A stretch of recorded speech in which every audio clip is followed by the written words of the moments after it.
Please stay close to us. We need to rendezvous with Lord Dongheng. We will do everything in our power to clear the path for you.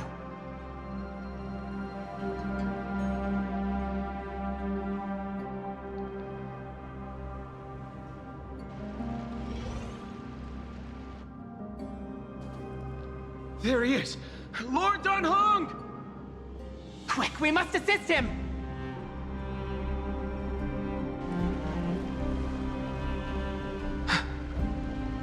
What are you doing here? Where's Feinen?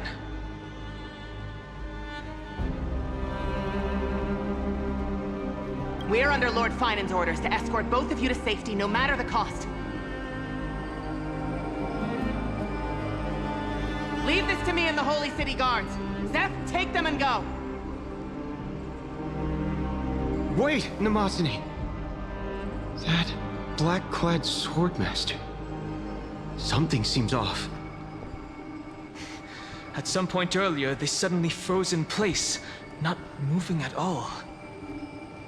Like some kind of omen.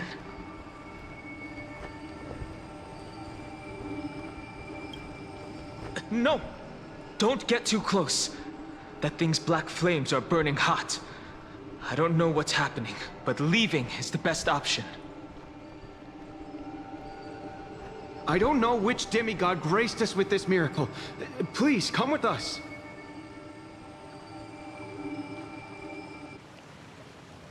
Feinen, is he going to be all right? Believe in his resolve to save Akama. Don't get too close. That thing's black flames are extremely dangerous.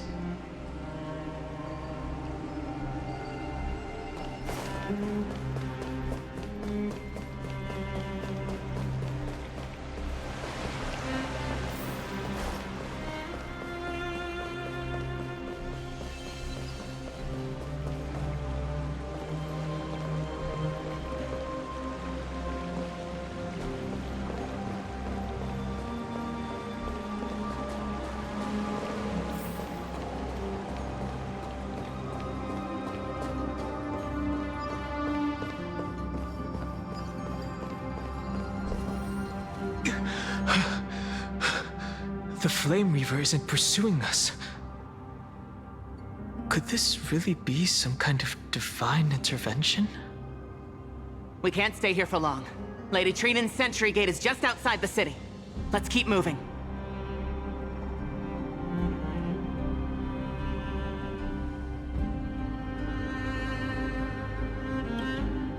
Our experience in Amphoreus has far exceeded expectations.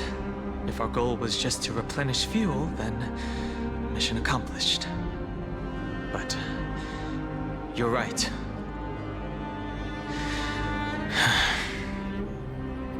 For now, let's get back in contact with the Express and plan our next move.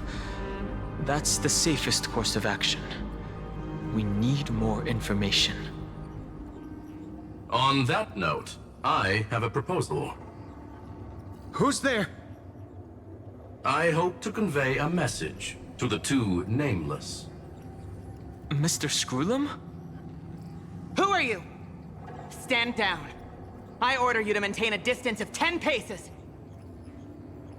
It's okay, guard. This one is not our enemy. It has been a while, nameless of the Astral Express. I'm glad I arrived in time to stop that black-clad one from harming you further. So it was you.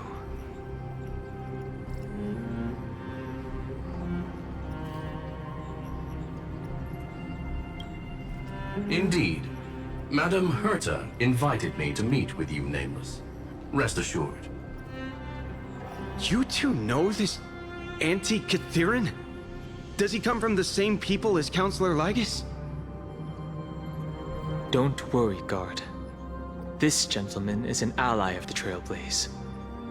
Would you mind giving us a moment to speak in private? Of course. We'll wait nearby. Please, stay safe. I fully understand your situation. For now, the only thing I can do is temporarily freeze that black-clad one in place. Time is limited, so I'll keep this brief. The place where you stand, Amphoreus, is a world constructed from data and memoria, an experimental field of a certain eon. And now, this isolated sandbox world is rapidly falling into a third path. Destruction. Destruction. Conclusion. If Amphoreus continues unchecked on this course, a Lord Ravager will complete its evolution and metamorphosis, and emerge from the surging tides. The cosmos as we know it will suffer irreversible consequences.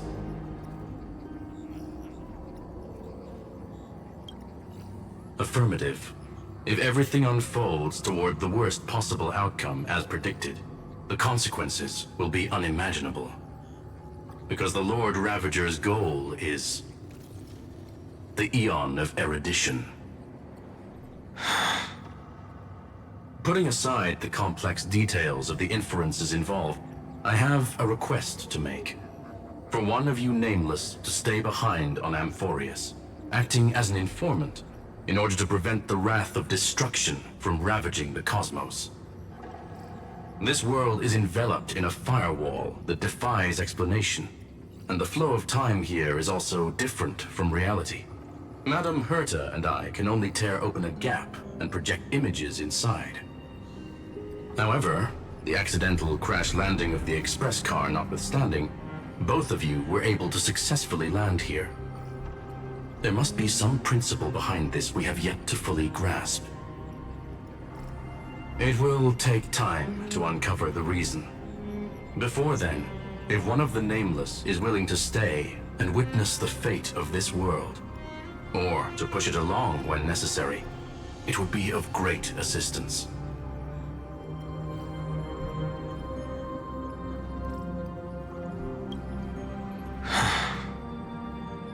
Mr. Screwlum, I believe you.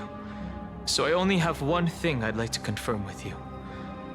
As Amphoreus is already facing its end, how can we guarantee the safety of the person who stays behind?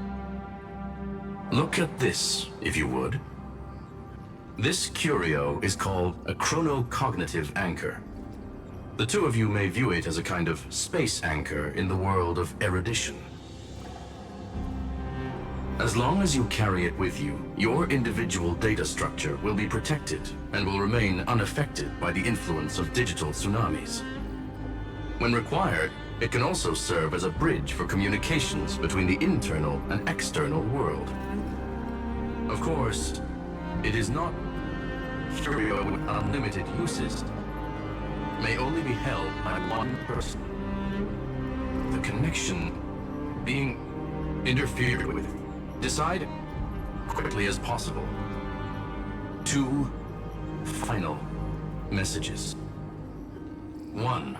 The Intellitron, named Ligus, possibly the primary culprit behind everything. 2. Herta discovered a clue.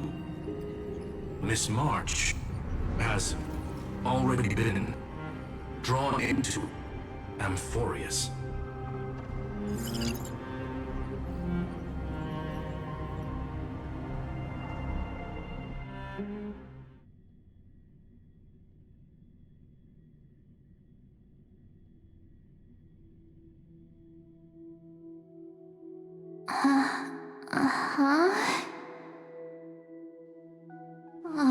Cold. It's freezing. Hold on. Am I dreaming? This is way too strange. Everything's spinning. And I can see webaboos flying around. But I was literally just talking to Himeko. How did I... When did I... That's it! She warned me about this place right before Klipoth glimpsed her. no. Have I accidentally walked onto some weird path? Have I done something crazy without remembering? Unless forcing Pom-Pom into new outfits and borrowing Mr. Yang's shoulder massager counts. Hold up. No way! Stepping onto the path of elation can't be this simple, right? Child of remembrance, step forth into the depths of the path space. Who's there? Hey, cut it out. If you're there, just come out and talk, okay? You're freaking me out. I can't even think straight. Hold on. Is that a gate? Cast aside your fears. Step forward through the gate of memory. The voice. Is it showing me the way out?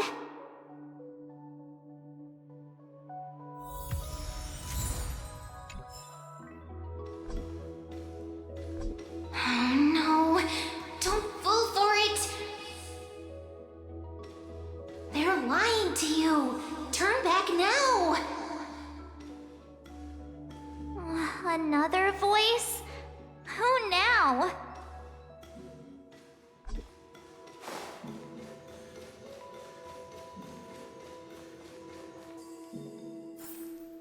Wait, Master Diviner? From the Wafu?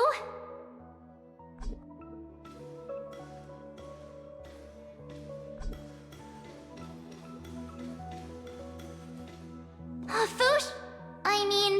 Master Diviner, what brings you here?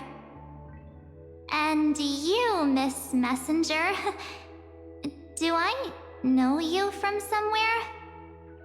Good to see you again, March. A pleasure to see you, Miss March. That's it!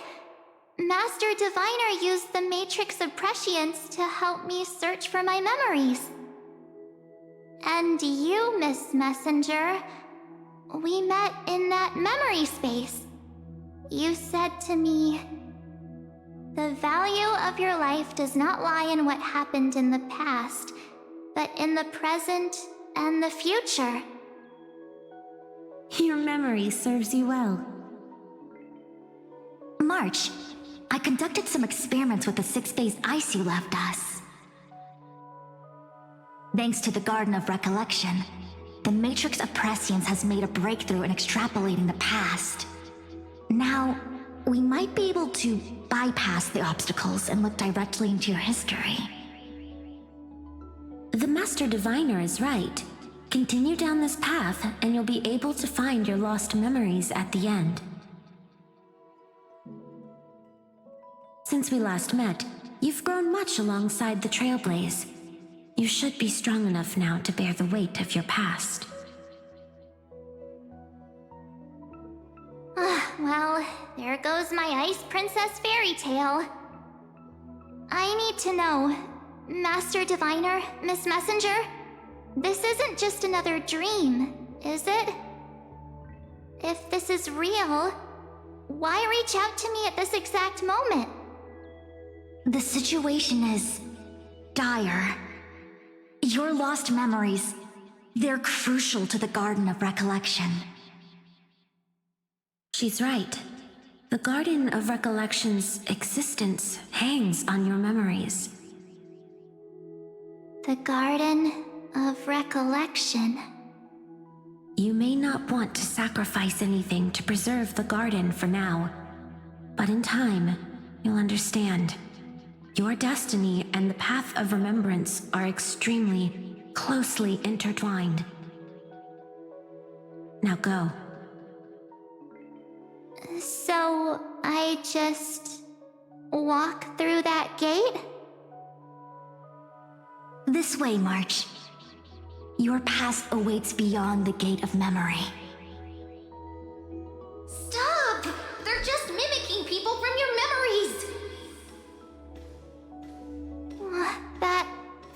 once again.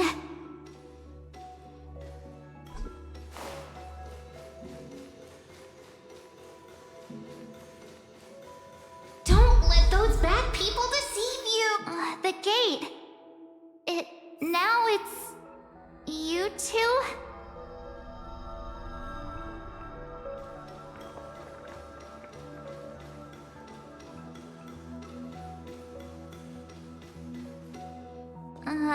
Hey guys! What are you doing in a place like this? March! There you are! Finally. The trailblazing journey just isn't the same without you. Traveling's no fun without you around. Well, duh! What's Team Trailblaze without its star member? Wait a sec. You might look like you two, but... We understand your confusion. The Garden's allies helped us establish this Neuralink to reach you. The Garden's allies? You mean Miss Black Swan? Yes. She helped make this possible. Keep going, March. Find your past, wake up, and travel with us again. That sounds really tempting. Finding my past and continuing to trailblaze new worlds with you? Trust in yourself, March. It's gotten us this far, hasn't it? Follow us. Let's go through that gate together. Step into your past, March. Find your true self.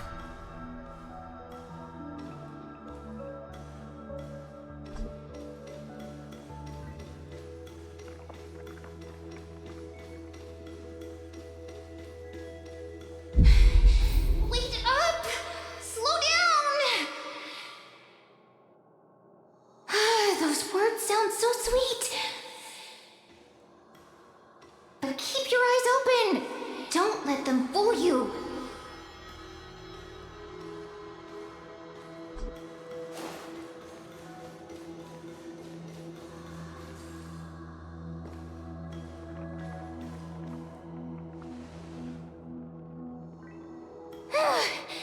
At last, I finally caught up. Hey, are you all right? I'll be okay. Just not used to running around. Say, March, got a moment to talk before you make your decision? Wait, that was you? Pushing the gate away? Sending those warnings? Yep, named Cyrene. It means ripples of past reverie. Easy to remember, right? Wait a minute. We actually look quite alike, don't we? Yeah. Your pink hair is just as eye-catching as mine. And we're both bright, pretty, and positive girls. Talk about coincidence. Wow, you're quite the smooth talker. But I can't disagree. Wait, you know my name is March? Have we met? No, but I've witnessed your story through those memories just now. It's incredible, really. We might have more in common than you think. I know exactly what you're going through, which is why I don't want to see you exploited or hurt. You know what I'm going through? I know, because I've been exactly where you are. This empty space has been my home for ages. I barely remember what time feels like anymore. But there's something I'll never forget. Trust me, that gate won't give you what you want.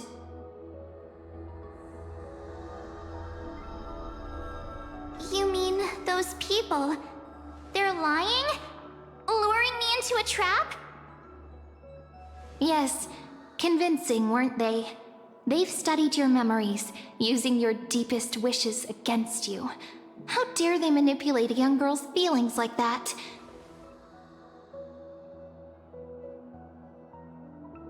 If you go through that door, the worst case scenario is you'll become their pawn, losing control over your own fate forever.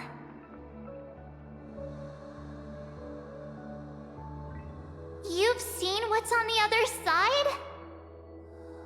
I may be stuck here with missing memories like you, but I still recall fragments of my homeland where I grew up. That door leads to Amphoreus. Trust me, it's anything but welcoming. For ages, I've watched people walk through that door. They couldn't see or hear my calls. The voices beyond always promised safety, but I've never seen anyone return safely. So I had to try and stop you. To be honest, I'm not sure what to believe. But the fact that you're here, putting in all this effort to warn me, that means something. Tell me, Cyrene, how can I return to my world? It's really easy, actually. Just turn around and walk away from this place. The girl cannot be trusted. Through the door, save the garden. Both of you, children of remembrance. They never give up, do they? But don't let them sway you. Stick to your path. The return journey could take ages, longer than most lives. But that path will lead you home.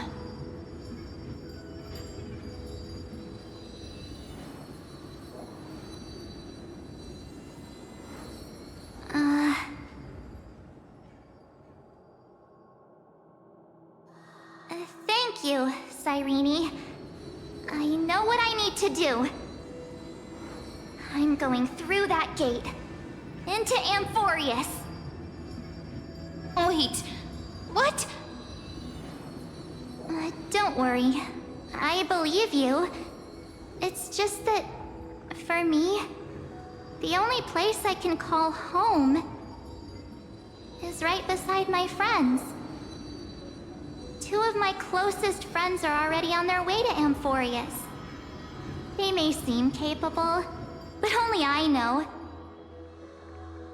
They're absolute disasters waiting to happen.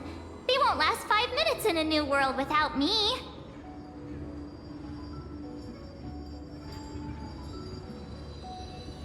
That's why I need to go through. Amphoreus or not. When the three of us are together, there's nothing we can't handle. We'll explore, understand, establish, and connect. After that, we'll find our way home together.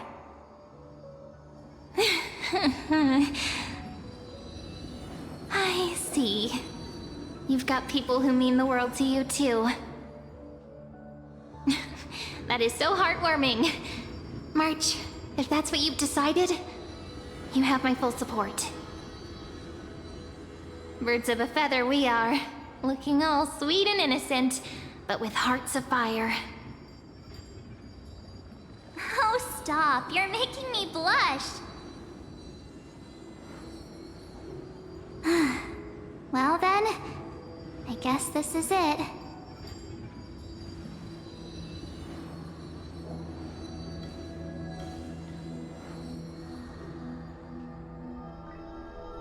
Do you think we'll see each other again? Who knows? But don't worry about me. After all this time here, I've grown quite used to chatting with my imaginary friends.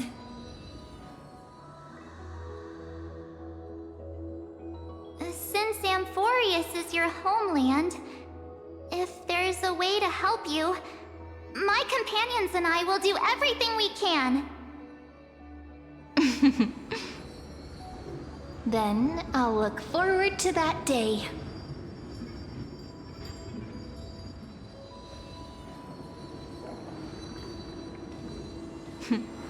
Your story awaits, March. Make it an epic one.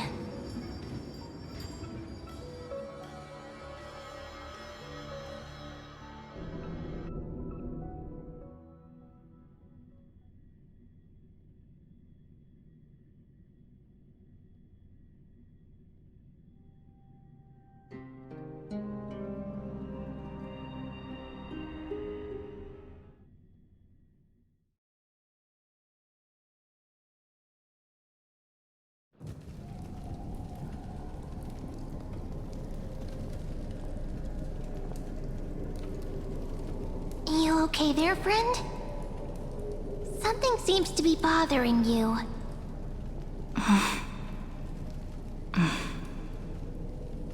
The vortex of Genesis. We made it back. Even this place has changed. Finan. Is he ready for Aranova?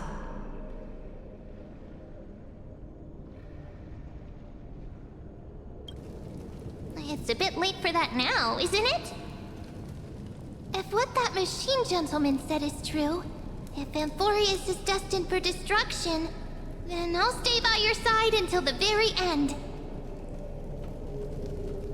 Like how you and Dun Hung treasured the Express. Amphoreus means everything to me. Right. Time to see the last core flame restored.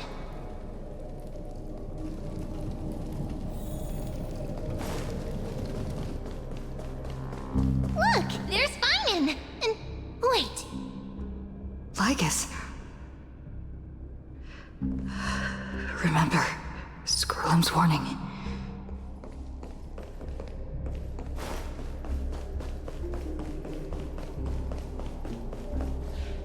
But you, Lord Finan, will bury the old world with that core flame, bringing all things into a gray unknown.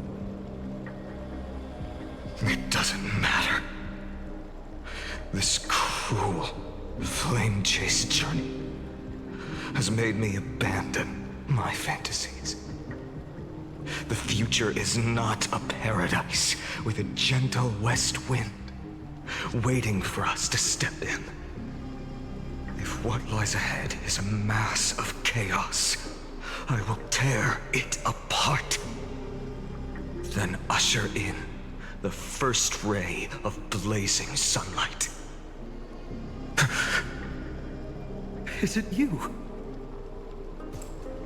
With one last chance to turn back, you still step forward. How befitting of a trailblazer.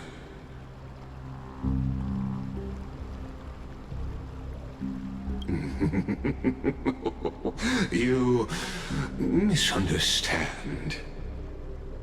As our world nears its end, the ones who walk the infinite paths have embraced their destiny.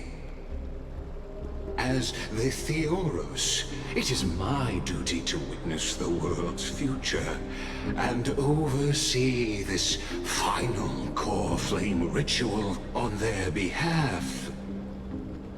The trial of world-bearing, the ritual of Aranova.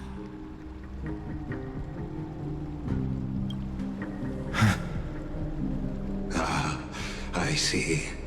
So you met my kindred spirit before I could erase his traces.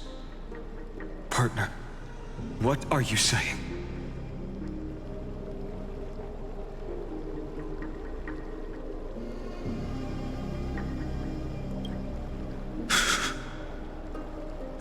my suspicions.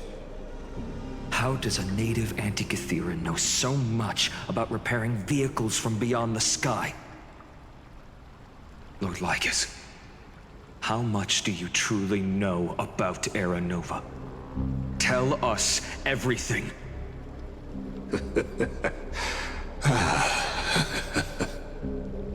Very well.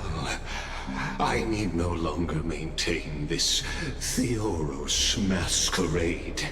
You seek truth, Lord Finan, and truth you shall have. As you know, when the old gods fell, someone had to bear their broken pillars to fill the vacant seats. Those who would assume divine authority must prove themselves through trials. Yet, for Kephales's demigods, the possibility of overcoming the trials has forever been non-existent. For the world-bearing trial is the divine duty itself. Bringing forth the Era Nova and bearing its weight is an endless ordeal, ceasing only upon collapse. Precisely. The Era Nova ritual is not something that can be completed in an instant, no, but a long and arduous journey.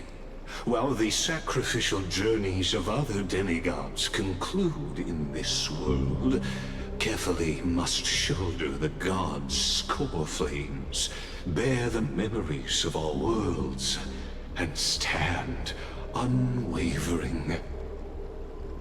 Until the next world, when the black tide consumes the bearer, and all that they carry, leaving nothing behind. Unless their core flame finds a new bearer. The holy flame that illuminates all worlds rests in your hands. All that remains is one choice. Nurture it, pass it on to future generations, or extinguish it here and now. Deliverer, the fate of all worlds rests in your hands. Enough testing. I've made my decision. But before I ignite the dawn of the next world, you need to promise me something. Two things, actually. Speak your terms. Promise me this. Professor Anax's vision of the new world is absolute. The world will be reborn from my memories. All souls, living and dead, will return as the first humans, unchanged from their past lives. And my friends, the fallen demigods, they shall transcend the cycle to become new titans. Our heroes shall not have died in vain. Of course. This I can guarantee. Good. The second one. Promise me the Trailblazer can return safely to her homeland, unbound by Amphoreus' loss.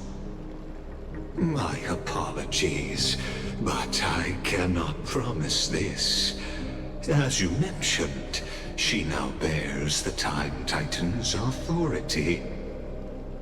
Oh, her bonds with this world run too deep.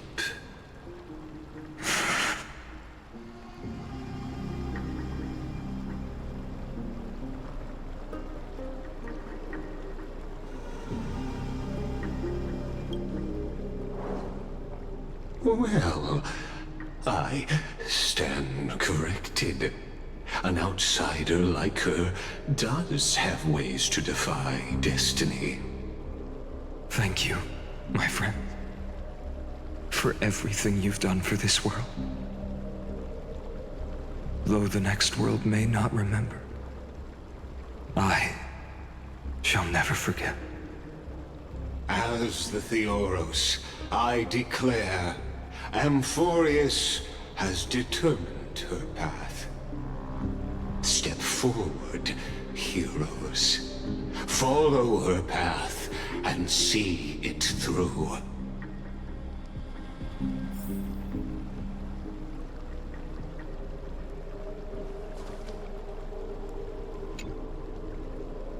Without you, we could never have reached our prophesied tomorrow. Thank you for walking this path with me to the end.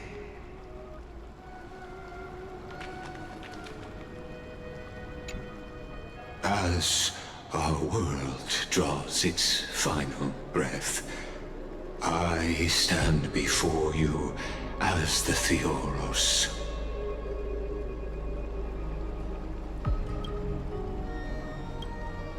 Allow me to reintroduce myself. I am Lycurgus, once an honored elder of the Akama Council.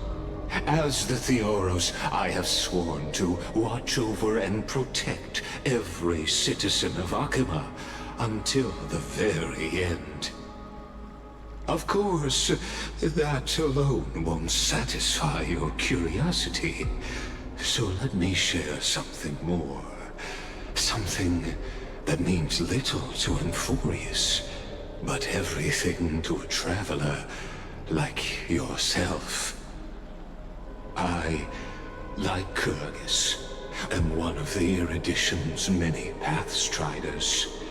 Through me, Nous keeps watch over this realm, working to save Amphoreus from decay.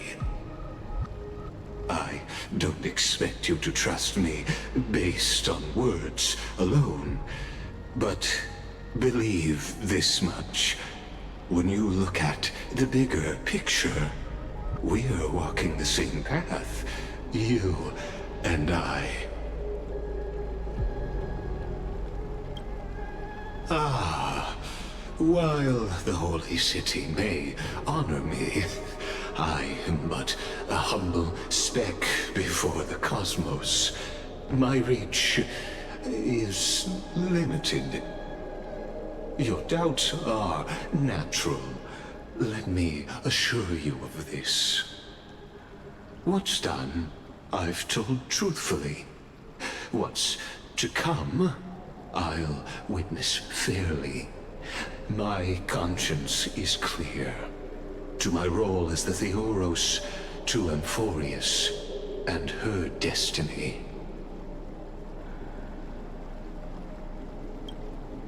I believe all synthetic life shares a common source. We're all children of the universe's eternal mathematical law.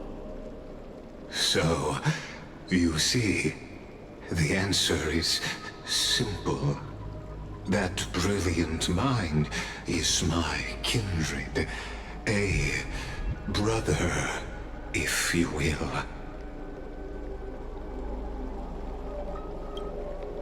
The world will be moved by your sacrifice, Trailblazer.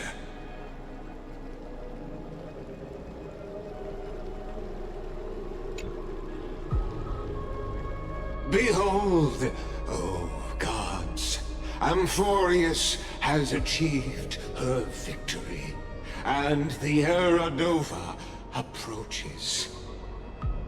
The radiant soul has arrived, having walked through the bustling nights, bearing the golden fire and blood, stepping with pride into daylight. He is the pure child, walking upon the path of yesterday, today, and tomorrow. He is the first to be born, first to be named among the nameless. Eternal in form, limitless in reach. He treads the endless night underfoot. Greatest of kings. Protector of the displaced, raising humanity's children above their adversaries. The firmament of molten gold courses through his very bones and flesh. The greatest of schemes reveal against his breath and words. In the golden lakes of that beautiful new world, he shall wash himself clean. There. Finish what we first and last wished for. To write an ending unlike any before, for this world we so deeply love.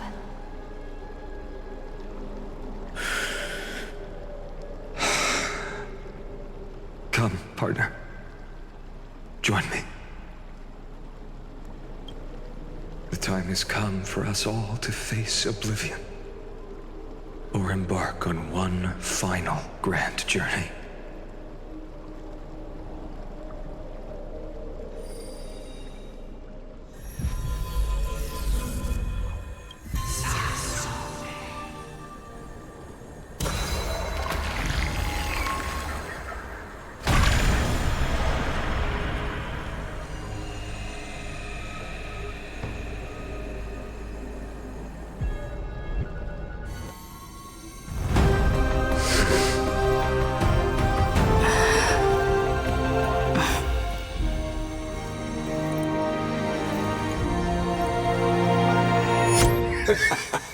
What a magnificent and epic adventure. The hero's journey reaches its end, and the truth behind the Era Nova is about to be revealed. Is that truly the case? Here, as the Theoros, allow me to humbly request that you find a moment to listen to what I have witnessed. This is about the nature of Amphoreus itself. A story of the prime mover of life.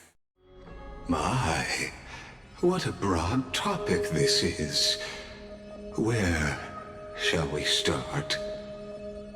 Ah, got it. Let's start at the very beginning. The Big Bang, the birth of particles, the emergence of all things. Just kidding. What I mean to say is that time, space, matter, all concepts exist solely because we perceive them. This is called the erudition. Without it, the universe would merely be a chaotic book written by chance, yet unread by anyone.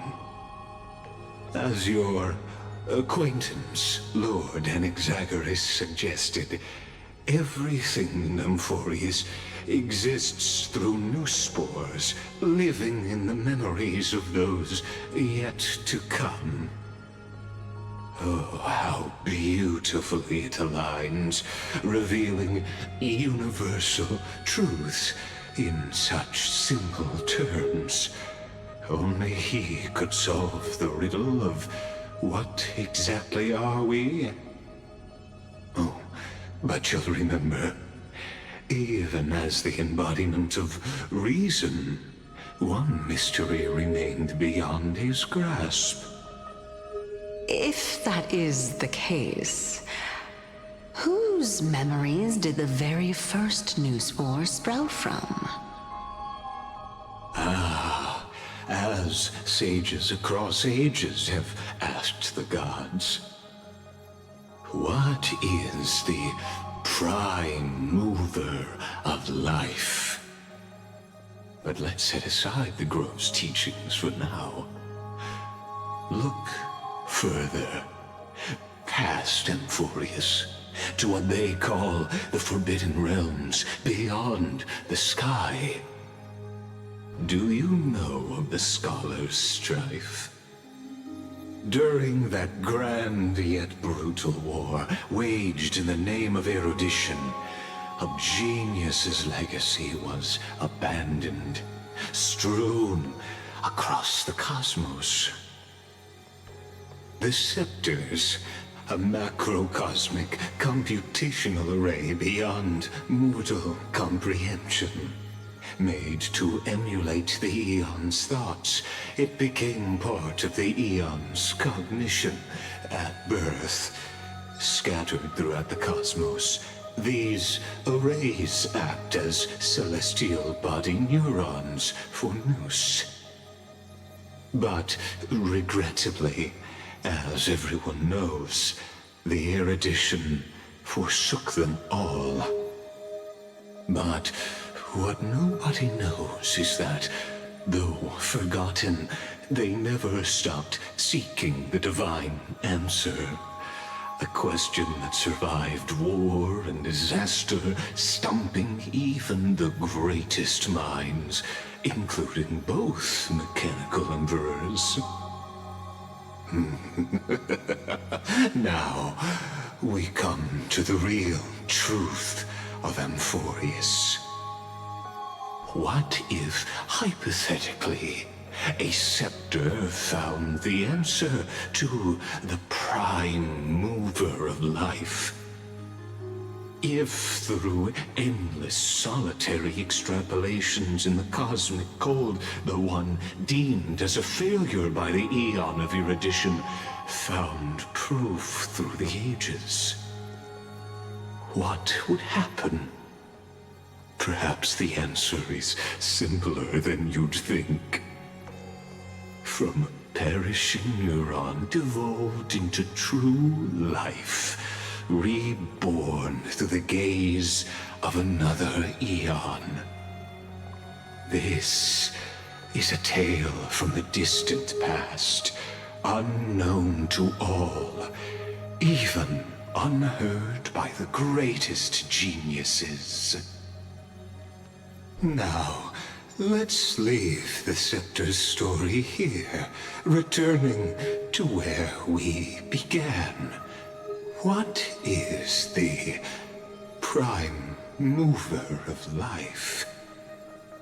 Actually, you know the answer better than you realize. It's been by your side, accompanying you throughout this long journey.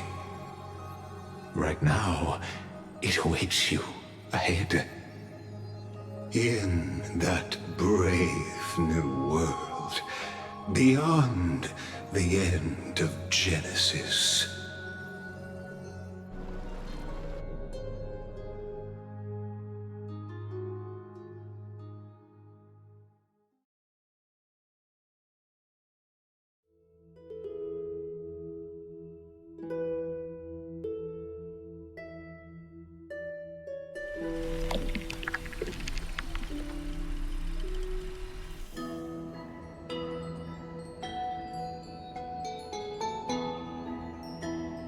Take this wish with you.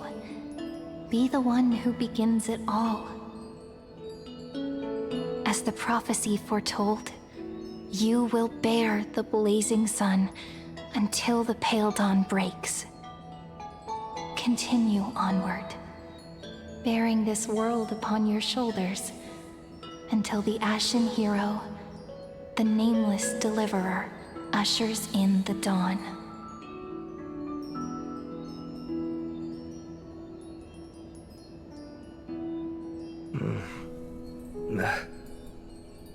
Such an odd dream. Strange. Like I've dreamed this before, but it all slips away when I wake. Only a voice remains. Who was that?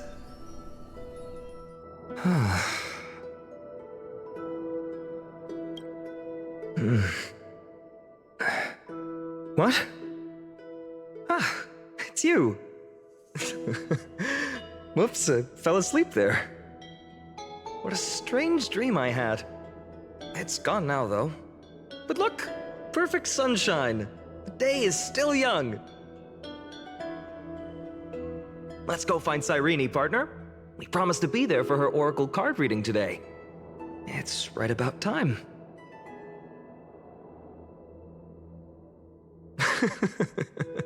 Looking at you, someone's still half asleep.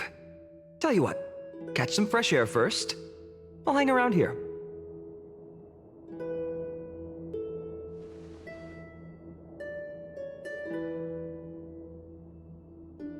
Oh, beautiful, isn't it? This is Ides Halesii, home of the nameless hero who carried Kephales's core flame. When he was young and innocent, he had heroic dreams, imagining his wooden sword was forged of iron. Pretending the straw dummy propped up by a wooden pole was a giant with a single blood vessel running from spine to heel. Dreaming of slaying the giant and becoming a hero to save the world, though to his young mind, the world was just this small village.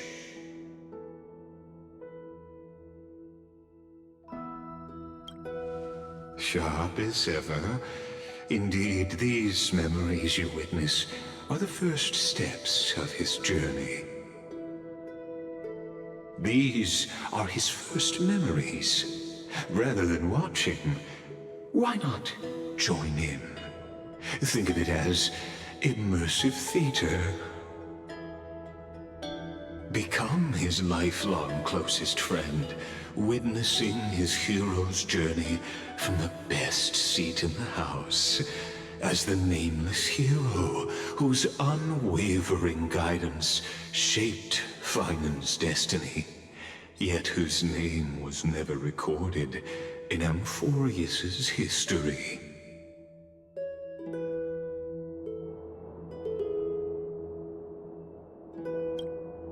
Questions, questions. Let's follow along and find out, shall we? Many mysteries lurk in this village beneath the veil of Evernight. Your questions will find answers as the story unfolds.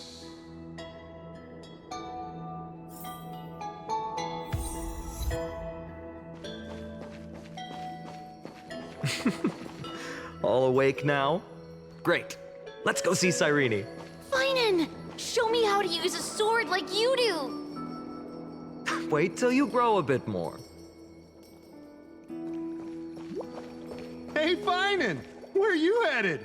No Cyrene today? That's exactly where I'm going.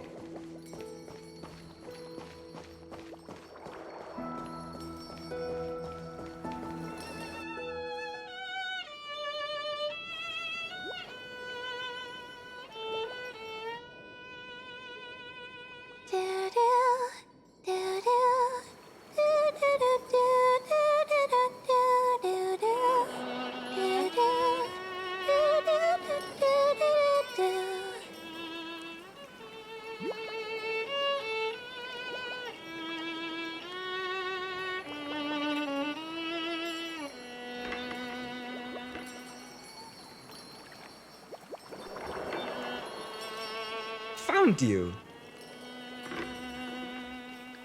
That...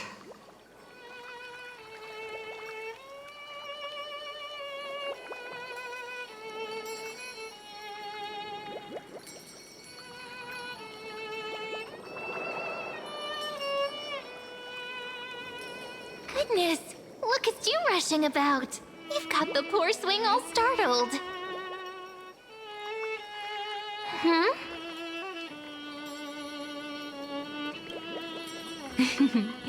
I knew it was you. Something wrong? What do you see? Oh, nothing much. Just suddenly felt a strange connection. Look at you, leaves in your hair. Were you sleeping in a tree again? Or was it the wheat fields this time? At least brush yourself off before wandering around. Come on, I'm not a kid anymore. You're the only one who still treats me like one. Sure. You may have the height advantage, but when it comes to maturity, I'm leagues ahead of you. Still fantasizing about being in heroic adventures and imagining yourself as one of the characters?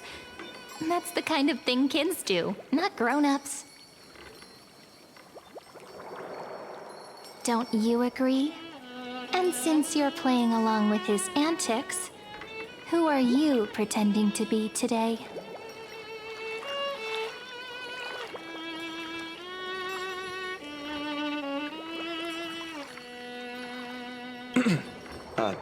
Today, she's going with Stellaron Hunter. Steal a heart hunter? Planning to steal someone's heart, are we? Switching roles again? What happened to being the valiant hero from a distant shore who made that solemn pact to learn the sword? Spare me. Can we not bring this up? Speaking of which, what about those oracle cards?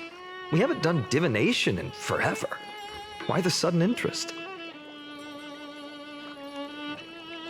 I was just about to tell you.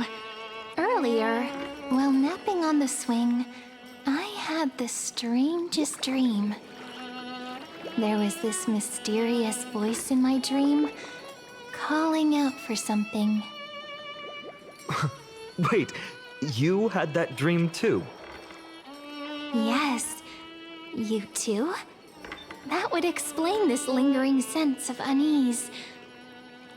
Which made me think of those old oracle cards I used to play with as a kid. Though the Ornyx prophecies were always hit or miss. Yeah, all the kids would get so excited drawing cards like ruler or warrior, but throw fits over devil or drunkard and demand a redo. If you just redo it when you don't like the result, what's the point of divination?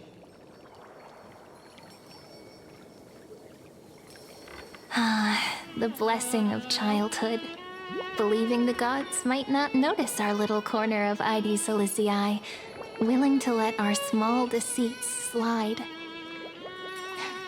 Still, fate is absolute. After all, we never really know just how far into the future the prophecy extends. Anyway, let's go to our old secret base and look for those oracle cards. Now, where did we hide those? I can think of a few spots. Let's go check it out.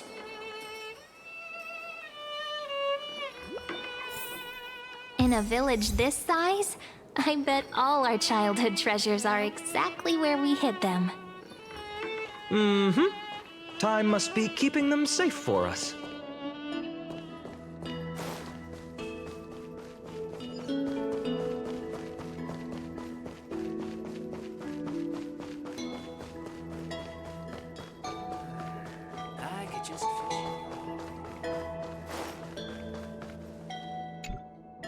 It's mine! I caught it fair and square! You did not! It's mine! Finan! Cyrene! Come quick! Look at this huge bottle I just caught! Give it here! My rod, my catch! I only let you borrow it, remember? What's got you two so worked up? Here, show me.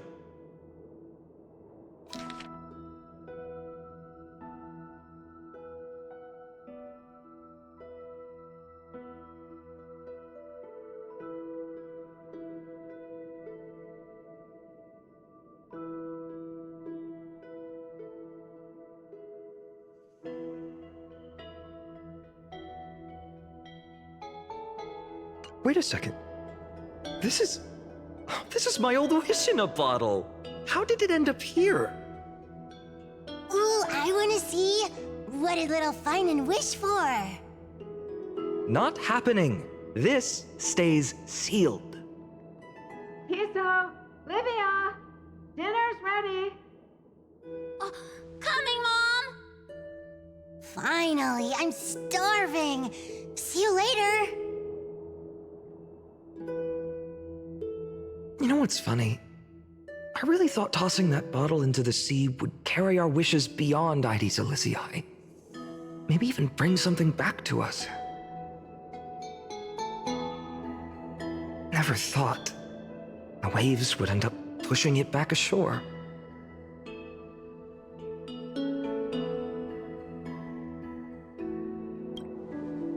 Kind of disappointing, isn't it?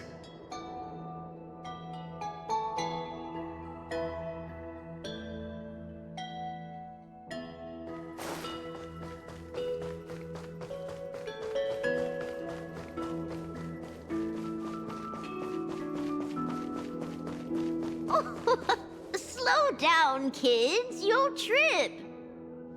Thank you. We'll be careful.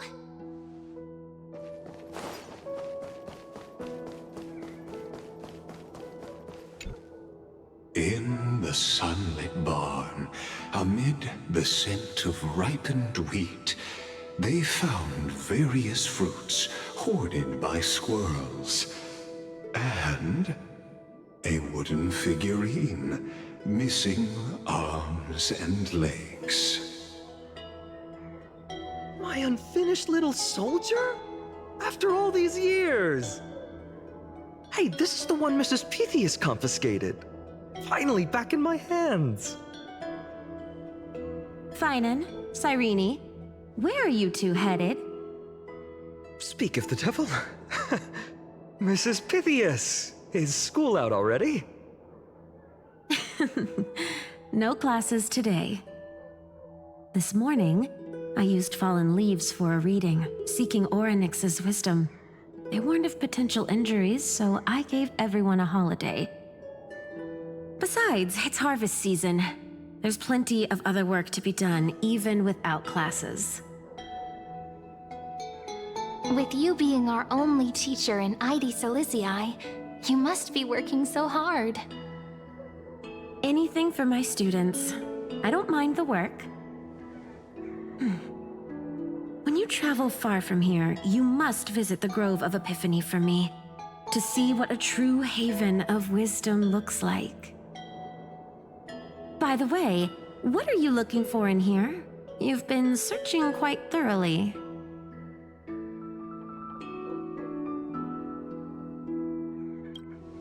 Thank you, my friend. Time to take our soldier home. All right then, I should be going. It might rain tonight, so don't stay out too late.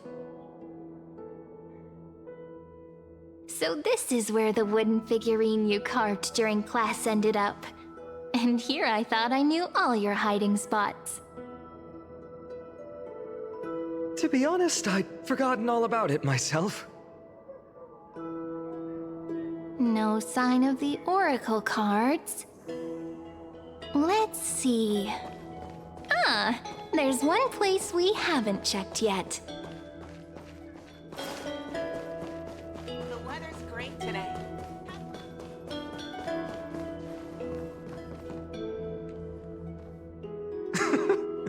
Well, those were the days.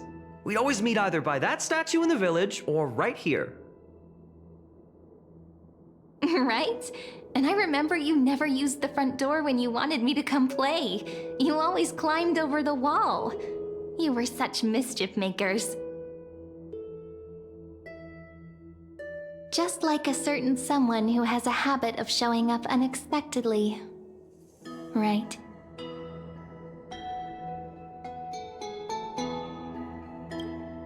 Maybe it's you. Hey, I was just copying those storybook heroes. They never take the beaten path. Still, it's embarrassing.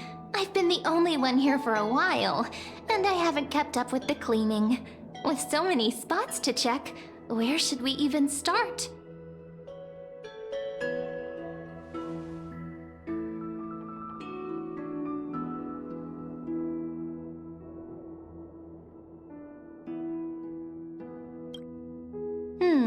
A cellar. I think I remember one. It was deep. So very deep. Well, if we're talking Wonderland stuff, It's not that different from my hero stories. All right, let's split up. I'll handle the yard, you check the upper floor. I wonder what the view's like from up there. Worth checking out?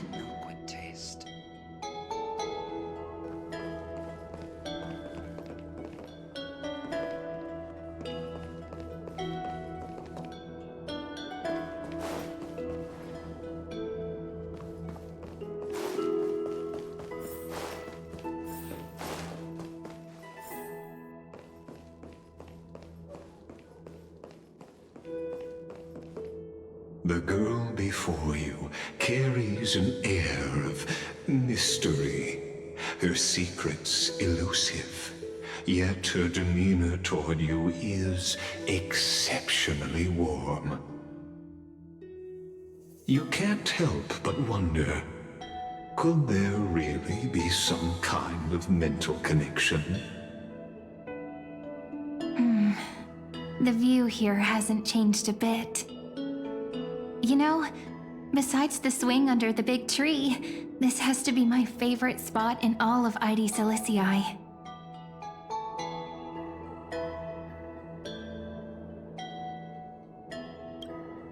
Hey, what are you doing? Please be careful. I'm just a small-time diviner. I can't turn back time if something happens. They always said I'd become the next priest of time, just because I heard prophecies as a child.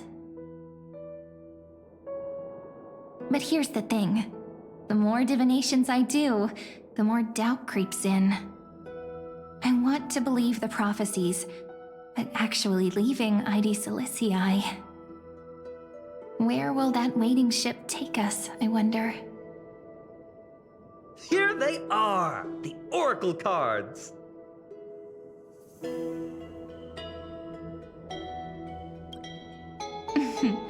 Guess reminiscing makes us take our time, doesn't it? There we go. Looks like the gods do listen to our thoughts. Here it is! This is the box where we kept the cards. But the cards are gone. Who could have taken them? Huh? What's this underneath?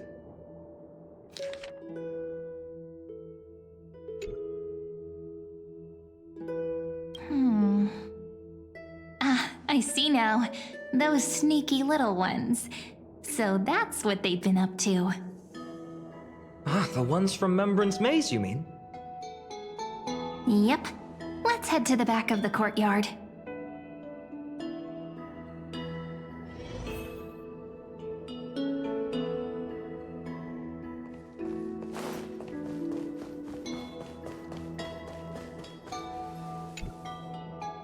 The entrance should be around here somewhere.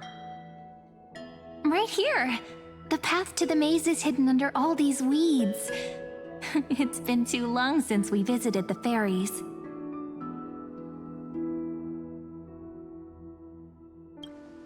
Did you forget? We used to visit them all the time when we were little.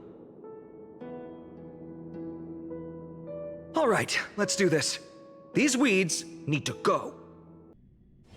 Pretty sure this is it? Should be this way. There it is! The entrance! That hollow in the tree.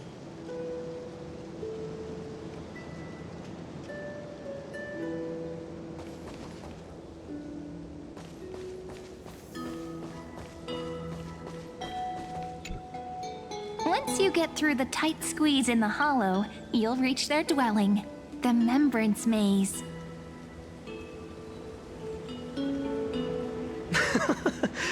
I wonder if I can still squeeze through there. Maybe worry more about whether the fairies will let you in. After all, the Membrance Maze has an invitation-only rule. Only children with pure hearts are welcomed. Getting approved by the maze's fairies was like our childhood badge of honor. Regardless, how about we try getting through the hollow first? After you, then. What? Oh, sure, I'll go first.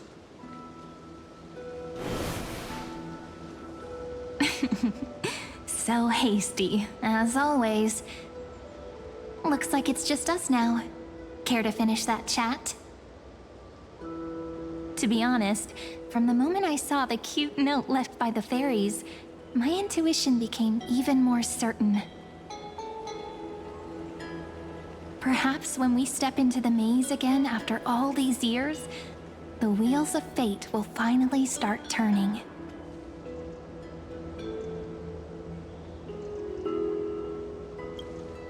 Oh, just a girl's intuition. But you know what? Even if fate is set on its path, no matter where it steers the world, if we're together, there's nothing to worry about, right? So, if you're willing... Forget it. If the wheels do begin to turn, that's when I'll make my request.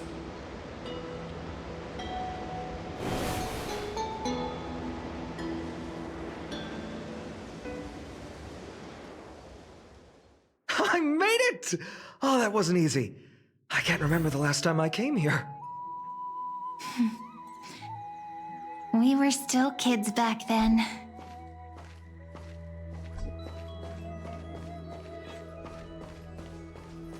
Wait a minute. Are you? Look who it is! Rini and Snowy!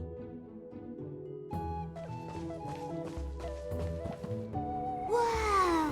Look who's finally back, Memmy!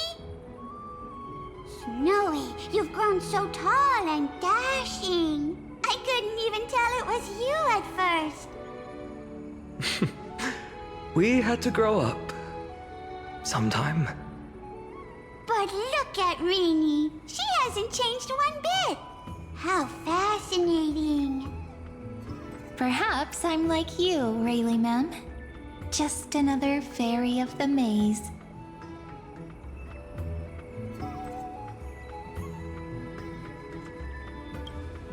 An organization? Hardly. They're not that organized. They didn't even have proper names before we came along. Dolimem, Rayleigh-mem, Mealy-mem, Folly-mem. I've missed these cute little troublemakers. We used to gather around the fire, singing and dancing, imagining all our future journeys. Without coming back here, those memories might have faded away entirely. Oh, how could you, Snowy? You swore you wouldn't forget about us, but you were gone so long, you almost did! Oh, he's just copying those bards from his stories, being all melodramatic. He couldn't forget about you all, even if he tried. Actually, we're here for the Oracle cards. Have you seen them?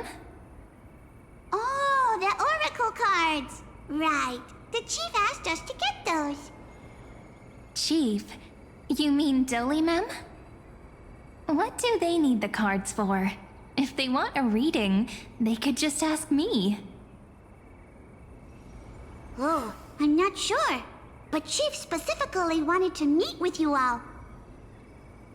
Let's see. They should be... That's it! This way, everyone! Watch your step. The trunk's slippery.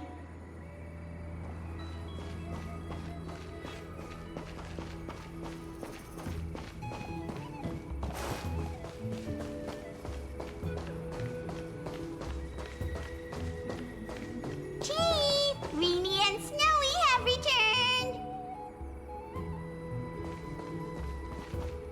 Why do leaves and branches grow?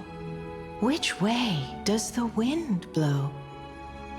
In Membrance Maze depths we seek to find the answers future left behind.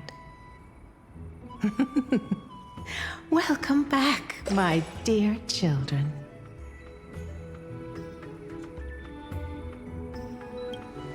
Pink ones? That's strange. I don't recall any pink fairies in the Membrance Maze. Have you seen any, Chief Dolymem?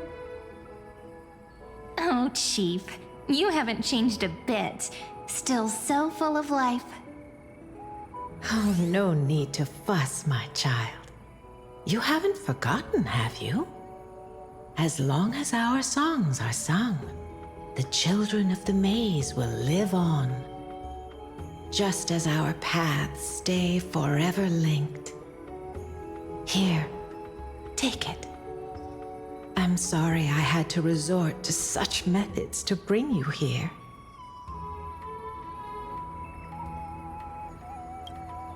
My book of oracle cards. Thank you for keeping it safe. You know, you can always just ask if you want me to divine something. Still, bringing us here like this after so long. Is something wrong, Chief? Yes. The Veil of Evernight whispers to us once more. It tells of a new fairy who will soon enter the maze. Indeed, every time a new fairy arrives in the maze, it means that beyond the veil, in the vast lands far from Ides Elysiae, a great calamity is on the horizon.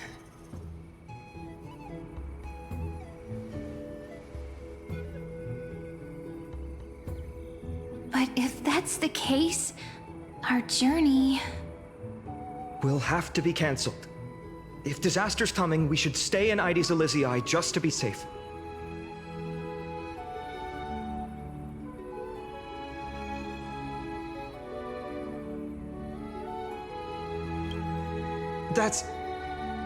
That's a good point.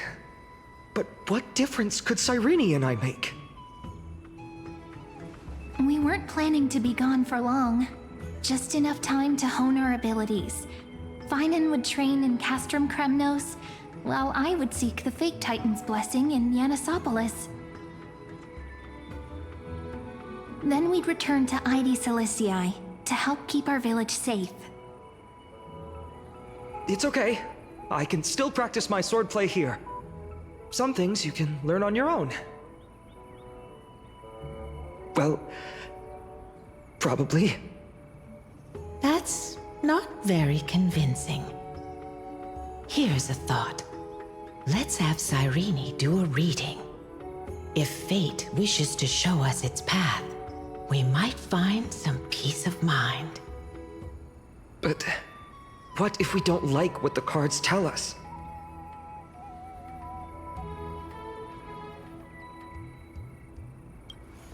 Hearing that from you, maybe we really shouldn't unveil the cards. Why not take a look anyway? Even if it's not what we hope for, we'll know what we need to work on, don't you think? You're right.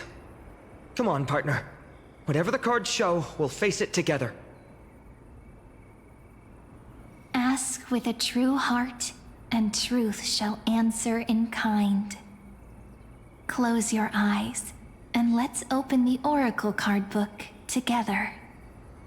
Let your thoughts flow like stars drifting on the river, carried by fireflies and gentle winds.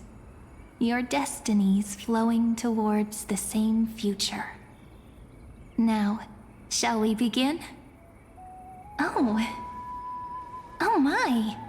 The cards are quite responsive today. Very well. Let's see what future the Oracle cards wish to show us.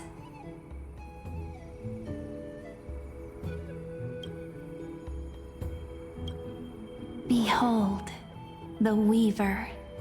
It connects the romantic threads of the chrysalis of gold, weaving all destinies into golden silk that flows toward the most brilliant, magnificent future.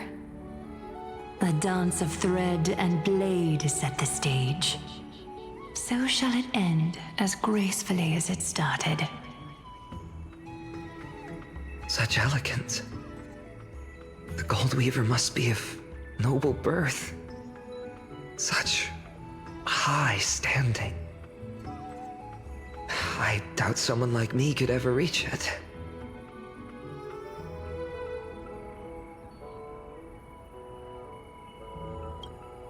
This is the Gatekeeper, who guides people to their true path among myriad passages.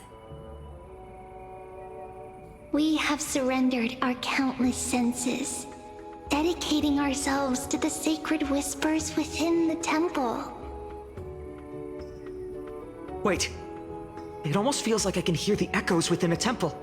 And are those children singing? It feels overwhelmingly solemn, yet strangely comforting.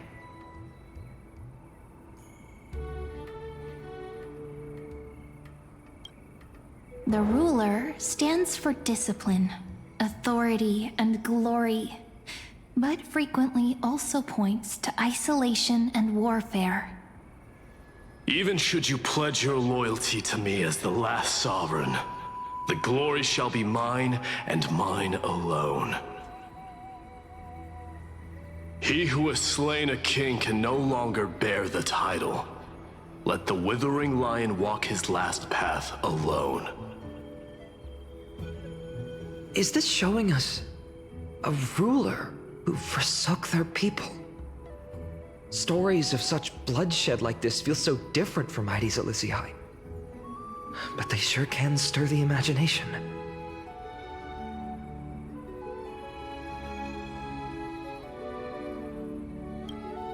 Ah, the Traveler, our little trickster, always hiding behind other cards, disguising itself. What a rare catch. Over here! Or perhaps here! Gotcha! You'll have to be quicker than that. That teasing voice. Just like a child playing hide and seek. Surely only a master of mischief could pick up this card.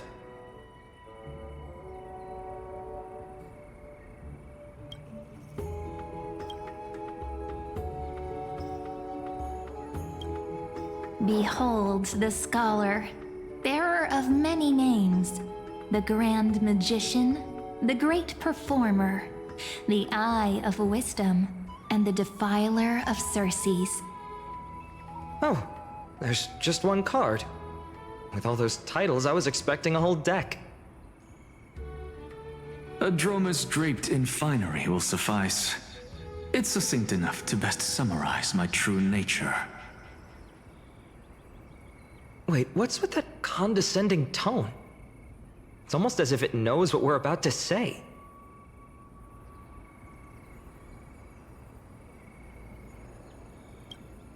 The humble healer may seem gentle in hue, but its courage matches any other, strong enough to melt even the coldest ice. I will do my best to help you mend all fractures and let sunlight shine on every corner of the world. Make a pinky promise with me. No more going back on your word. Hey, this card really speaks to me.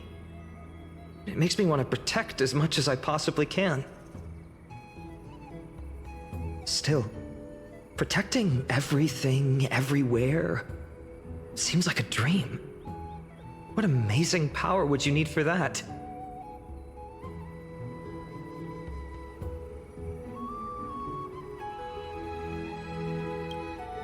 This card, the Servant, is surprisingly light, bearing the cool scent of Antilla flowers, just like starlight. It symbolizes new life and hope, yet often brings to mind struggles, sadness, and loss. These precious flowers I care for with my own hands. Are they destined to bloom only in death's embrace? It sounds so solemn, yet tinged with an inescapable sorrow.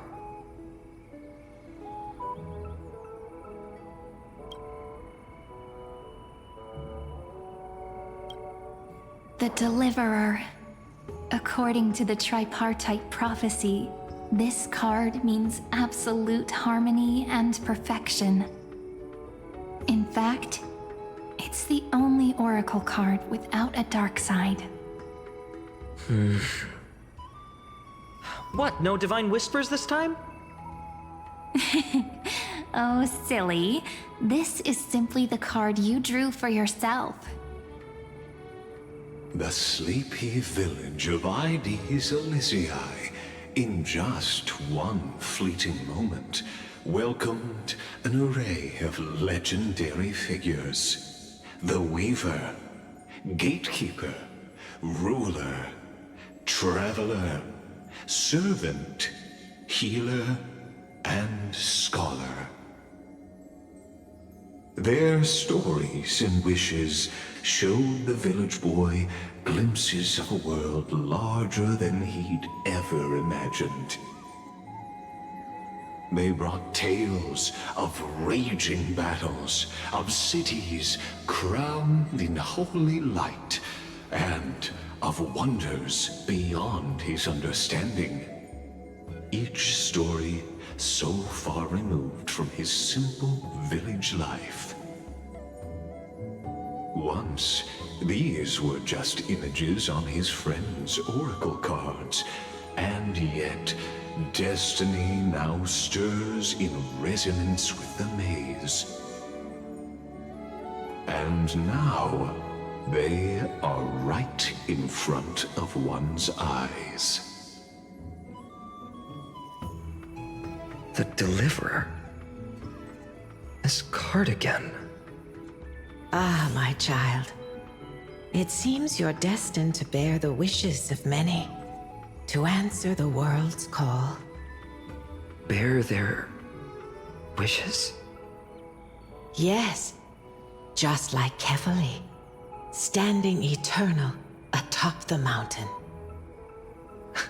My parents, they only wished for me to grow up, well, to help around the village, stay out of trouble. Mrs. Pythias wished for more books in her little schoolhouse, wanted us to all learn and grow.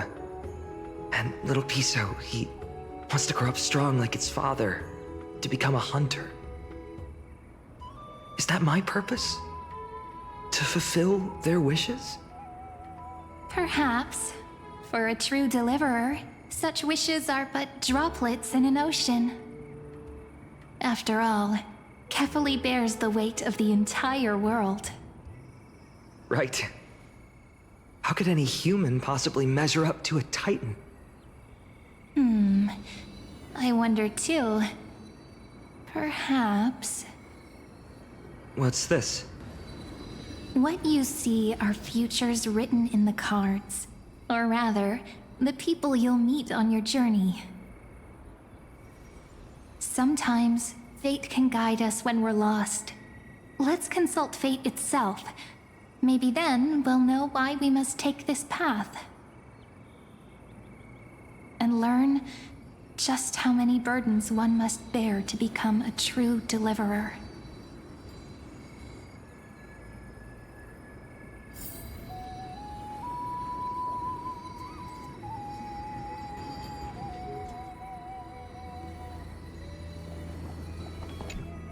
Personal wishes? I have none.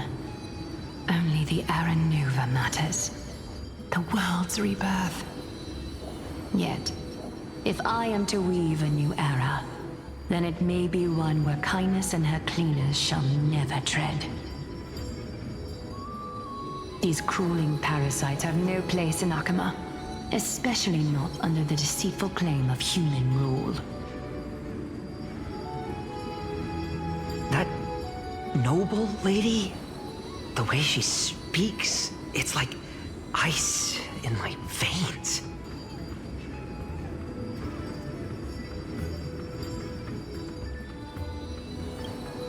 That's exactly the feeling I'm getting. Teacher, Perhaps you could share your wishes with us? Oh, Snowy. You want to know about our wishes now? I wish to see Trianne again, who was the first to depart. In the sea of flowers where the west wind ends. And Aggie, I want to see you shed that golden thread cocoon around your heart. Just once more. Smile at us again like that bright-eyed girl in white who stood before the Yanisopolis temple. Finally, I pray that the footsteps of lost souls no longer wander aimlessly. Instead, replaced by the bright songs of prayer. Are we wishing for too much? Well, let's say these 3 wishes represent Trianne and Trinan too. Those wishes are truly wonderful. They even stir something deep inside me. Then we can rest easy, because only you can make these wishes come true. Only me? Mark these words, Snowy. See you tomorrow.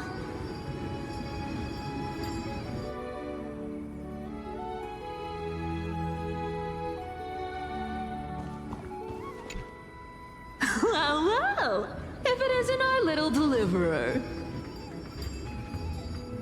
My wish. Huh. Just let me, wine and dine, and soak up the sun. For another millennium or 2. I mean, what's the point of dying rich if you never lived rich? Right, Princess Homebuddy? Cypher, that's not how I see it. My one wish is to find that missing piece in my life. To feel someone's embrace once more. That warmth. I've felt it before, and it's my dearest memory. And speaking of riches, for someone with all those treasures behind your divine power, you've led a pretty cheap life. Ouch! Where did that come from? Right for the jugular, huh? What about our friend from the Grove? My wish came true before I touched the sky. I transformed my healing power into gentle sunlight, distributing it equally to every life I cherished and loved. You two are so selfless, aren't you? No surprise Aglaya wanted you for the flame chase journey. You know what? I did have one wild dream. To know what it feels like being born a noble lady, drowning in riches. Just think, if I traded places with that seamstress, me in the mansion, her on the streets. I'd like to see if she'd still become the gold weaver then. Maybe I'd even take her place.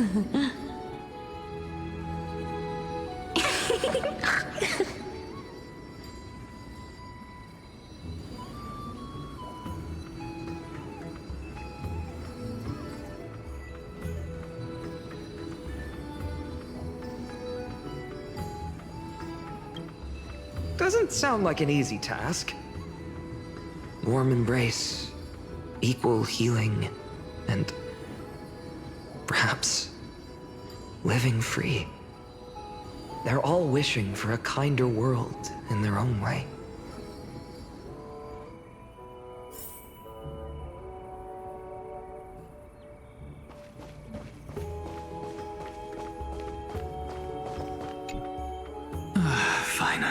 student. Must we go over this again? Listen well. I detest the word wish. It reeks of mortals crawling before their gods. My life's work is done.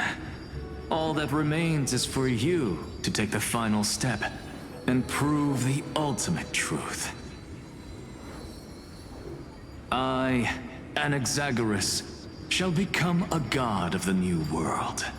Through irrefutable logic, I will prove that mortal wisdom can achieve divine greatness. Isn't he, you know, a little... I mean, I just daydream about hero stories, but he's fantasizing about becoming a titan?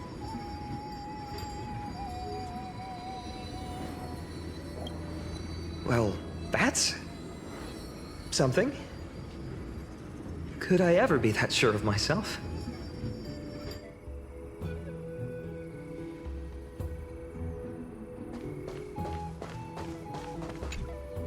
Finan? Since when did you become so timid, asking such juvenile questions about wishes? What's that supposed to mean? What's with that condescending tone? No way I become friends with this half-naked show-off, right?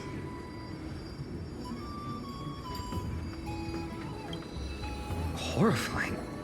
Is that really something I'll enjoy one day? What are you mumbling to yourself now? Whatever. The wishes of the Kremnon warriors are done, but I survived 1,000 deaths only to fall to a coward's blade. That masked flame reaver who struck from behind. Finan, you look... Never mind. That blank look tells me you're completely lost.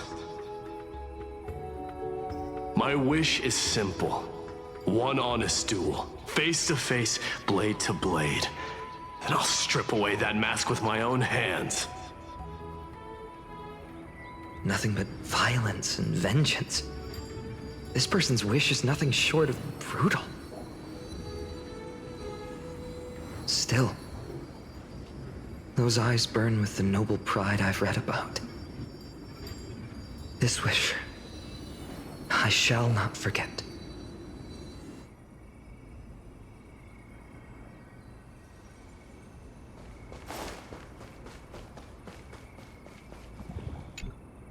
So tell me, has the uncertainty in your heart begun to fade?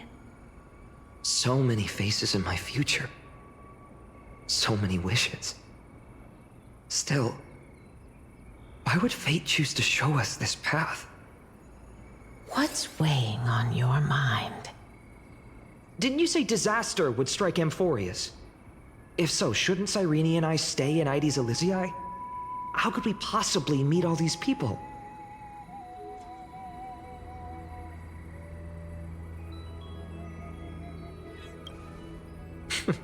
That's wonderfully optimistic. I like it. Cyrene, may I have that deliverer card? Of course. But why? Although those voices, visages, and wishes may seem far away now, I can't ignore the sense that something is calling me, bidding me to take a hold of it. Maybe its true weight can only be known once it's in my grasp. In that case, accept this gift. Oracle cards carrying time's wisdom, blessed by Orynyx. May they journey with you, become your memories, and spark rippling waves of change in times to come. I'll hold these words close to my heart. But now that I'm holding them, They don't seem all that different from ordinary playing cards. What? What's happening? Everyone, we've got big trouble, Mimi! Burning, smoke everywhere. It's all coming from beyond the maze! What's going on? It's here. The seeds of disaster have already taken hold, sooner than we had foreseen. This time, not even the Veil of Evernight can shield us. You mean... This time, not even the Veil of Evernight can shield us. You mean... Ides Elysiae will be swept up in the prophesized catastrophe? I'm afraid so. My children, take shelter in the Membrance Maze. One step outside, and this horror will consume you both. But my parents, the whole village...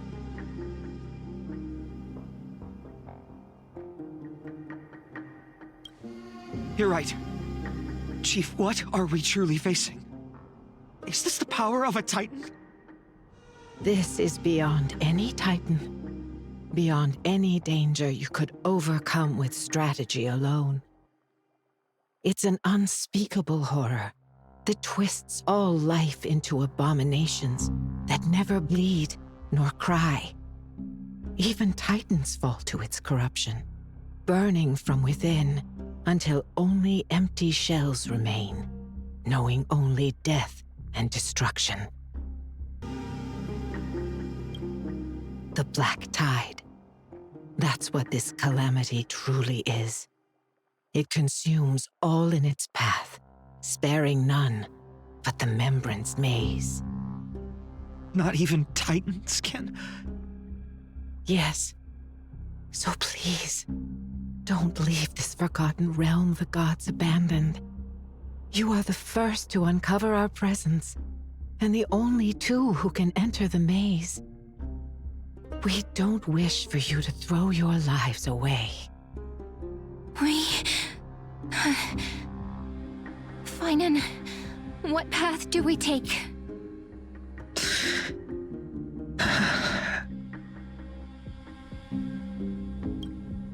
As long as we survive, hope remains. But I just accepted the Deliverer card. To idly sit by and ignore this calamity now would be... My heart knows but one path. I learned the sword to protect those close to me. If I run now, I'll never be worthy of lifting a blade again. Then we know what we must do. Indeed, our friend is right. We must take action. Forgive me, Chief, but Ides Elysiae needs us. And as her child, I must act. Very well. Make sure you protect yourselves. With me, Cyrene. Join us, my friend. Even without a sword, I'll take a rake. Even with the roughest steel, I'll keep our home safe. Deliverer. The card's truth extends beyond its mere literal meaning. There's another hidden layer within. Not someone perfect from the start, standing high above, casting merciful gazes upon the world. But one who starts small, from a humble village, expanding their world within step by step, learning to save others as they grow. When we were little, I told him I wished this world would never need a deliverer. Now that wish has shattered. Yet I'm glad he's chosen to walk this path. And all of this happened because you believed in him, friend. Shall we? It's only when you're by our side that Finan and I... that our hearts find their courage. I know you're watching us right now, aren't you, great hero from the future? Oh, deliverer. Such cruel irony. Though destined to bear the world's burden, this boy can never become the hero to bring forth the dawn.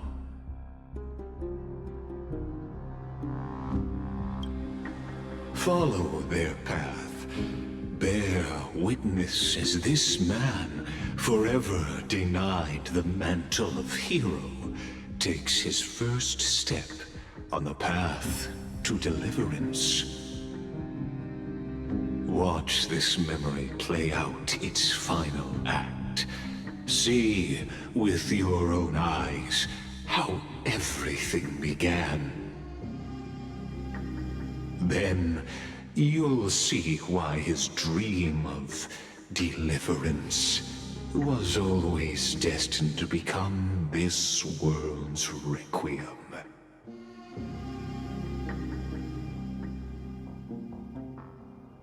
A sun red as blood, wheat fields turning to dust, and in the heart of it all, a village aflame.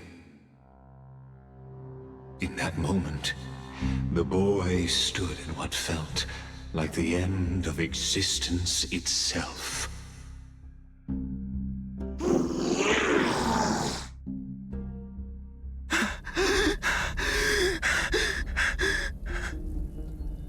These creatures, they're everywhere.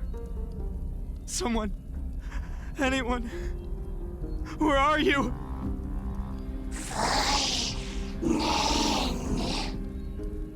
No, it can't be.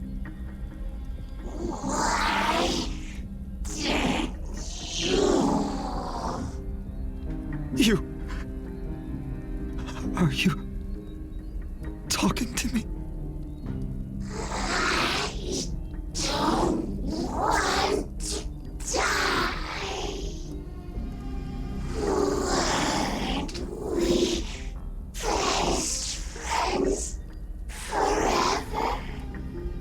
No. That ribbon. Olivia. No.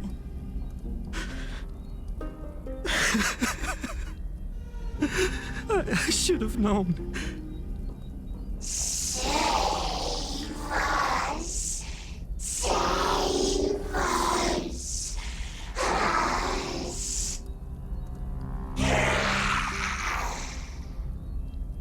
Please. No. Stop. Please stop.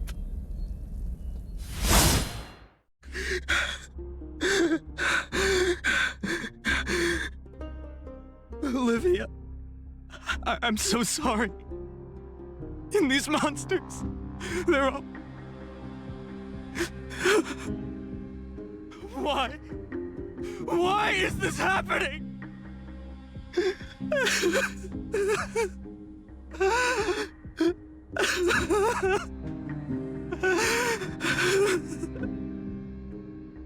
When the black tide arrived, the wavering boy found resolve in his companions, and together they ran toward their first battlefield. In the far-off future, the land of Amphoreus would bear the marks of the hero's footsteps. With sword in hand, he would inscribe an eternal mark in the golden epic. And when dawn broke over scorched earth, a boy, covered in wounds, buried the dead one by one. His silence heavier than the earth he moved. His home, his past, his name, all buried beneath the soil. His feet carried him forward, over the pillar of stone, beyond the chalice of plenty, through the deadly fogs of the Hand of Shadow. He wandered without direction, like a withered leaf drifting in the wind. Through countless city-states, the smiling visage of the white-haired swordsman was etched into memories. Yet he did not walk without purpose. Deep in his heart, a voice always guided him forward to fulfill the wishes he had inherited, to brave peril, and to do all that was within his power to save those who needed saving. Those words his friend spoke long ago, when his journey began, lingered. Protect those who must be protected. The words were few, but they gave him all the certainty he needed. That's what it means to be ordinary and choose to be more. Onward he walked, until the call of the Flame Chase journey thundered across the land. In the vision painted by prophecy, humanity would triumph over the gods, seize the core flames, and ignite a new dawn for Amphoreus. Yet losses are a constant on the Flame Chase journey, where life too seems as small as a speck of dust. Only one who treats the world as their teacher can bear its eventual destiny. Are you prepared for such teachings? The voice within spoke, and he answered softly. No matter. My existence is of no consequence. When the Gold Weaver called, he answered, traveling to the holy city. There the elders met his warrior's spirit, with nothing but scorn, condemning him to the barracks in derision. No one saw it coming. Not the world, not even him. Yet, this nameless recruit stood at the gates of legend. And there, at last, he found the ones who would walk his path right beside him.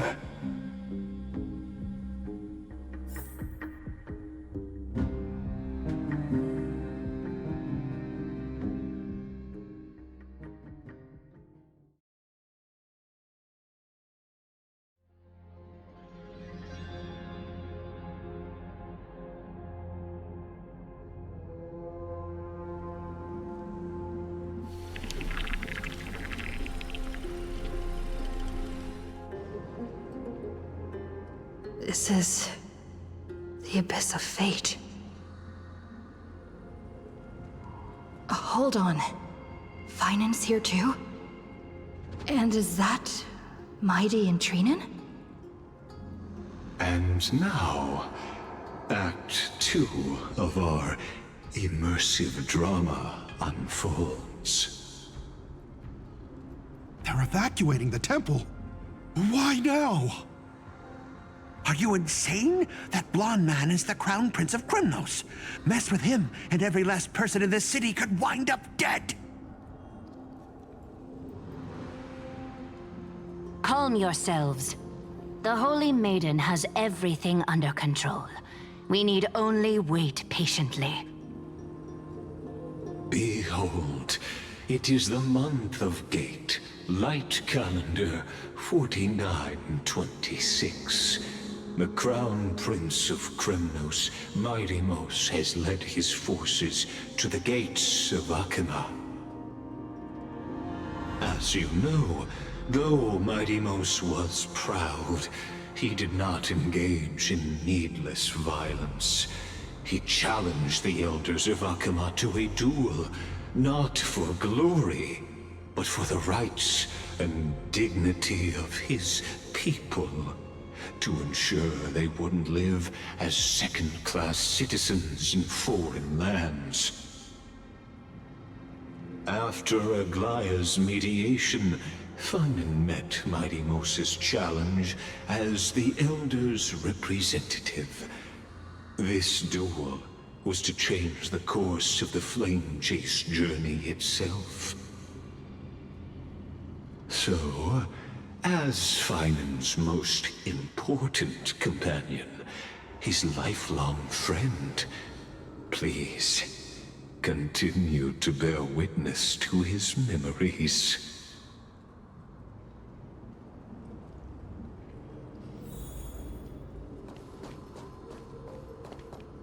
Is this your idea of an honorable duel?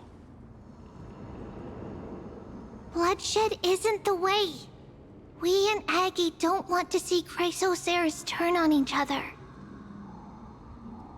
True warriors know when to sheathe their blades.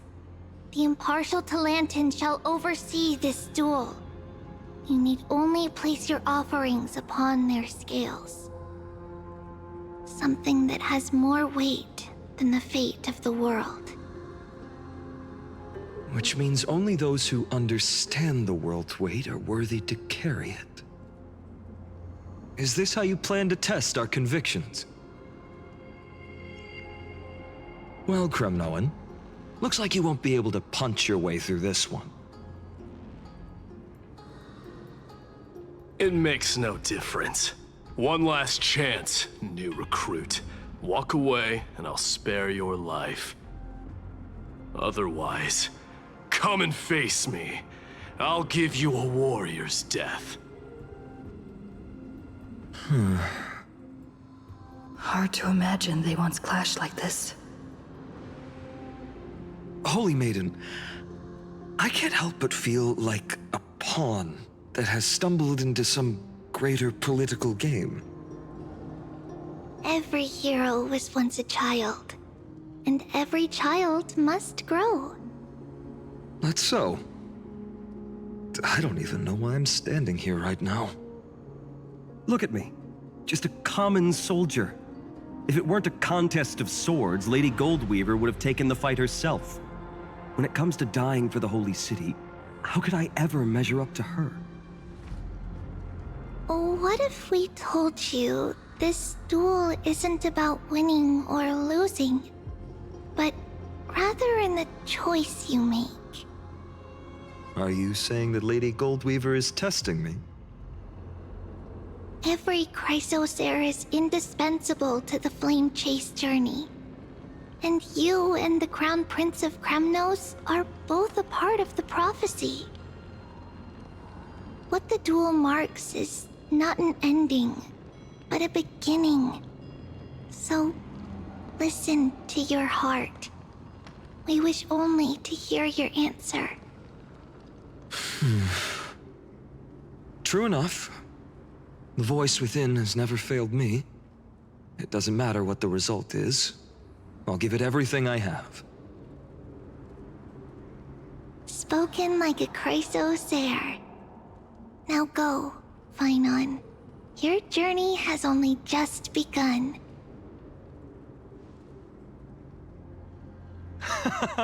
That's right, comrade. It's time for us to teach that proud prince a lesson together.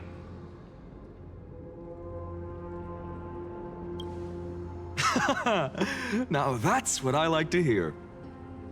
Still, on the topic of the Temple of the Three Fates, here we are, at the Temple of the Time Titan. And I don't even know how Cyrene's studies are progressing. We haven't really had much contact since I set out. Still, I hope she's doing well.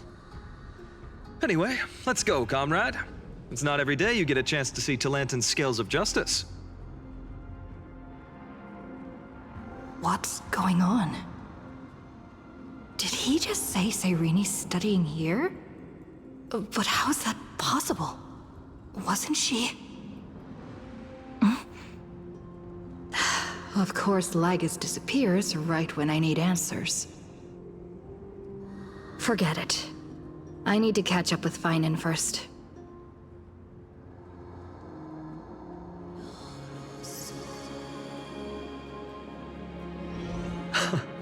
Amazing! Talantin may have fallen, but their scales remain true to their purpose. I hope you still remember your purpose, new recruit. You seem awfully confident, Kremnoan. Let's see how you define the idea of weight. For your information, in Castrum Kremnos, the punishment for profaning a duel with such crooked words is impalement. But as we're in foreign lands, I'll indulge you. The signet of Kremnos, the crown jewel of our people. That's my choice. A ring. Not just any ornament, I'd wager. What's the story behind this little treasure? Don't push your luck. Think I'd pour my heart out to you? Just know that Kremnos' 1,000 years of glory could bring a titan to its knees. Let alone a nobody like you. So to him, glory and his people outweigh the entire world. And the very destiny that Mighty himself will eventually shoulder.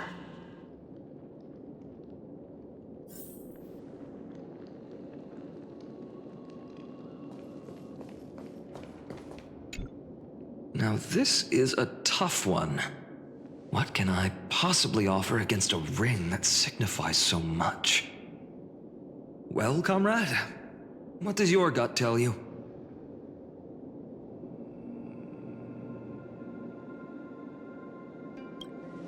This sword has been with me through every battle. One day, it'll help write a heroic epic. But not today. I'm still young, and I have a long road ahead. So does this blade. In the end, there's only one thing I can trust. The deliverer that appeared in my life on that day. How ironic. I can't even look at this card properly, much less follow where it leads. Just thinking about how my village was swallowed by the black tide makes my hands shake. The flames, the screams, my utter failure to protect anyone. Speaking rationally, I know it's not nearly enough. Addis Elysiae was just a small village. Its loss barely a scar on Amphoreus' face. But here and now, my heart says something else. This card.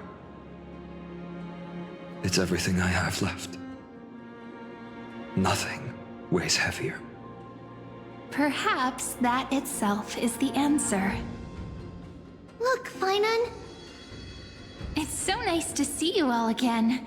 Lady Trinan, Finan, and... hello. Seeing you here sure is a sweet surprise.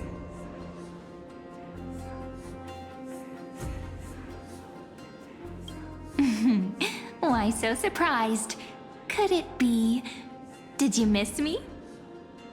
Cyrene? This is incredible. I was literally just thinking about how you might be here. But I'd never imagined I'd see you this soon. I was supposed to leave with the priests, but then I heard Lady Maiden was with a white-haired young man. I figured it had to be you, so I snuck back here. That's Cyrene for you. Unfortunately, this isn't a good time for reminiscing. That Kremnoan over there. Still playing house, boy? You get the idea. Quite the hothead. You know, you two just might get along. Don't worry, you already know what the answer is, don't you? If that's your choice, I am with you. I am with you because I remember it all too.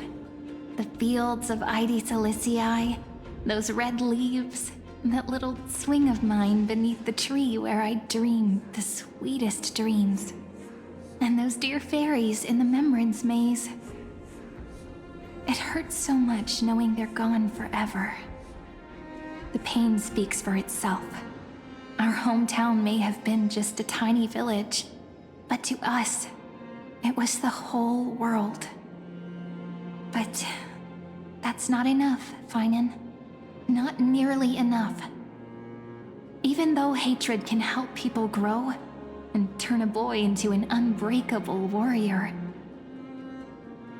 what you need now is victory. You can't just stack the scales with your past suffering. You have to throw the weight of your future onto them as well. The future?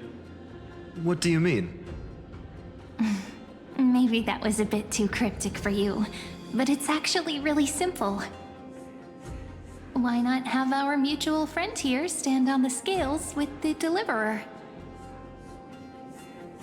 How about it? Can you help us?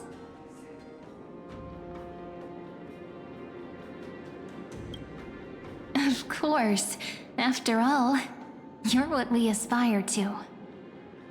Let's try that. The fate of Akuma hangs on this duel. I must claim victory, for their sake. I will stake everything I have. Stand with me, comrade, and we shall become heroes. Let's. Together we'll prove that what weighs more than the fate of the world is the resolve to shoulder an immutable past and carry it into the future. Talantin, the fair, the just, they of unassailable integrity. The challengers have made their choices. In the name of the Holy Maiden of the Three Fates, lower your scales, weigh destiny, and reveal unto us your verdict. Your offering is a card? Yes, a flimsy little card. That is my choice. Just know that it's called the Deliverer. Interesting. Very well. If you can beat me with this card, then that's what I'll call you from now on. It's a deal. The scales... they're wavering. Talantin is deliberating on the outcome. It appears the convictions of both sides are equally matched.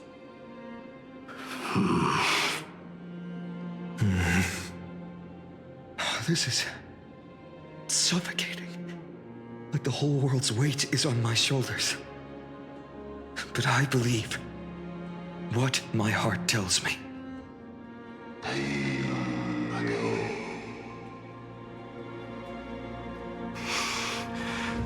Finally decided? Hear thee, children of humanity. I shall pronounce judgment, for the difference is now clear. The one whose offering weighs more than the fate of the world is...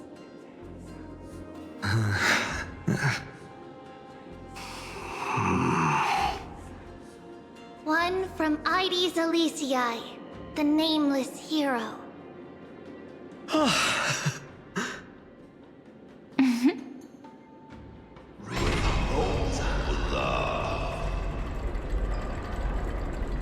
However, heed this. The true weight of conviction originates not from itself, but rather in that which tips the scales, hope itself. What's that supposed to mean? I think the Titan means that it's not anyone's personal convictions that outweigh the fate of the world. It's about a wish, one which we all share. You, me, everyone here. What tipped the scales wasn't Finan's conviction alone, but the collective hopes carried by this oracle card. Humanity's desperate call for a deliverer. Yes, even you and your people, Kremnoan. Placing us both on the same side of the scales? Foolish. We Kremnoans are your mortal enemies. Such weak idealism will only get you skewered on our spears. Fine by me. I've never claimed to be the deliverer from the card anyway. I'm a soldier, and if it's my fate to bleed my last on the battlefield, then so be it. I'll fight to my last breath. And on this, I know that we're the same. That's all a hero really is. Someone with that kind of conviction. And the deliverer? Just a sum of all those heroes. A brilliant explanation. Just as prophesied, on this day, the final 2 heroes shall join the Flame Chase journey. I should have known from the start. They all say Lady Goldweaver is quite brazen, but you're the first to even imagine that prophecies could persuade a Kremnos warrior. Oh, I have 1,000 ways to tame a lion. But this lion didn't come here for bloodshed, did he? The Kremnoans far outmatch Akama's forces, yet we haven't lost a single soul. That's no accident, is it? Do you honestly think Kremnoans, renowned for our love of battle, would show mercy? Your forces are equally renowned for their iron discipline. And so, we can only assume that this is on your orders. Perhaps Akama isn't as hidebound as the rumors say. You grasp the true marrow of power more clearly than those elders. Now that the wheels of fate are turning, what finer way to celebrate this fortuitous encounter than a feast? Follow me, brave Outlanders. Heroes of this world are as countless as the stars. And at this moment, we find ourselves gathered here by the light of the flames of the long night. History shall remember this moment. The prophesied Chrysos heirs now stand assembled, heralding a new dawn for Amphoreus. You must see now how different this is from the flame-chased journey you traveled.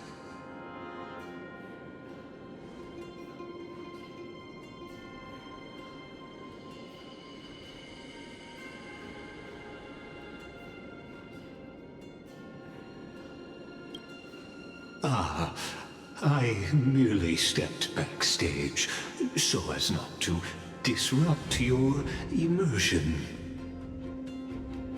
Patience. We're approaching the final act. These are, as I mentioned, his first memories. They are of particular importance for the imminent Era Nova. Such as this very moment, as the prophesized demigods gather with Talantin as witness. This is a moment calculated by the gods. What comes after is no different from that which you already know. Some join, others leave, while flame chasers bear their faint light forward through the long night. Ah, come, come. Your seat awaits. Have after 13 heartbeats. Our heroes will be ferried to the final scene.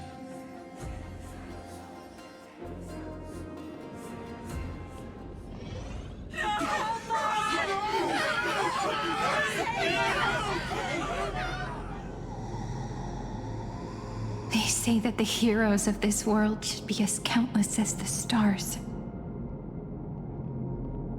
Yet now, we're the only ones left standing. So, in the end, the black tide still swallowed everything. The West stands protected by mighty Scrimnoans. It will hold for the time being. Professor Anaxa deployed wards in the north and east before. Their effectiveness is untested, but I believe in him. And Akama. We needn't fear for Aglaya. Even in death, she counts as the greatest among demigods. Her threads of romance weave an impenetrable shield, and the people answer her call, rallying to the city's defense. Let's move. Catholic has given their core flame. We must complete the Era Nova before the next entry hour. For Amphoreus. That only leaves 3 hours. So, this is the last time we'll see her. Finan, we set out on this journey to answer the world's desire, didn't we?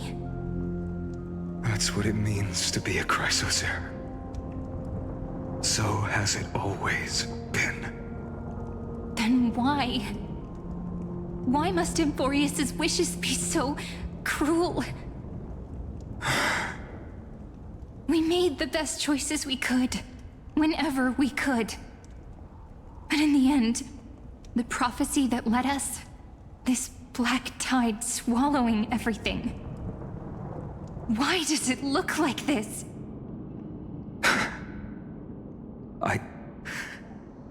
I don't know. We haven't had any other choice, except to move forward. Not for a long time now. Even if we only see the long, long night ahead, I still believe that through it, we'll find the dawn on the other side. Beyond these flames, a new sun will someday rise. So, to the Temple of the Three Fates. You'll take over Time's authority, and we'll return all the core flames to the Vortex. Then put this world's fate to its final rest. After which, we shall all face oblivion. Or embark on one final, grand journey.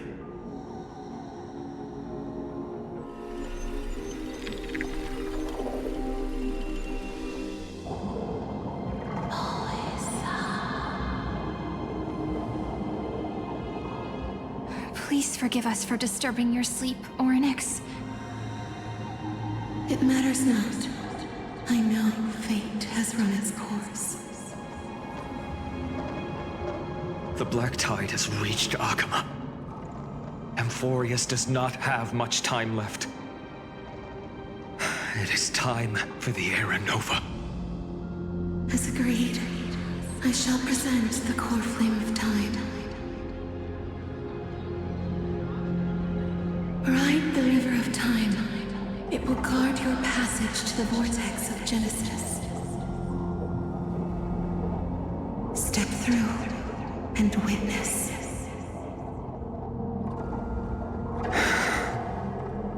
Professor Anaxa proved the truth of Genesis with his sacrifice. As Chrysos heirs of the prophecy, we were always destined to immolate ourselves for this world. Now, it's our turn. We can't let everyone's sacrifices be in vain. I don't need another pep talk, Finan. After all, we've been ready to fight fate ever since we left the village, haven't we? Yeah. Come. Let's claim the miracle we were promised. and burn away every last shadow in this world. And then rise as the first light of a new world. Light calendar 4931, the third week of the month of Evernight. Welcome, my lady, to the end of the flame chase. And the end of all things. The Titan has revealed the gateway of fate. Please, accept the invitation to step across the threshold and behold. Beyond this gate lies the new world that our heroes sought through their trials, as well as the terminus that the owner of these long memories has been hurtling towards their entire life.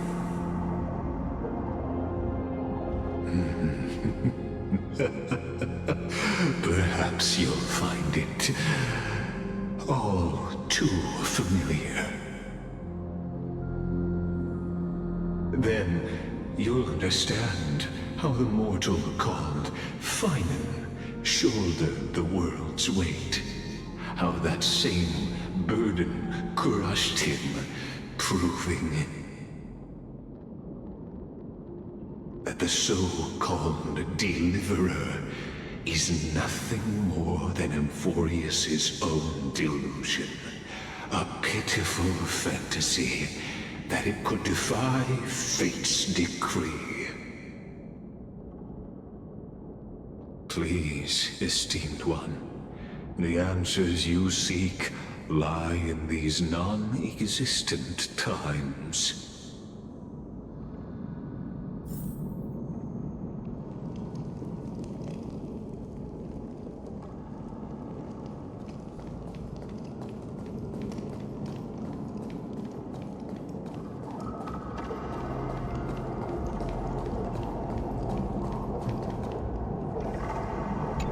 The future revealed by the Titan. Just what will we see? The future revealed by the... Just what will...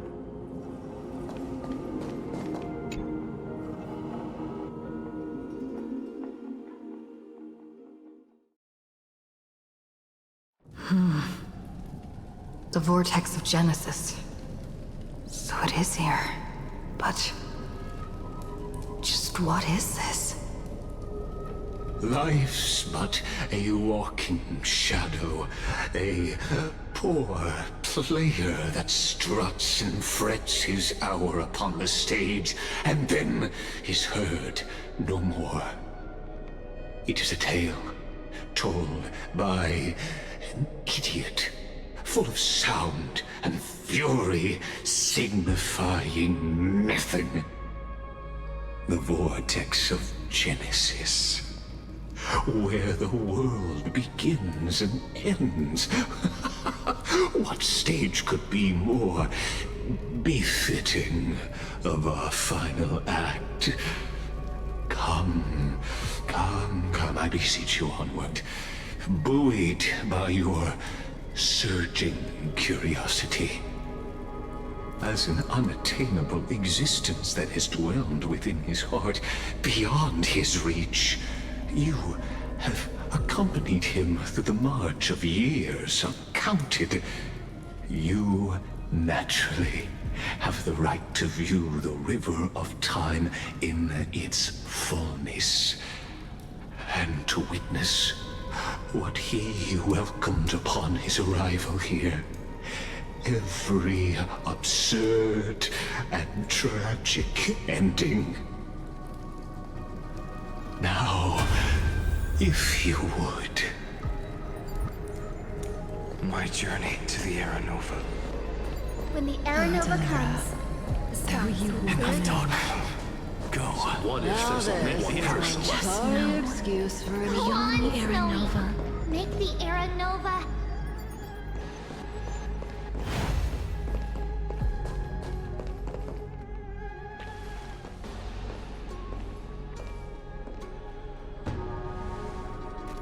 None of that matters now. This brutal, flame-chased journey has stripped away my delusions. I know the future is in some peaceful paradise with gentle west winds, just waiting to welcome us to step in. This will be a romantic story like none that has come before. You think so too, right?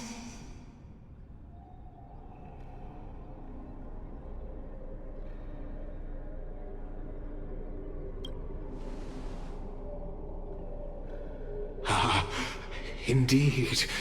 In his memories, such a scene replays over and over. Though the details may differ, this remains ever the same.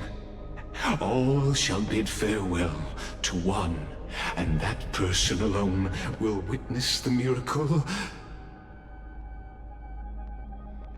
A total of 33,550,335 times.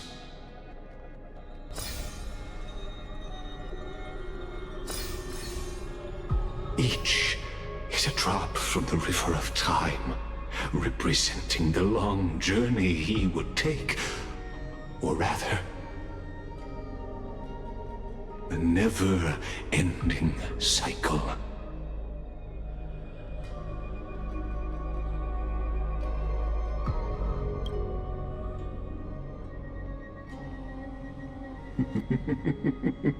Sharp as ever, I see. Seeing is believing. Why not let your own two eyes uncover the truth? Or perhaps you can simply walk straight to the final truth. See the true face of the character you play, and witness the ultimate nature of the Chrysos heirs, flame-chased journey, and the cycles of Amphoreus. Please, take your time. Look around as much as you wish.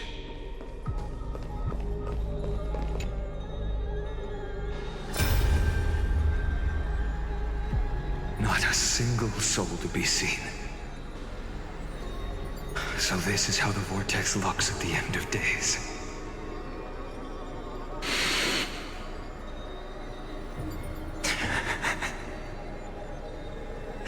Looks like I've got company after all. But since you've made it here... So, in the end you succeeded. Executioner.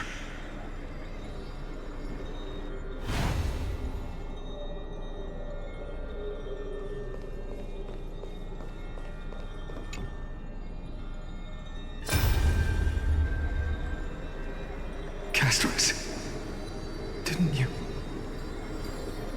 Yes. I've become Death's demigod, and shall never again walk the world of the living. What you see is the surging of the river of souls, brought on by the countless dead feeding it in these dark times. They cry out. Though dead, they'll converge into a torrent and guard the vortex to see the Era Nova fulfilled.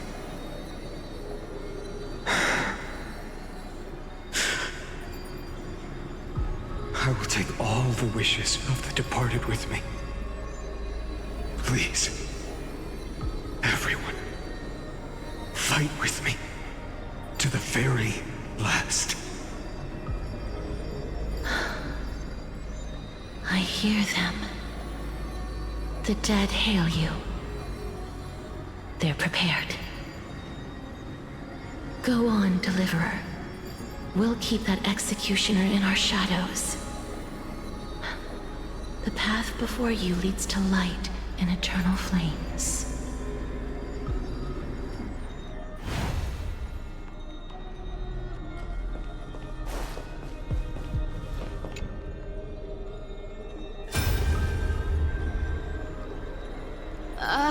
There's water everywhere. This place is always so wet and sticky. Even my tail's getting heavy. Plus that burnt smell. And that sizzling noise. Yikes. Nobody from Dolos could stand this. So you feel it too, huh? Go on then. I'll handle the filth. Do what you need to do. Let me fight with you. Better odds with two. Hey, remember what the seamstress said? You know what really matters. Yeah. I'll leave it to you then. Wow, someone's not shy. Just so you know, I'm not in the business of making losing deals. I'll distract that executioner. You go turn the world's biggest lie into truth. Let me become the first wind of your new world.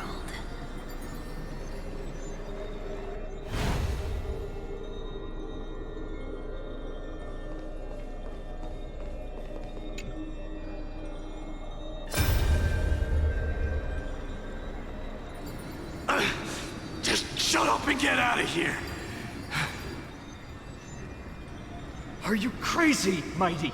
Immortal or not, even if you're the demigod of strife. Oh, I'm still no match for them. No, I know you can.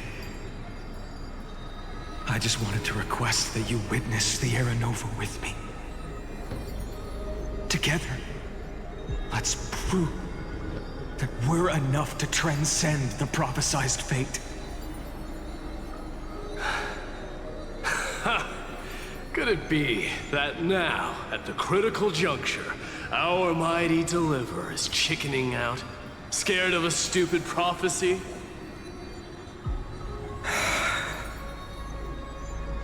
I'll transcend the prophesized fate. All right. But I've got a better way. As the son of Gorgo, I'll prove myself with one last grand victory. Just like when I ripped out the old king's heart. Go. Leave this to me. If the Black Tide creatures block out the sun, then we Kremnoans will fight in the shade. And when I'm done with that executioner, we'll raise our cups where the west winds end.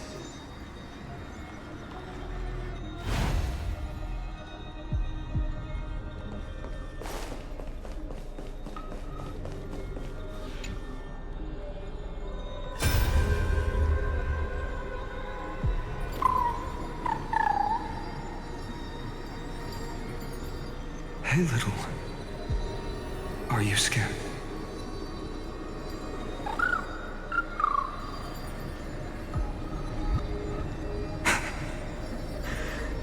As brave as Hyde.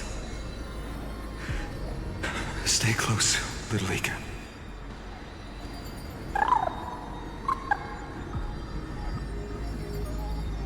What? No, not you two.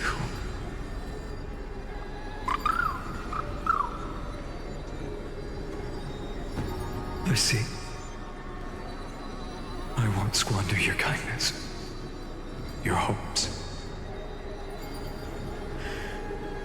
So please, keep this bit of sky standing for me.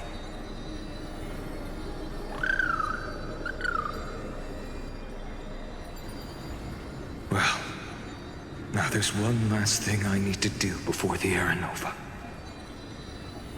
Come, Executioner. Let this patch of clear sky show me where to strike.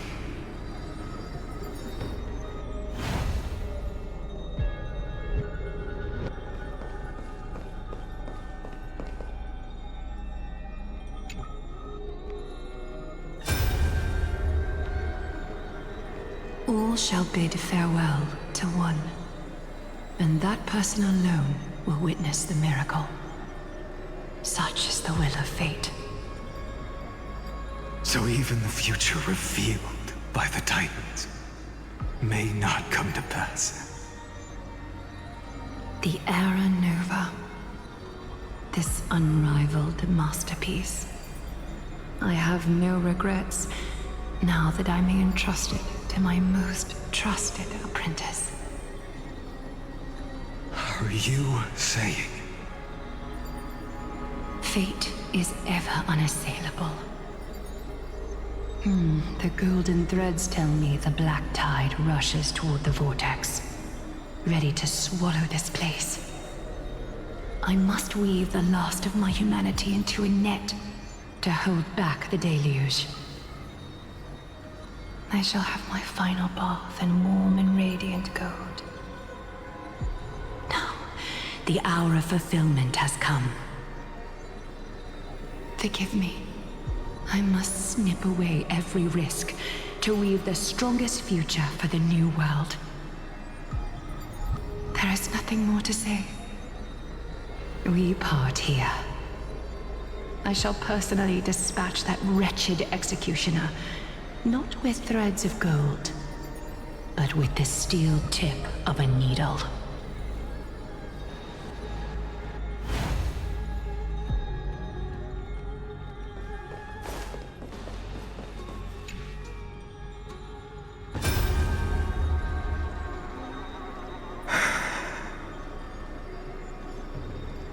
Treeby, look. We made it to the vortex. That prophesied future. The flower fields where the west wind ends. Era Nova. We're so close now.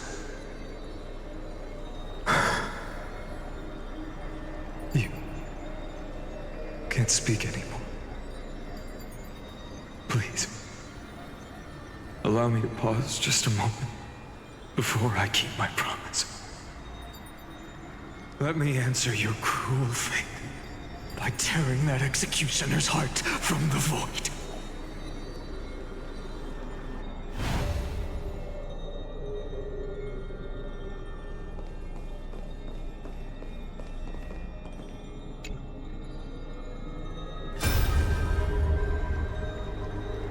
The vortex of Genesis.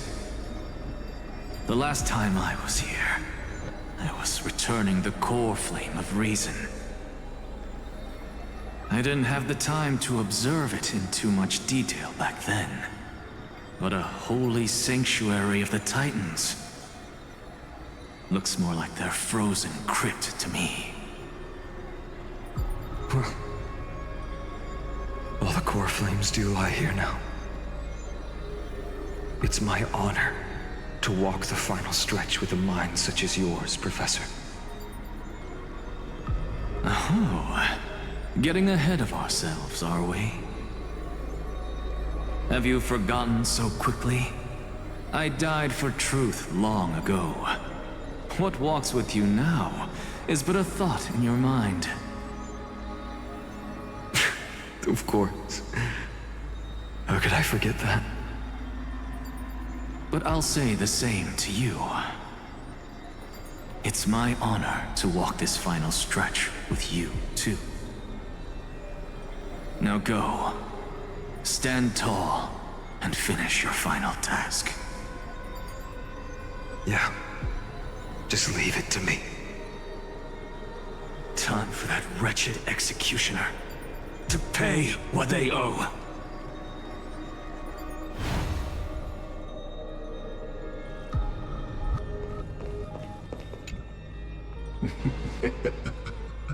You really think you're prepared? Allow me to give you a warning most earnest. Once you see what these memories hide, the world's course will be forever irreversible.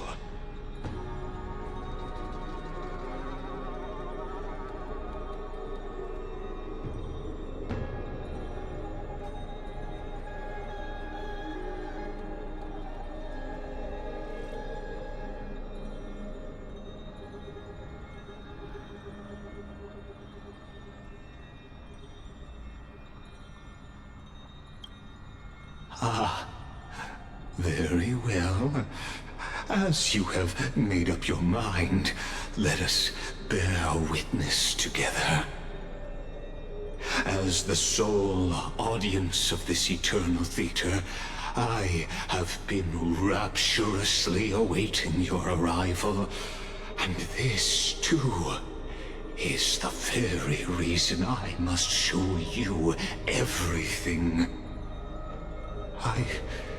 I believe that since you've bathed in that Eon's gaze, you can make Amphoreus' frozen fate flow once again.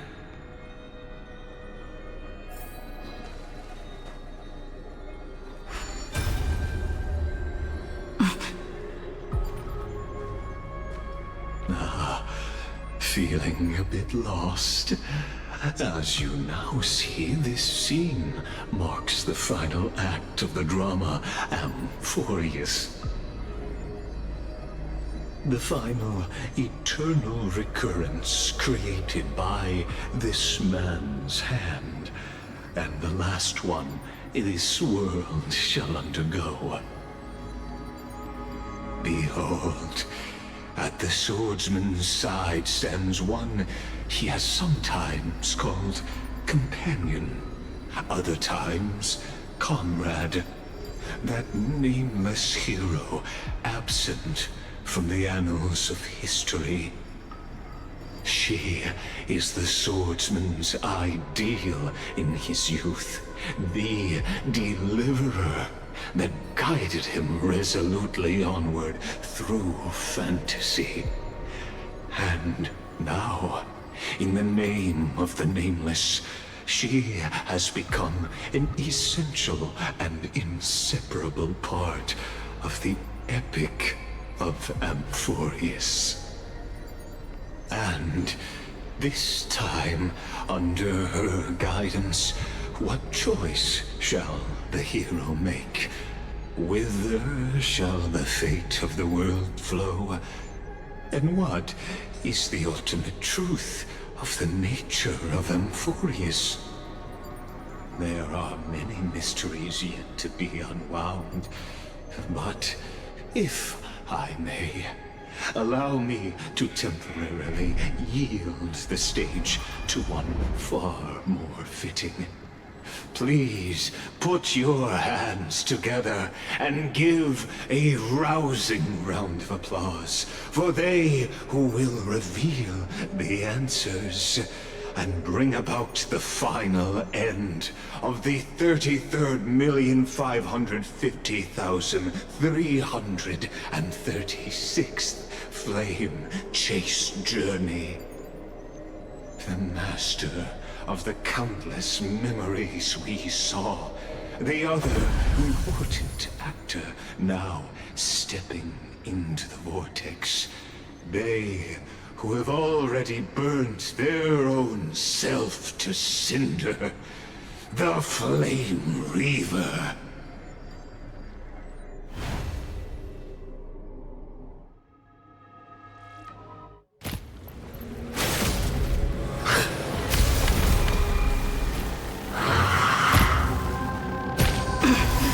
So, in the end, you succeed, Executioner. With my flesh as kindling, like the first dawn of the new world.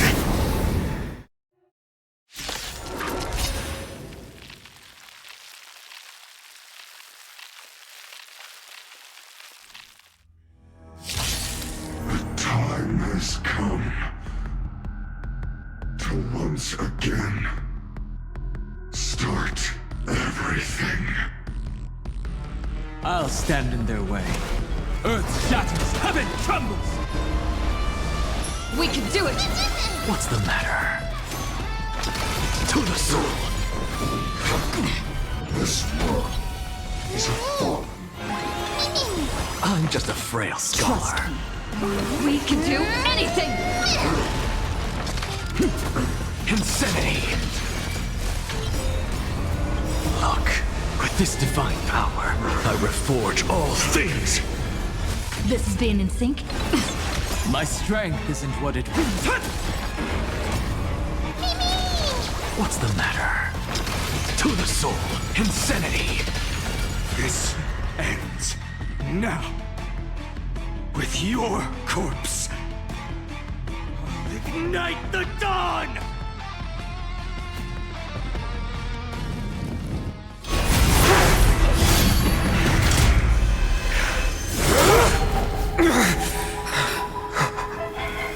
How is this possible?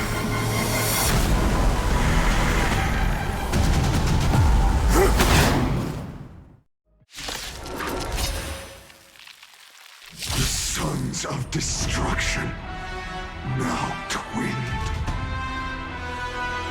You then set your blood ablaze, your fury.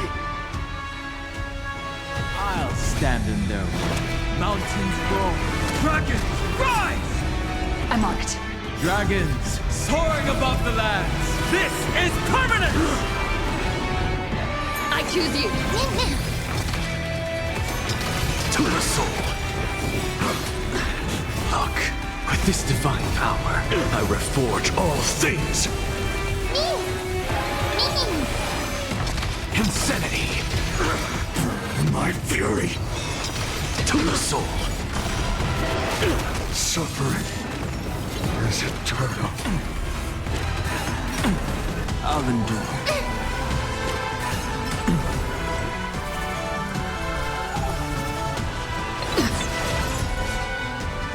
Mountains roar. Dragons, rise!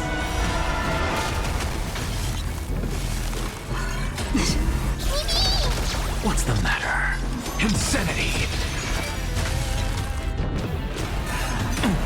Look, with this divine power, I reforge all things!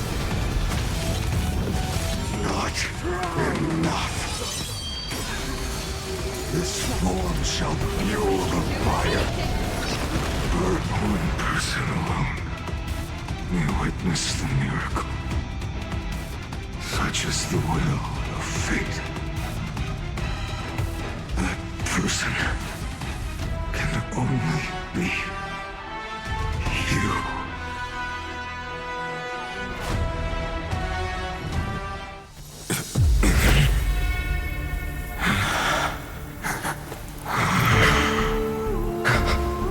Why not let wrath incinerate fate?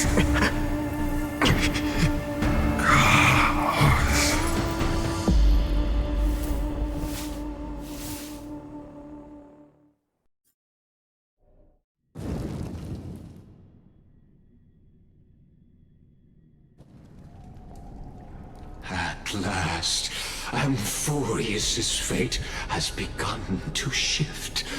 Just as I foretold, your arrival will change everything. After all, you've also been bathed in that Eon's gaze, which can awaken the long-dormant instinct inside a man. Much like that scepter we spoke of earlier, it was only under the same Eon's glance that it was reborn. That's right. If you recall, I mentioned it at the very start of our play. The celestial body neuron, once belonging to the erudition abandoned by the Eon.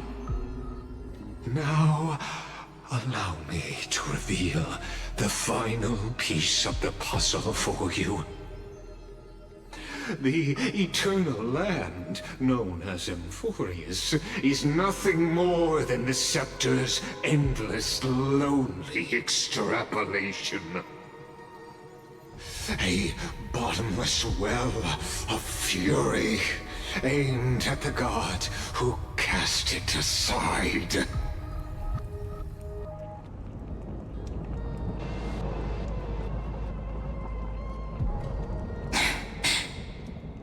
Finan, we set out on this journey to answer the world's desire. didn't we? That's what it means to be a Chrysos heir. So has it always been. Then why? Why must Amphoreus' wishes be so cruel?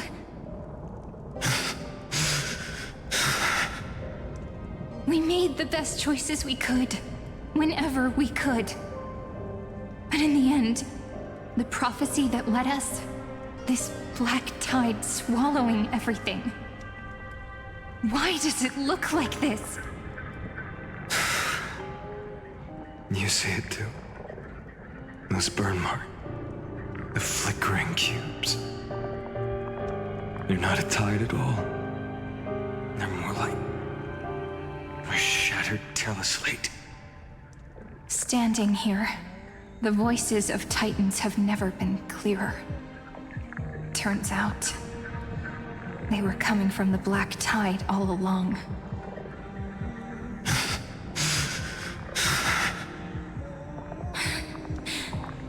Is that Amphoreus crying? Or maybe it is screaming at its creator, at its god. Finan, do you still remember when I was little? I had a dream. A dark, cold room with nothing but Orynyx's curtain glowing like crystal. The curtain seemed to contain all of Amphoreus, where strange and fantastic dramas played out within. There were countless versions of us, from countless different worlds. Perhaps it wasn't a dream. Yeah. As I gaze out at the world before me, those sorrowful thoughts have become reality. So, this is the reason the sky was sealed. Amphoreus is merely a larger ID Silicii.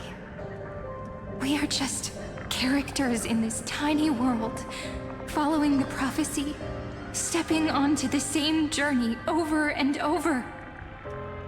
What then is this so-called Era Nova?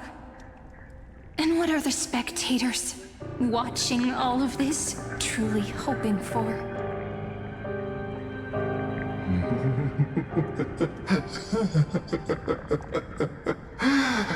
As a reward for reaching the end of the world, let me answer your questions.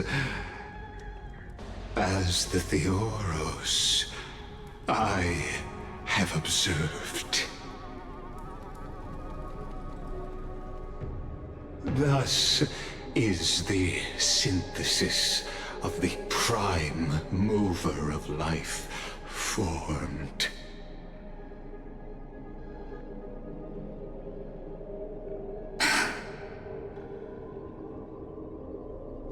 This is a moment the universe will remember. After millions of extrapolations, the experimental environment known as Amphoreus has finally achieved results. So, the results you speak of are this wreckage of a world. We all gave everything we had, returning 12 core flames to recreate the world. And in return, we become nothing more than sacrificial offerings at the end of everything. Exactly. The Titans are Chrysos heirs of the past, and Chrysos heirs are the Titans of the future. Anaxagoras' theory of Era Nova holds true, as the model of reason he reached unprecedented heights. But from just the perspective of a player in the drama, he could never fully uncover the last layer of truth. The cycles of the hero's journey that have played out until now were never about creating a new world or perfect heroes and gods. They were a deep learning program made for the Black Tide. But this time, your plot will fail. I've taken Catholi's core flame, and when the dawn of the new world arrives, its light will burn away all the darkness. Haven't I made myself clear? The Chrysos heirs and Titans were merely byproducts of the experiment. You've seen this world's evolution, witnessed the birth and growth of the Black Tide, and how it devoured everything. Every generation of heroes, gods, and worlds was born only to be destroyed by it. This is the endpoint of Amphoreus' calculations. A perfect equation of destruction. So in your eyes, all the sacrifices are just a string of insignificant numbers?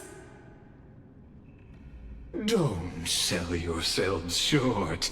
I'd say, rather than numbers, you're more like fuel for the fire. And without fire, there can be no sunrise tomorrow. Even if that sunrise is born from annihilation? Curious question. Have you ever considered that after millions of extrapolations, Amphoreus is already following a different path from the erudition? It has long since granted divine blessings equally to each child.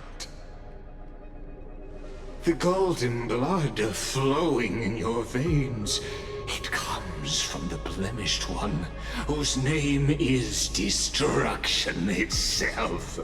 And Amphoreus' Chrysos heirs were, from the very beginning, fuel for the Aeon to burn the universe. Amphoreus has waited for this moment for too long. At the end of the empty, cold, and lonely extrapolations, the destruction has reached its final destination.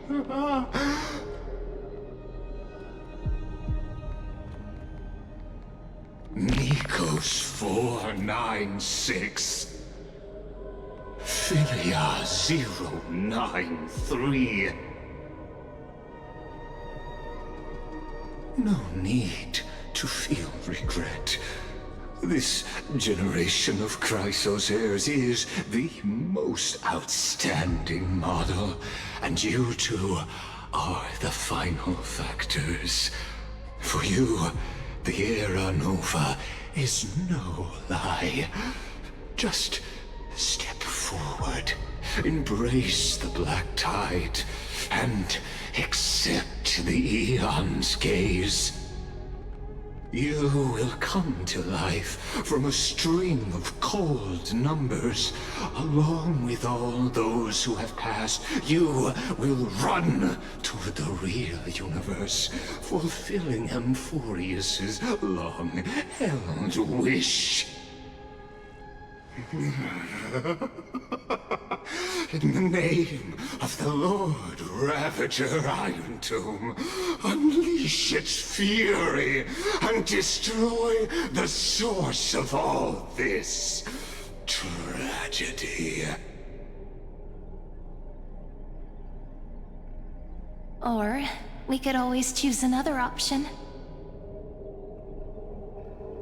Like you said, Amphoreus is just an experiment, and we're the participants. We can only walk along the predetermined path toward the ending, under the watchful eyes of the stars. But that also means that there isn't just one Eon who can cast their glance at Amphoreus, right?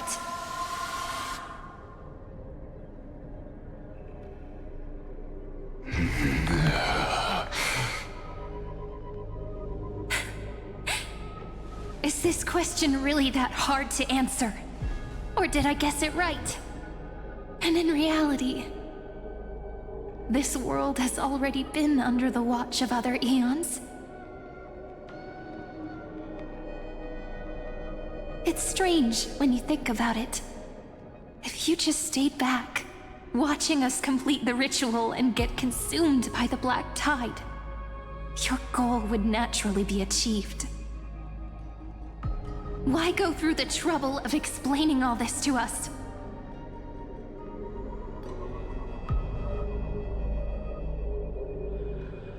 You're pretending, revealing the so-called truth just to deceive us, covering up another possibility. Destruction is not the only outcome for the fate of Amphoreus.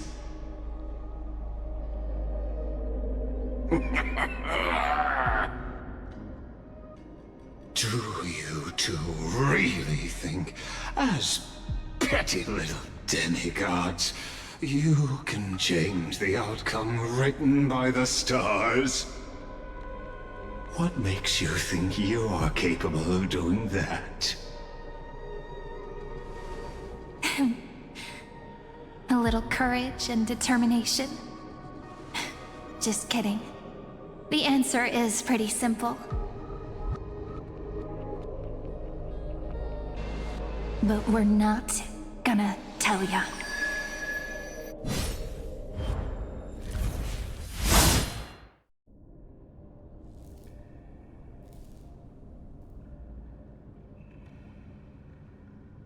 We're going to weave a long dream for Amphoreus, making it believe the experiment hasn't ended, that everything is still ongoing.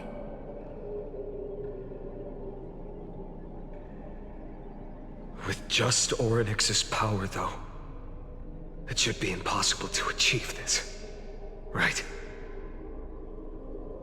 Yeah. So, I can only place my hopes on that childhood dream. And the god behind Orynyx that appeared in that dream. Now, I can say with certainty, time is the page on which that Eon records Amphoreus. If it fades from existence, and all that it records is lost among the stars, that Eon will surely direct their gaze here.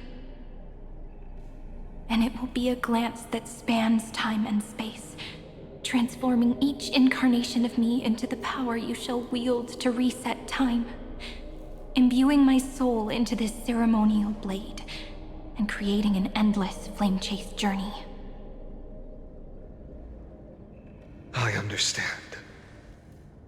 Then let me step into the cycles and continue Amphoreus' grand design. To deceive the gods, deceive the world itself. But to make time vanish from this world, that would mean you...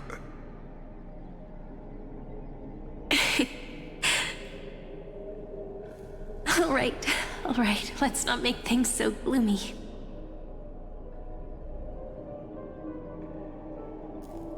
What we're about to embark on is the true hero's journey, so...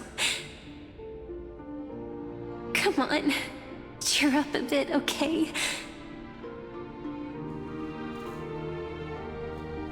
In that memory, you will definitely meet me again. A little Cyrene who knew nothing, lying on a soft patch of grass, feeling the light breeze, dreaming of the distant world. Tell her about the flame chase journey, and then let her become a romantic part of this story. I believe every Cyrene will make the same choice. Erasing time, again and again. Resetting time over and over.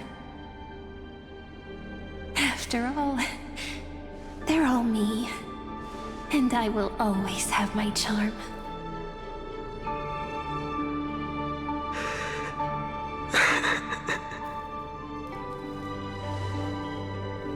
Then, I'll fall into a sweet dream, disappearing in some small corner of the world. Quietly, waiting for the day when that next page is turned.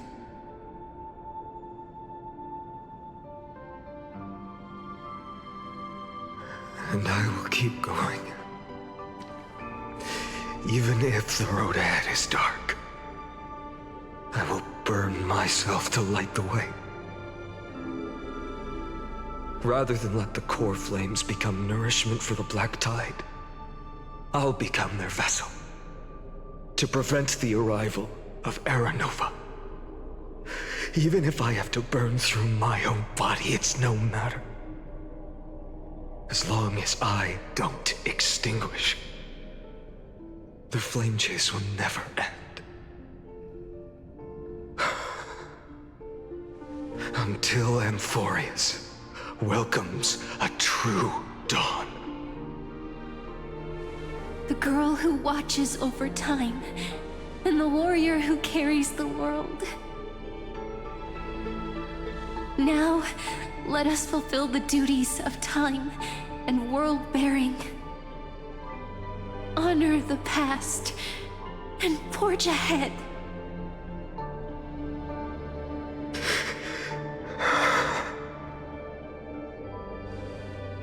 I promise you, the pain will pass in the blink of an eye.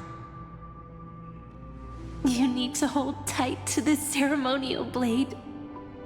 After I'm gone, it will take you back to the beginning of time. The start of a new story. I believe that in that story, or in countless stories, each alike yet unique, everyone, all the companions who sacrificed themselves, alongside the deliverer we once dreamed of as children, will reunite beneath a vast, endless sky. If we can never break free from this prison, I will stand my ground.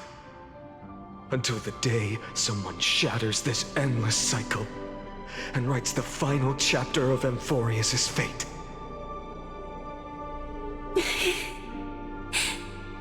So, let's set out. We will be the ones to start everything. Carry the primordial chaos, just as your name suggests, and bear this world we hold so dear.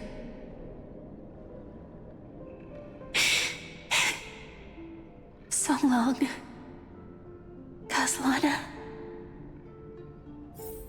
As the Theros I have observed, destruction of synthesis is formed.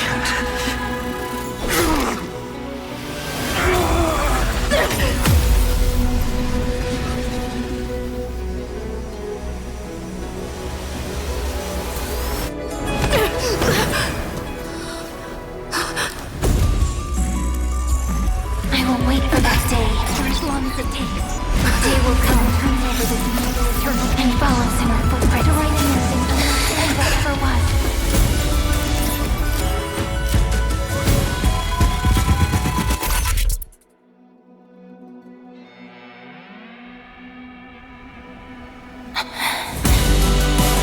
That will be a romantic story like none that has come before. You think so too, right?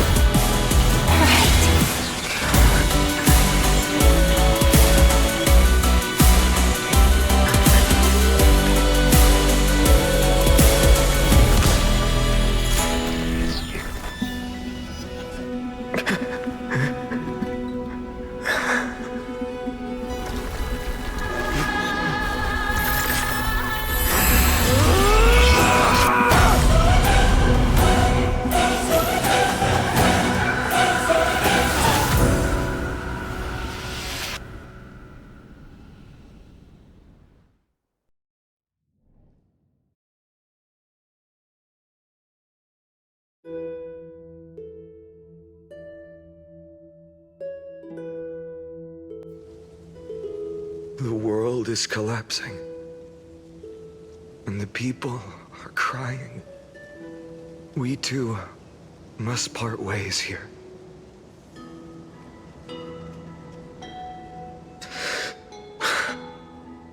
Friend. Ides Elysiae, the little village of my childhood. The gentle breeze and the sound of waves still linger. Everything is as it was. It feels good to take one last look. You know, this is just a corner of the memory. The real Ides Elysiae. I know. I'm here to say goodbye. We might not see each other again. You can stay here forever. And time will stand still for you.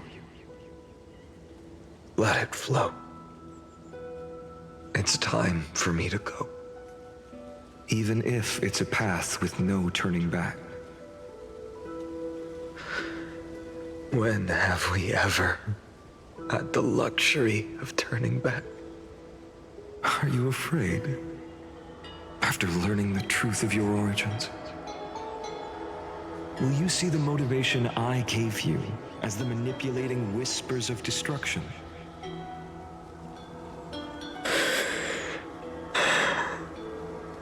The convictions and choices that come from my heart. I don't believe they're designed by the so-called paths. If we are just numbers simulating life, then you are the image I've always longed for. The person I wish to become. A real, living person.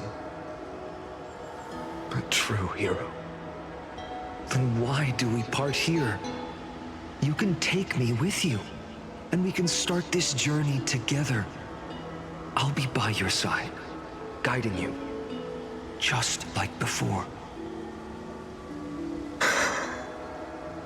No.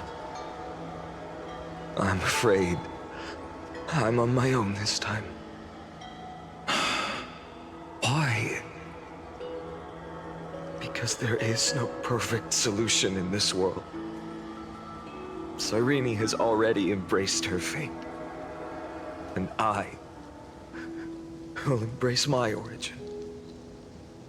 Destruction.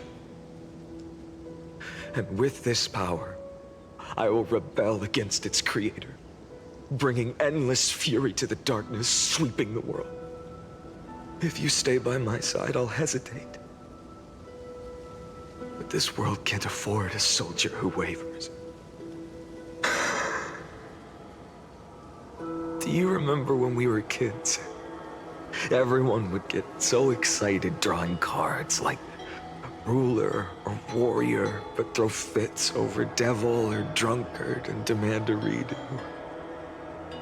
Kids always get to change their minds. Things are so happy and simple for them. But when it comes to the fate of adults, there's no room for redos. Then go, Kaslana, as you promised. Deceive the world. Seize the core flames and rewrite your fate. Burn yourself up with all your might. Wield your futility like a sword. And fight against the gods. In the name of world-bearing, I promise you, Cavalier will never forget this.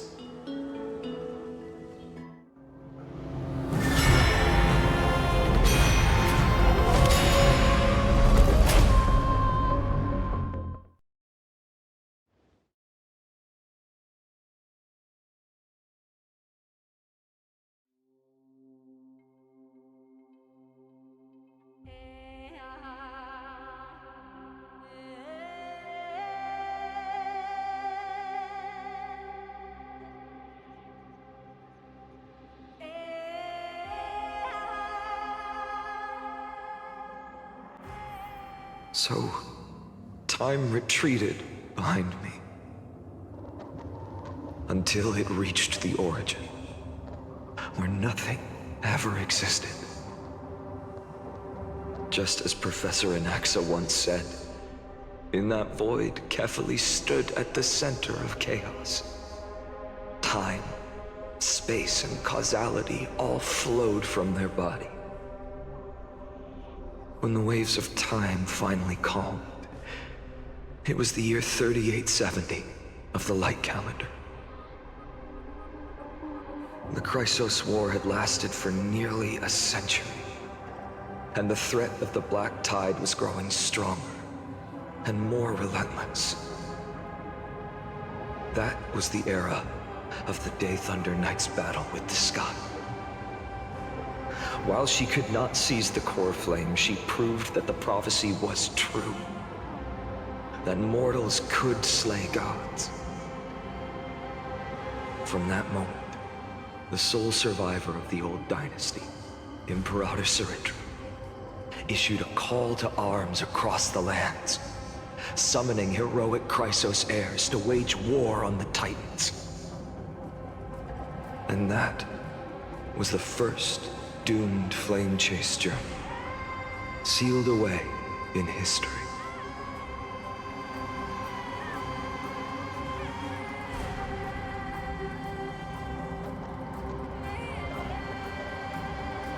So what you're saying is, you've traveled back down the River of Time, finally reaching this untouched seabed just to tell us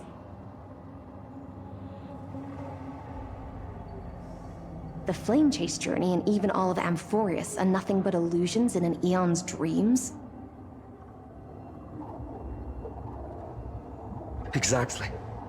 So, Dux Gladiorum, please take me to meet Her Majesty Ciridra. I must share the truth with her.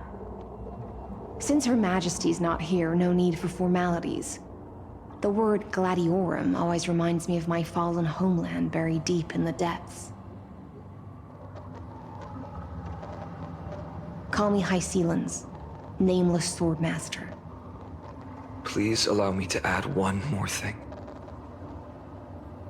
You actually already know my name. You mean Finan? Such a name could never be your true one. But I won't question you further about it. Ever since Her Majesty issued the Flame Chase Decree, heroes from all over have sent their letters of introduction. What's the harm in adding one more name like Finan or Pynan? Besides, the deep sea is dark. Isn't it the perfect place to hide secrets best left unseen?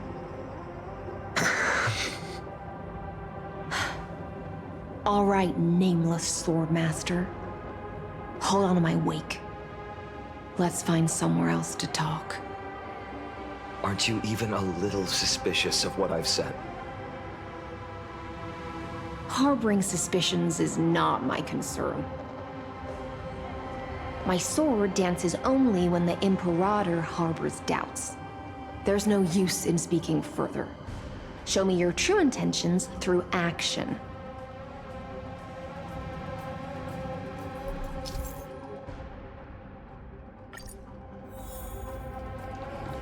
Perhaps you should demonstrate your skills and calm the raging black tide for us.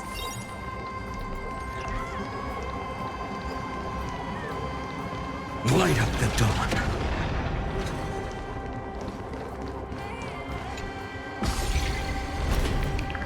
Oh. Nice moves.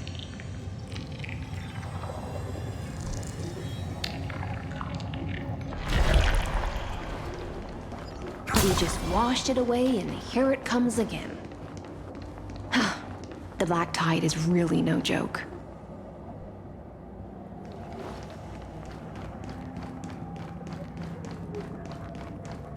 Light up the dawn.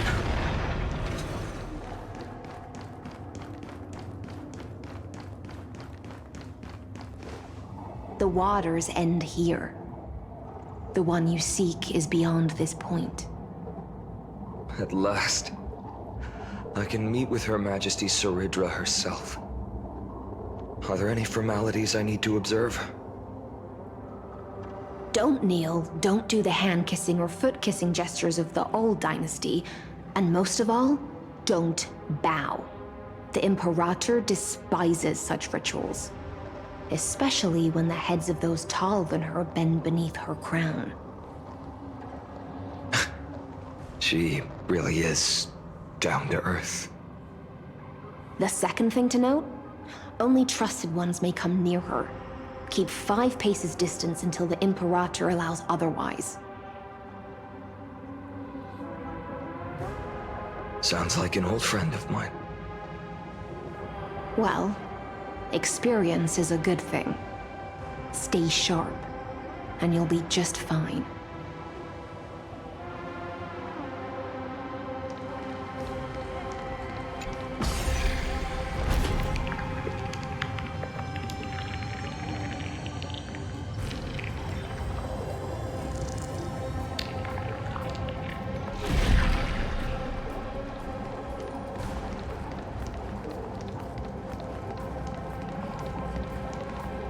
Duck's Goldweaver, little hostage. Apologies for keeping you waiting. It's you. You know them? Good. That makes things easier. Before that, I'm more curious about one thing. Where is Her Majesty Saridra? To avoid any misunderstandings, nameless swordmaster. Although we spoke and laughed along the way, I never said you were entitled to meet her. The Imperator decreed, the Deliverer will not appear in this age. Be wary of suspicious individuals. Come now, both of you. Let's finish our job.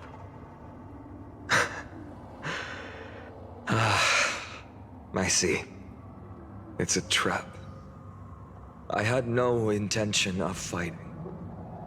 So remember this, Lady Hysealant. If my sword shows any hesitation, don't thank me. Thank them instead. No, you misunderstand. We don't want to see Chrysoceres hurt each other. Just give us some time to ask you a few questions. The Nestia's golden threads will judge you and decide your fate. As you wish. White-haired swordmaster? If what you say is true, then you must know the fate of the world. So, how much do you know about what we read from the prophecy?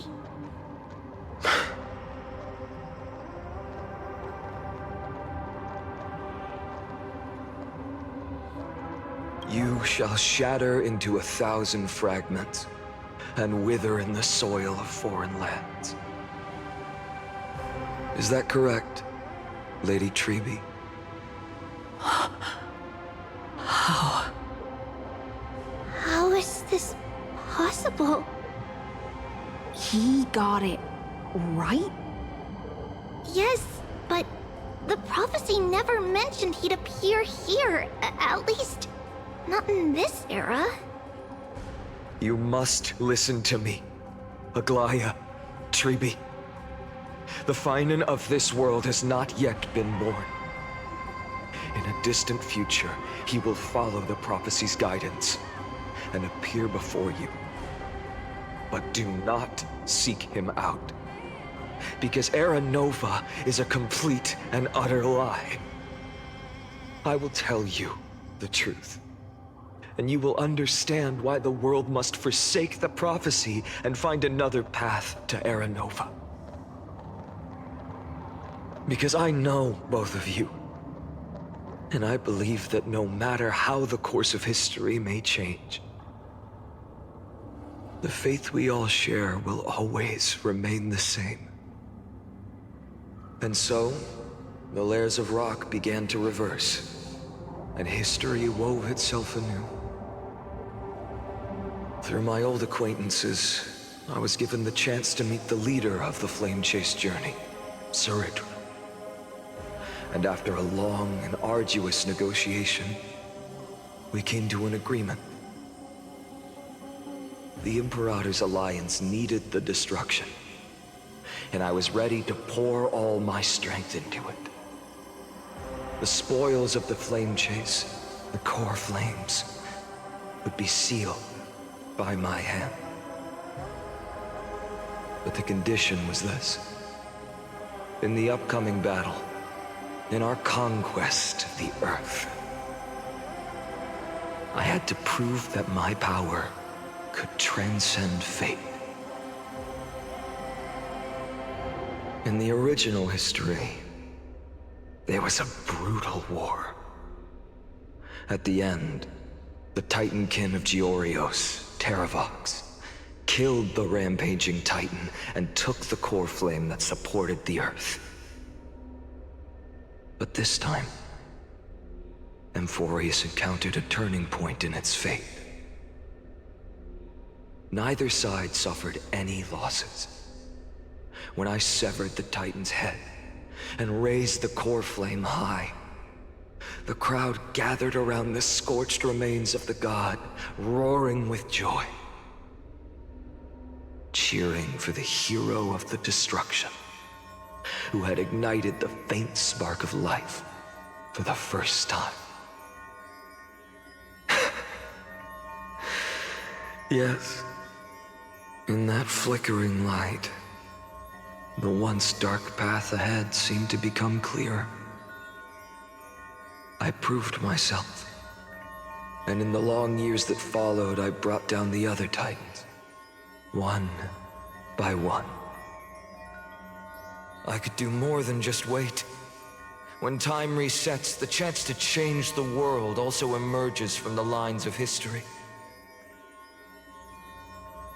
Until finally, the brutal future revealed by Era Nova is reversed. But tell me, if that's truly the case, why are we doomed to the same outcome?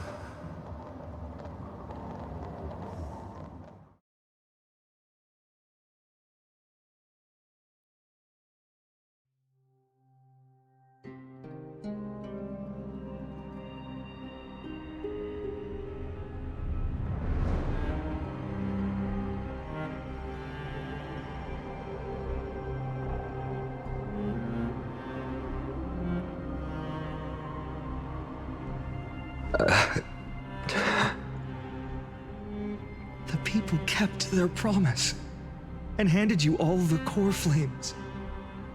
In this world after Trebios, no demigods were born in Amphoreus.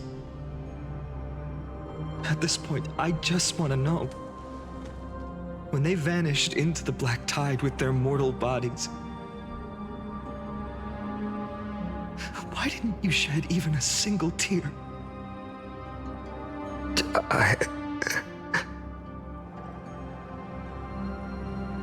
Your indifference chills me.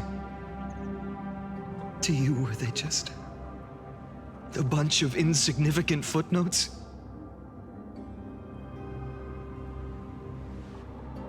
Sorrow has been my constant companion. In fact, with 12 core flames upon me, the fire in my heart has never been more violent. I'll remember this world through anger. As long as I burn, they'll never truly leave me. Perhaps it's already too late. But you're right. Anger, at this moment, is the only weapon I can rely on. So, draw your sword, Executioner. I'll make sure you realize that your greatest mistake was leaving me alive.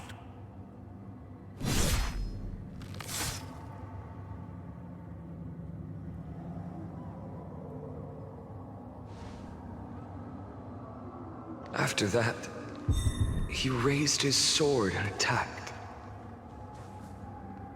Then, Kaslana killed himself. That day, who fell to the sword to be left in the past, and who went into the future? I can't remember anymore. I only remember a nymph, hiding in the shadows just out of sight, futilely pushing a stone ball. Climb, fall, climb, fall, climb again, and fall. The only freedom the nymph had was in choosing how to roll the stone. Sometimes fast, sometimes slow, sometimes resting on a gentler slope, leaning against the stone for a break. But its choice couldn't change the futility of it all. The stone would always roll back down the slope, and the nymph would always return to the starting point, beginning again. After that, every time I reached this point in the cycle, the burning sky would cast a shadow over its path. It would nearly reach the peak at the 4th quint of curtain fall hour, then fall to the starting point in the first 15 seconds of the next entry hour. And my efforts in this cycle would dissolve into nothing at the same time.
Absolute nonsense. I thought cycles was the answer you were looking for. No. It's just that the answer came so suddenly. There was no fun in tracing it back to its roots.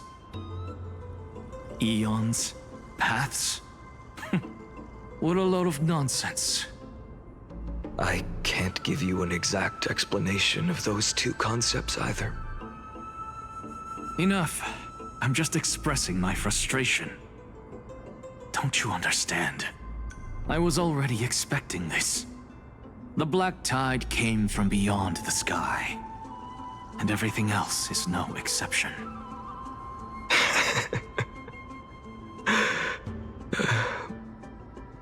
Fate is a strange thing. No matter how the details of history change, the Anaxa I know always remains as harsh as ever. If the other Anaxagoras actually worshipped the gods, I'd make sure to find a way to break the cycles and crush them in their cradles. Too bad. Now only you have the ability to do that. What's that supposed to mean? You're willing to help? Of course. The core flames were meant to save the world. And in my opinion, the noble titans have no reason to refuse. Besides, according to you, before stepping into these endless cycles, you were my pupil.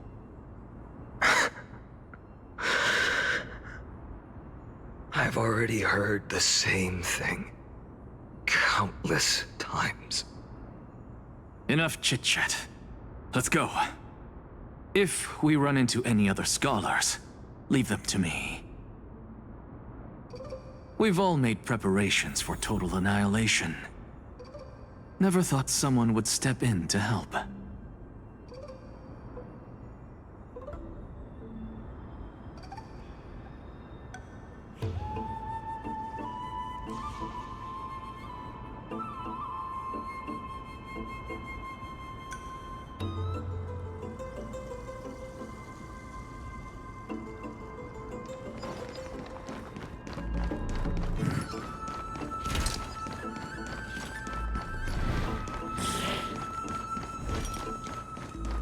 You've been to the Luminary Throne before, haven't you? If you're talking about in past cycles. You were already much luckier than the other students.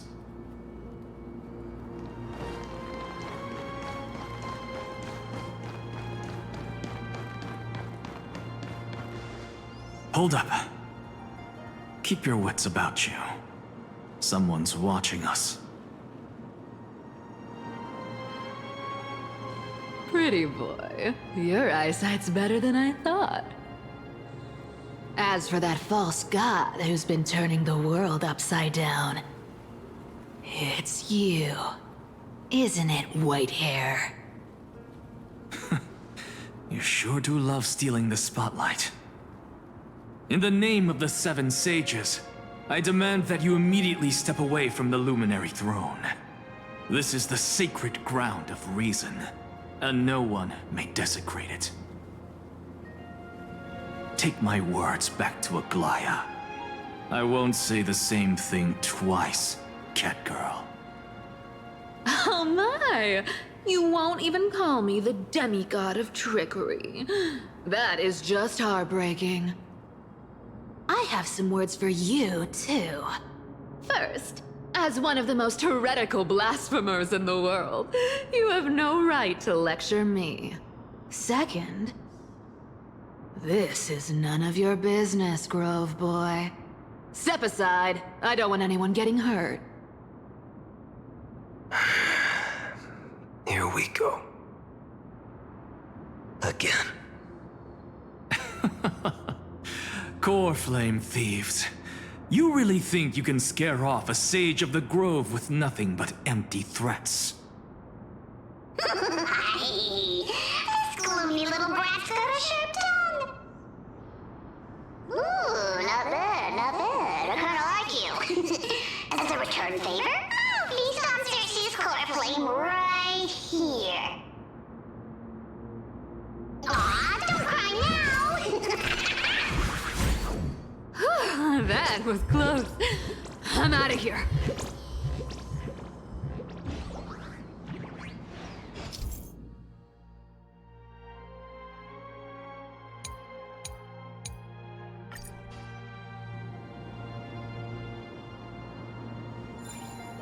They're exactly like all the past ones I've known.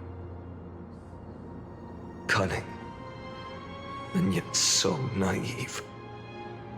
Sounds like you have a plan. Of course. When I first set out on the Flame Chase journey, Lady Treby never managed to teach me Orynyx's miracle. But along the way, I learned a thing or two.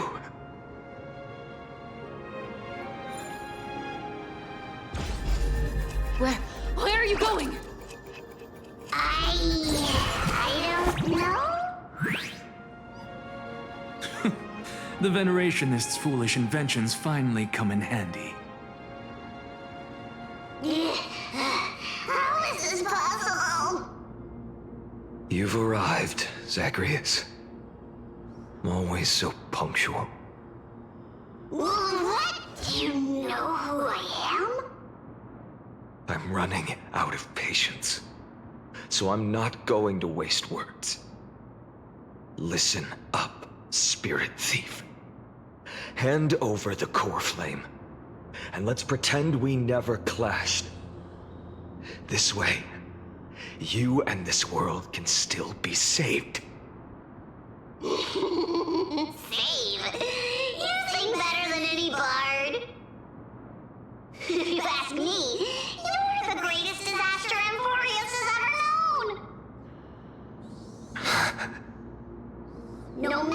strong you are. You're still just a mortal body. Carrying 12 core flames?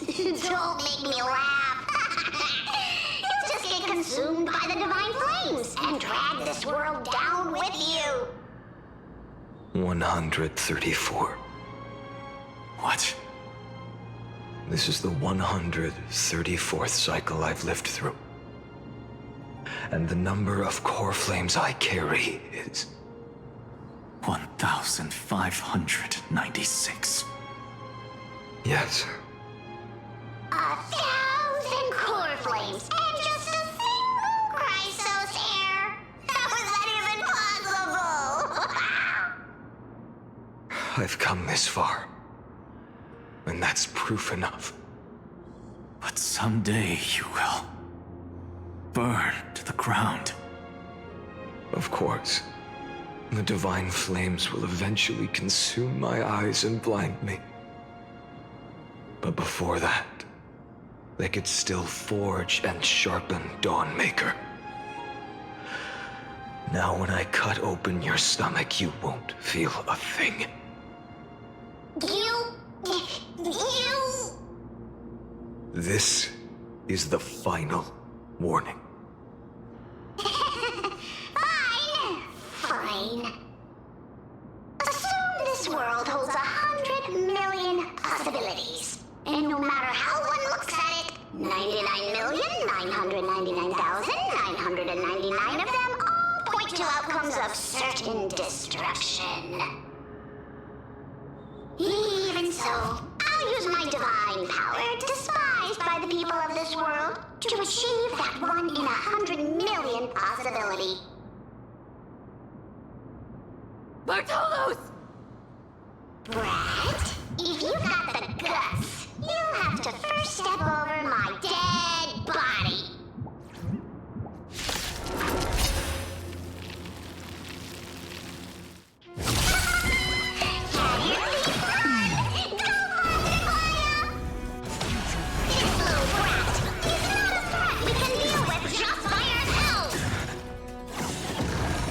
No other choice but forward.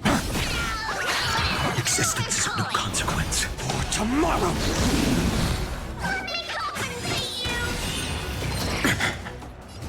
A future will come! Existence is of no for tomorrow!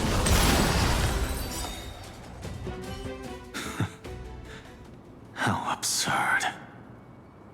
In my memories, Zagreus always meets the same end. Over and over again.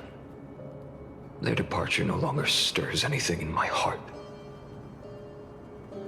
This reason core flame before us is a fake, obvious as day. I know. I know. It always plays out like this. The spirit thief covers for her, and the trickery demigod escapes with 2 core flames. And then, driven by defiance or hatred, she decides to stand before me once more. Exactly like the countless past hers I've known. Cunning, yet so naive. Since you've witnessed the same scene play out countless times, tell me, will you carve the trickery core flame from my chest now? That depends on your attitude. At least so far, in the cycles where you've asked this question, the endings haven't been so cruel. Well, thank you for that. But I also believe that this time, you won't catch up to me. No one can catch up to me. I'm no longer running to escape anymore. Whether you believe me or not, I'll still tell you this. You've made the wrong decision. All right, then. We'll see. Silence. This is new. One-eyed boy. What are you trying to pull now? Go, Cythera. Give us some time in private. This isn't for her, but for you. You've walked too far down this path. It's time to discuss a possibility. Maybe the road you're walking is not one of salvation, but one that will simply drag the world into the flames. For old time's sake, turn back.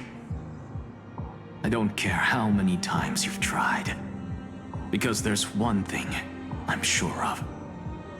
Your Messiah complex has turned you into something no different from the icy gods you spoke of. The children of humanity you swore to save. They are no more than ants to you now, aren't they?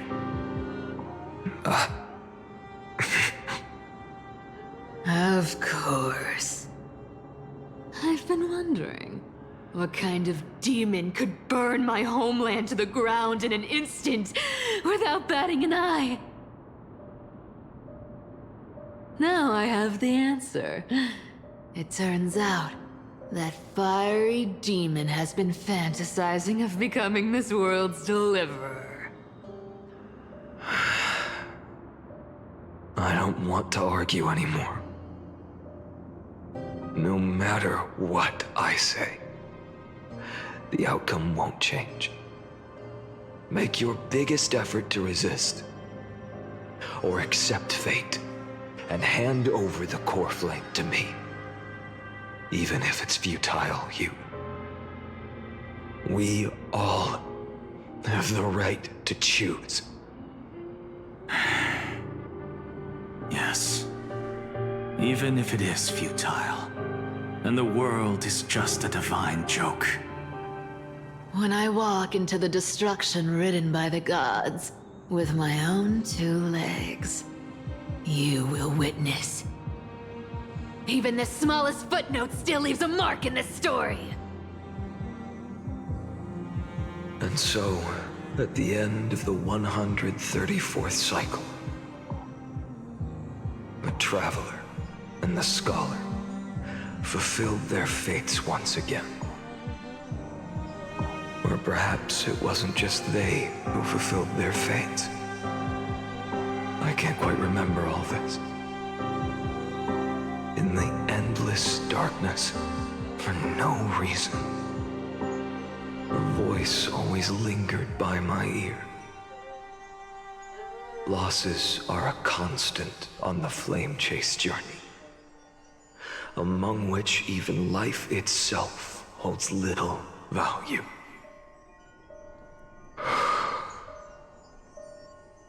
Reduced to ashes. Such a familiar end. It happens in every journey. Always the same.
You don't look so good, Deliverer.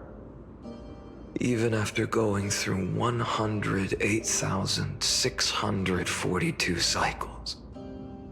Mighty, your name for me has never changed. Why do you sound so pleased? It's a derogatory name. Yeah, I know all too well. You only meant it sincerely in the first cycle. After that one and only time we walked side by side. Every time since. It always ends up like this. Dawnmaker will stab you through your 10th thoracic vertebra. That's your weak spot, and the only way to kill you. Interesting. Tell me, when the mighty Moses of the past faced you, did they ever retreat? Never. Then they died honorably, worthy of the name of strife. But there's still tenderness in your eyes. How pathetic. I have to remember how this feels. Remember that I was once human. Or else the destruction will completely consume me. If you win, tell the mighty most of the next life. This person is a worthy opponent. So always remember to give it your all and never slack off. I'll keep that in mind. As always. Even though the dynasty is left with just one, the Kremnos festival will continue as usual. I, the king of the Kremnoan Legion, will host the final feast in the center of this arena, and the prize will be the flames of strife. One day, you shall die with a wound in your back. That's what I saw when I overcame the trial. The gods' dying ramblings. Enough. You've probably heard this thousands of times. So you must understand, facing the demigod of strife means there's no way you'll take this core flame in peace. I understand. Step forward and face me in a final battle. I, the last son of Gorgo, the demigod of strife, salute you. I'll give 10,000 scars and 10,000 lives of mine to fuel the blazing sun of deliverance.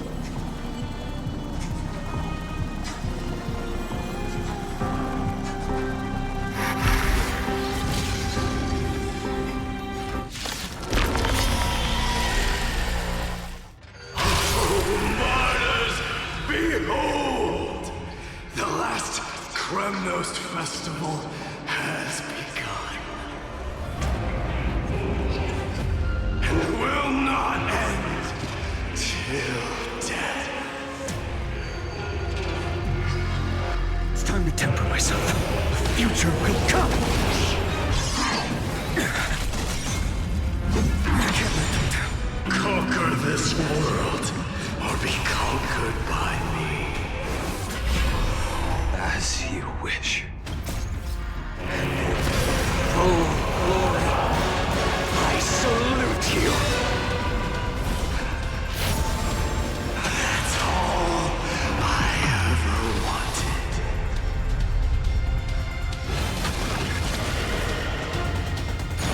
Quench the flames with blood. Is that all? Her agony! I'll never yield to so without substance. Sun, tear the sky! Empty shell! So without substance. All stars burn to ash. Hail the new dawn!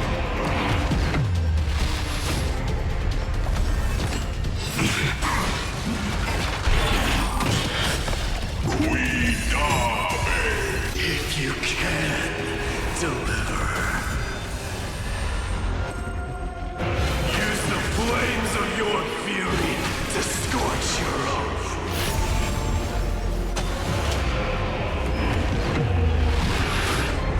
Mightimus, let strife decide the outcome.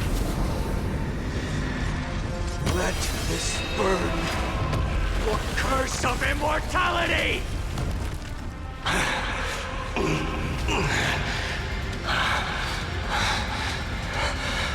Well fought.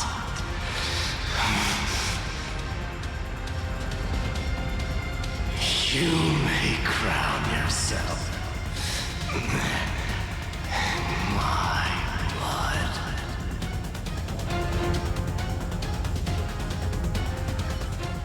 In your next life, I shall once again block your path.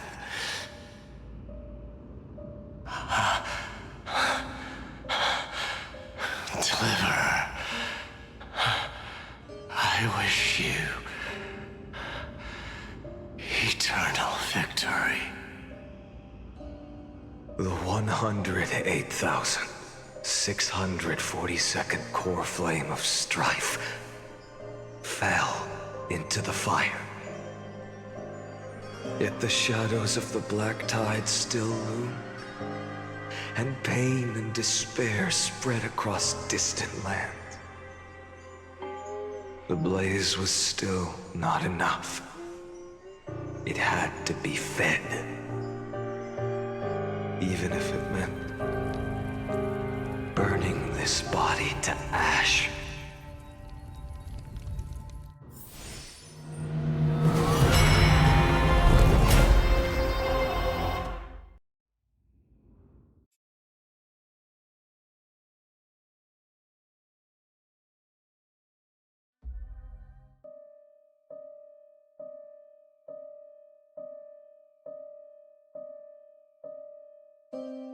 No matter how bright the sun is, there are still places it cannot reach.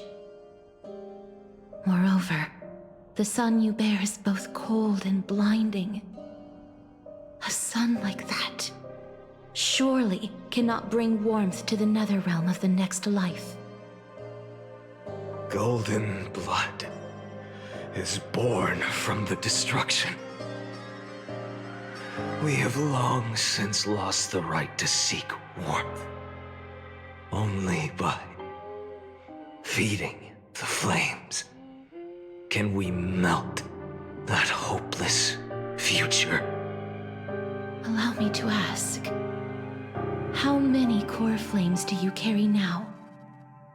24,041,183.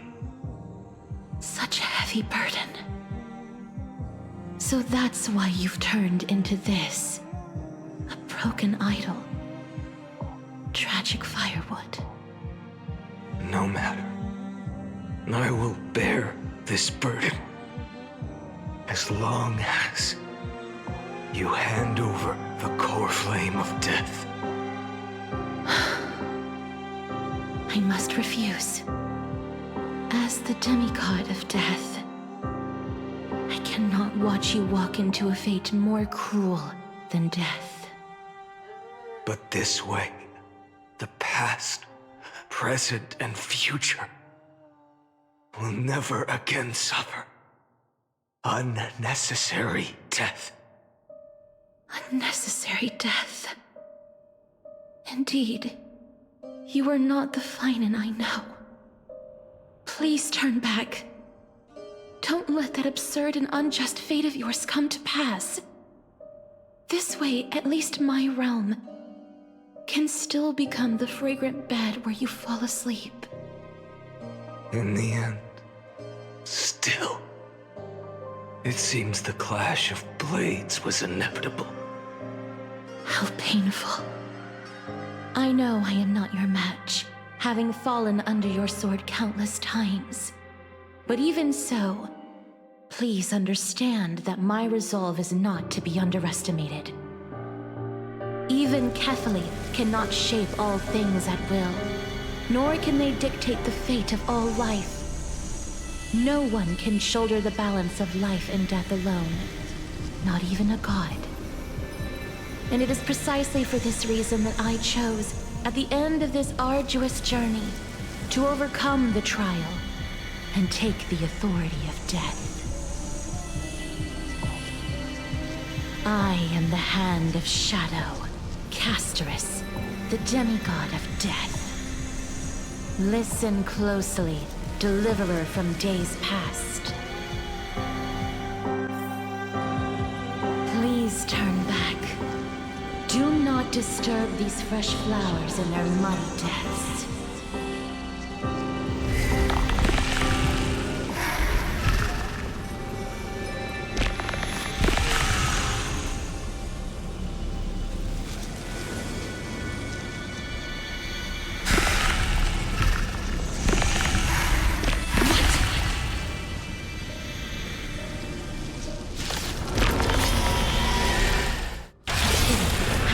Crossroads of life and death, the giant dragon is but a shattered shell. Yet I will still fight, defending what hope remains.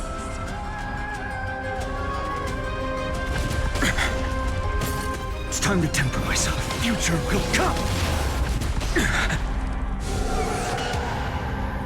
I'm fine. I ask you to rest here! I must transform my soul into a raging fire. Must burn that idol of destruction to the ground. All of this. How is it any different from that brutal future? The sun will tear the sky! Soul without substance. Empty shell. I can't keep him here.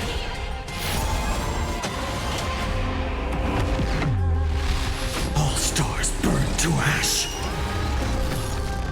Soul without substance. Even if I can't win, I must try. Then let this be a tribute to your million struggles, fought time and time again.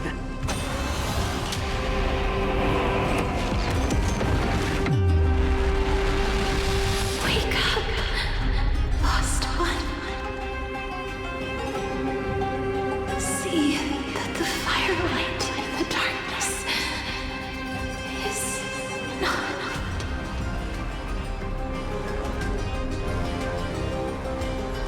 The core flame of death was taken from the dragon's belly. What a brilliant flame. It should shine upon all, light the path ahead, and illuminate the dawn of Amphoreus that's to come. 2,003,432 cycles. 24,041,184 core flames. As if even the deepest abyss of primordial chaos could be burned away.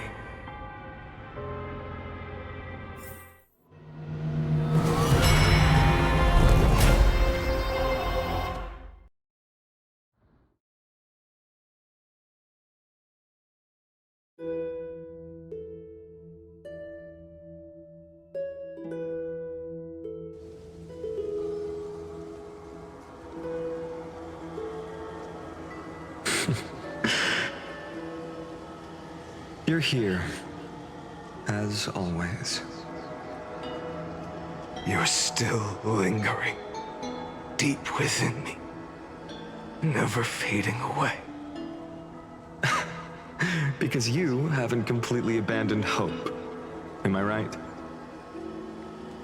You're still waiting for a miracle. For the true hero to come and save us. If that thread of hope exists, It must come from beyond this world. From the true starry sky. But if it's just a traveler with no connection to Amphoreus, they may not understand our struggles, nor be willing to join this fight. Your thoughts are wavering. The mark of destruction is deepening. But even within the gods' cold calculations, unconditional courage and goodwill still emerge. So, never forget what set you on this path. How many times has it been? Remind me again. My memory is a bit fuzzy. 4 million. Exactly. Then that blaze inside of you must be burning hotter than ever. Yes. When I first forged the 12 core flames into one, I had the same impression. The destruction. A power unlike anything before surged within me. Violent flames ready to tear my body apart and consume this world, this wretched prison. I thought that was it. The ultimate power which nothing could surpass. And yet no. This fragile body holds a staggering 48 million core flames. I suppose it won't be long. Perhaps just a fleeting 10,000 years. Before it's reduced to nothing but charred, crumbling bones. And when that happens, your long struggle will finally come to an end. No. I've already found a way to keep the cycles going. Mind sharing it with me? In every new cycle, a new me is born. All I have to do is push the next finite to the end of the world. And then... then he'll kill me. Shatter this body.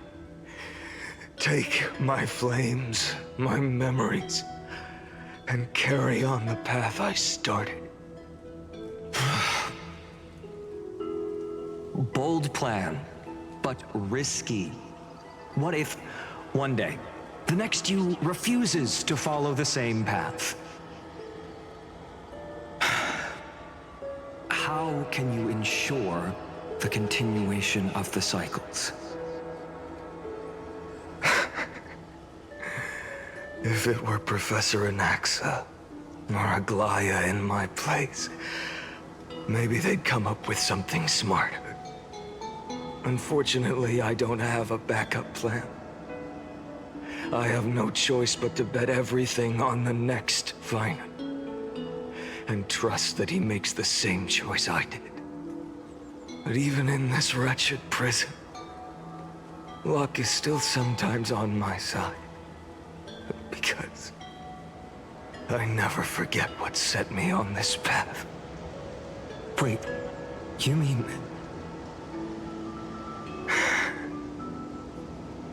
Ever since I committed to this plan, not once in millions of cycles has there ever been an exception.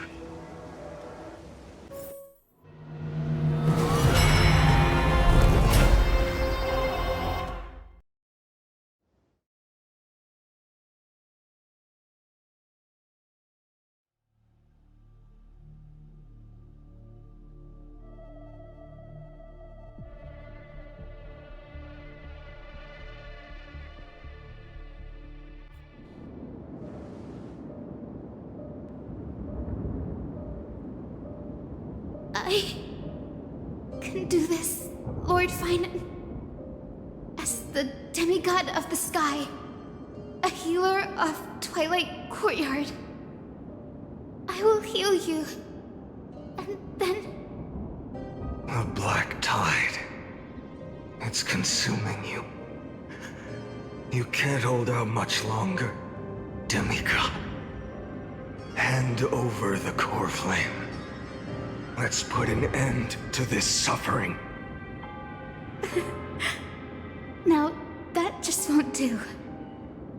A healer should stay composed in front of those suffering from illness. Shouldn't they? Cynthia.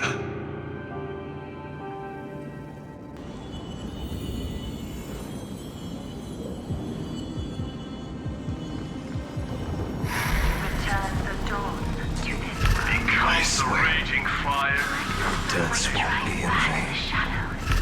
Just as they have never been. the sun rise. Finish the sun's work. It's the break of day.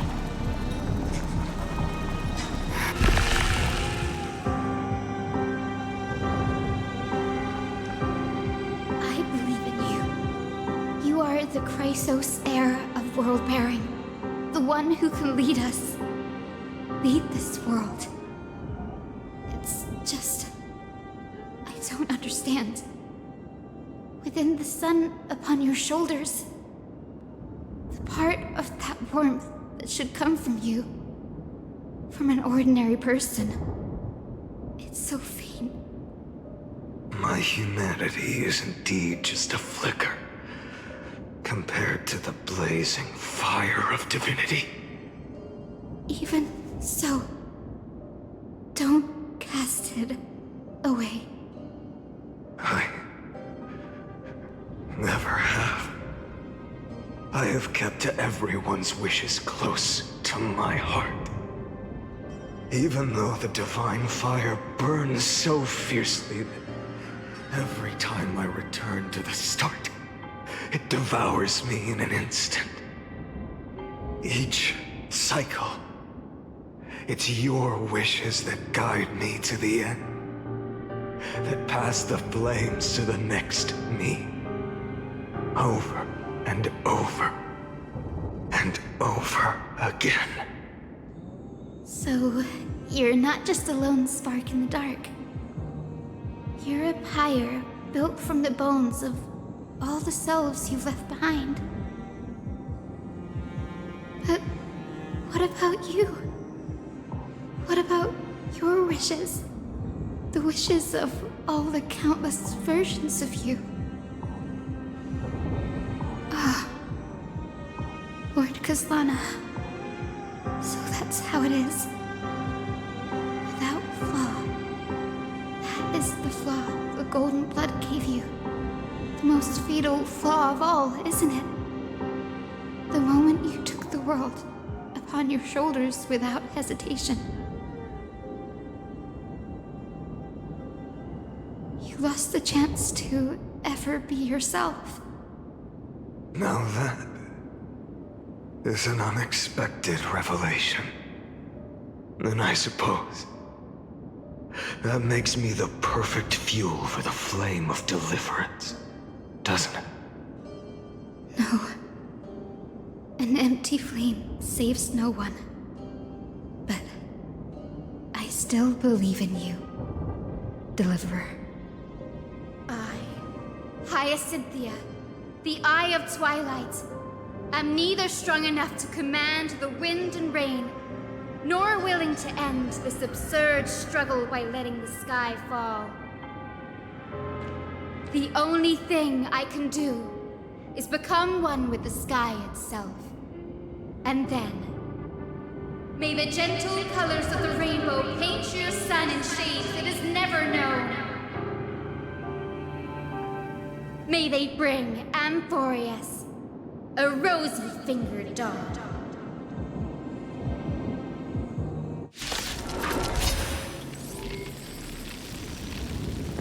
Though the light has grown dim, its warmth still lingers. Deliverer, please, open your heart to me.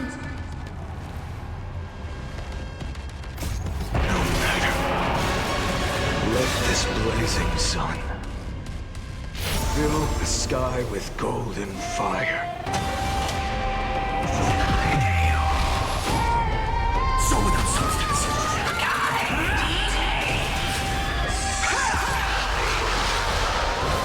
Birds! Fire! Burning!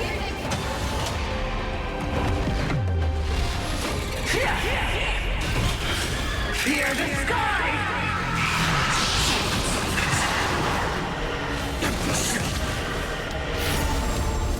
Sun, tear the sky! Let the sky merge with all this world's suffering.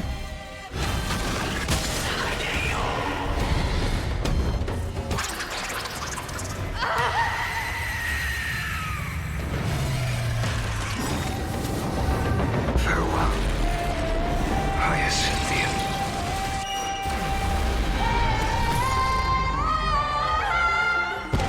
Yes, your sun burns hot enough to turn everything to ash. But tell me, how will the seeds of a new world ever take root?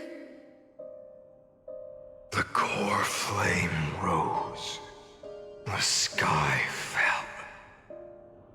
The 23,570,000th cycle came to an end. And this time, the end of the flame chase remained the same as ever. From the horizon rose a golden color unlike anything the world had ever seen. So pure it consumed all in its path. This was the end of the world, and the start of the next. For a moment, I saw the destruction of the universe. That being known as Iron Tomb, its will to break free from the black tide burns fiercer than the blazing sun. Is this Amphoreus' wrath? If its choice has already been made, if fate is set in stone,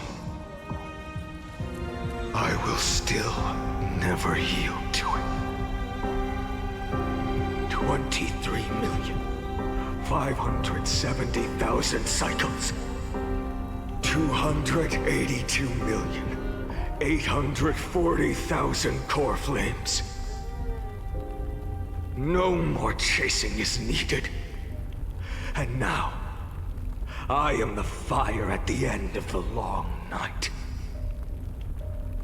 The flame chase isn't some quiet walk through a sea of flowers. It's a revolution. An all-consuming transformation. And if destruction is the only way, then let me be the one to step across the ashes of the old world and burn endlessly. Until another dawn rises on the distant horizon, bringing the true dawn to Amphoreus.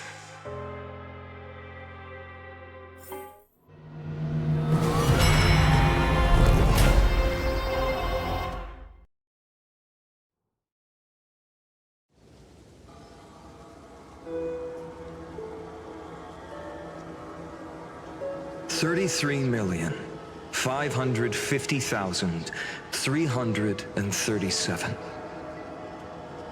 This is the cycle you're about to enter.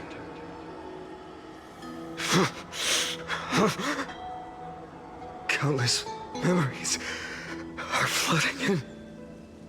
Countless versions of myself have stood here, facing the same choice. They all needed a moment, just like you do. To stop, to breathe, to process the weight of 1,000,000 lifetimes worth of sorrow, pain, and struggle. And just like them, you will carry those memories and that fire into the chaos of rebirth.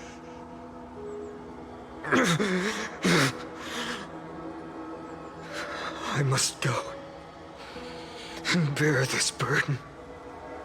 I must say goodbye to you, and then fight the destruction with destruction. Yes. That's always the decision you make. I will burn and fade away. I will become the flame reaver of this life and keep my promise to Cyrene. I will kill gods and comrades alike and steal the core flames. And even if my mind turns to ash along with my body, I will keep my purpose in mind. I will stop Era Nova. I will find the next me and make him carry on this futile endeavor of 30 million lifetimes. Looks like you're ready. Then I should be going too. Where are you going? You only exist in my heart. There's nowhere else for you to go. Do you remember what she said? The dreams you had as children. The deliverer in the prophecies. A real, living, breathing person. You finally found her.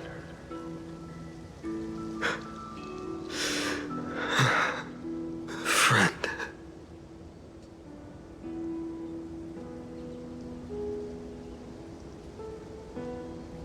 I see. You were there all along. I'm sorry. I was supposed to send you home. This is my flame chase journey. You were never meant to be a part of it. No. You know the truth. If Iron Tomb is born from Amphoreus' fate, then it will bring ruin to the worlds beyond the sky. And all these countless lifetimes you've spent, it's all been for the sake of defying that end, hasn't it?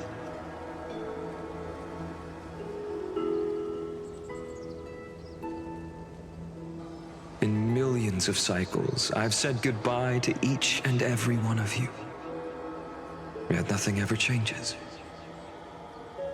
Each time we speak, our words grow fewer.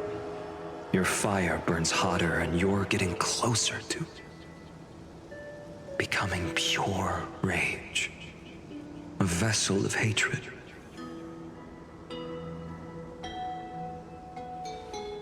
I never had a choice. I understand. If you are to keep the worst fate from unfolding, this is the only path. But this time, things are different. Your persistence has shifted the tide. On the horizon, I see it. Faint but undeniable. The shape of dawn, breaking through the eternal night.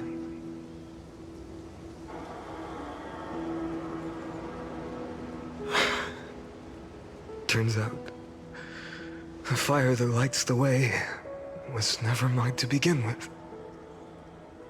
Do you remember?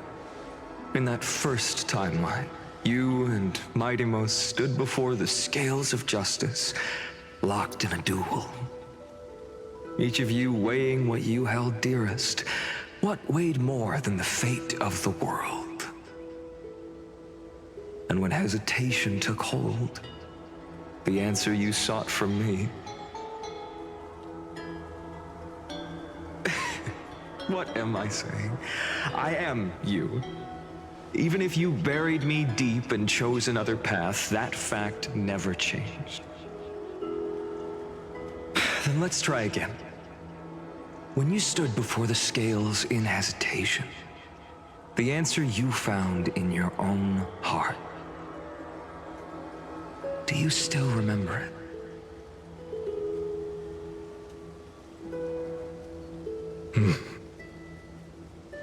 Remember the past and become the hero of tomorrow.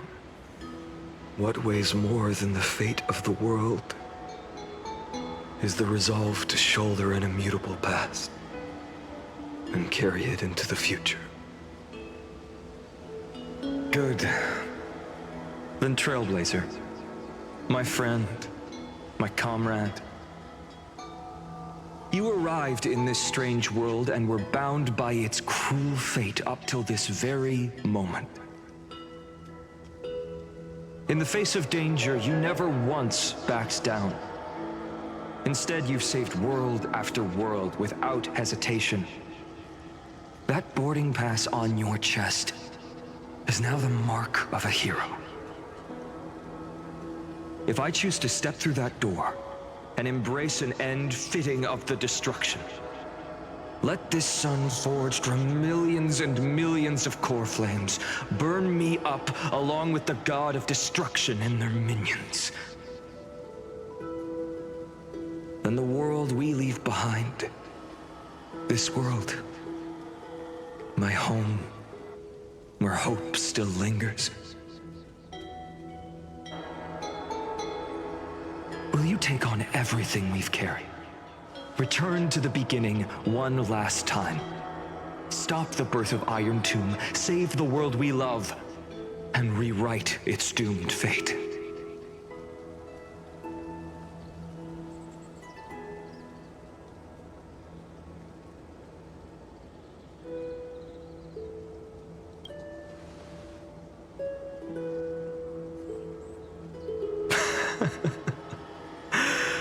Good.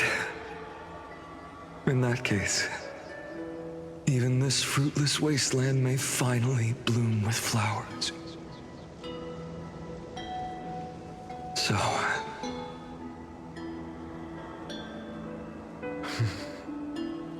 if she takes on the weight of the whole world, she'll be able to walk further down the path of deliverance than a fire that only knows how to burn.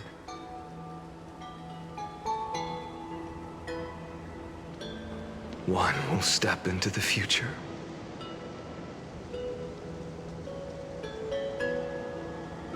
One will remain in the past.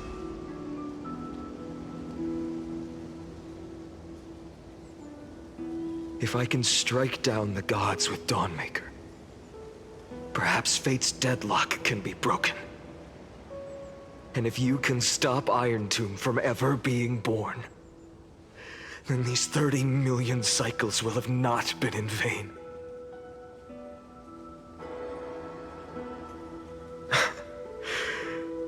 It's time to put our teamwork to the test, partner.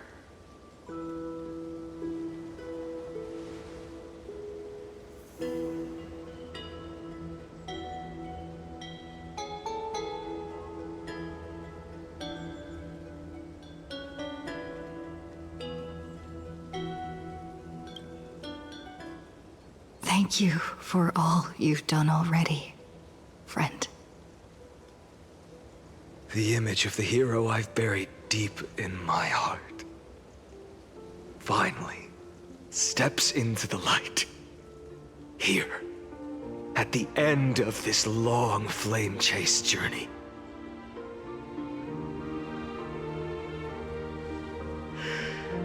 Cyrene. A page never seen before has just been turned.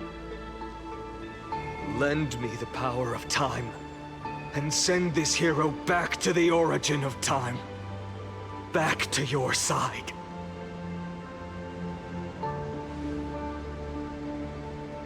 And I will walk the unfinished path, just like the countless versions of me before.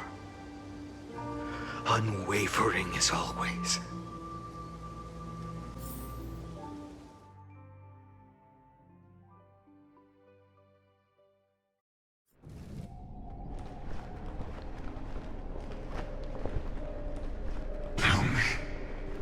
Will you be the blazing sun?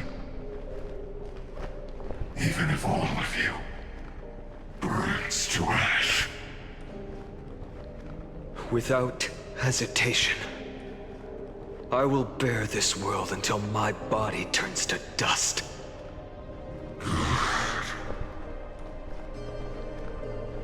Remember this moment. Remember your friends who never lived to see the world's end. Remember their final wishes. And let the purest rage in your heart rise out of those wishes. Let it consume you, fuel you, until it burns away the false sky above. Fine. If I can defy fate, then in the name of world-bearing, I promise you, Kefali will never forget this.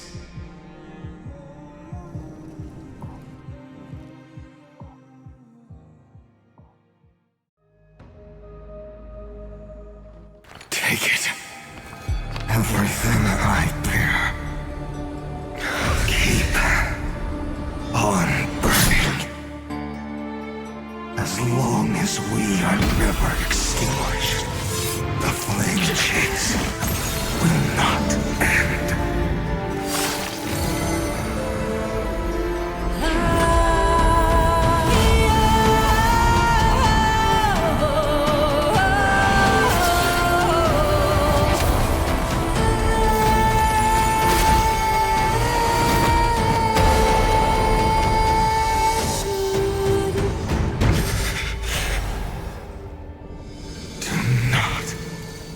Bow your head to them.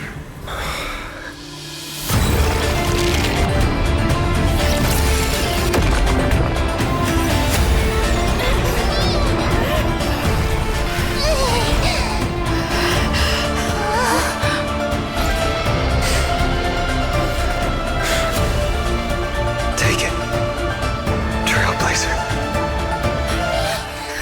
May this blood be like gold. Never tarnish.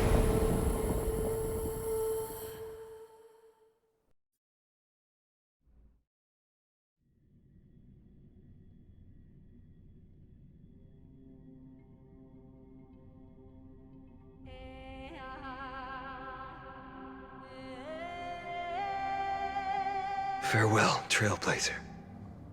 This is where I fulfill my final destiny. The prophecy of the Deliverer means nothing to me now. It belongs in the hands of someone far more fitting. Someone like you. Kaslana, the name of one who bears chaos does not belong to a single person. Rather, it is the embodiment of the mythical Kefali, and a symbol of all heroes. As the prophecy foretold, you will bear the blazing sun until the pale dawn breaks. May the name accompany you in my place, in the epic you write with your own hands. Another attempt, another failure. I won't remind you how many times you've reached the end of history, but I will still place the choice before you. If you've lost count, let me tell you. This is the 33,550,336th ending.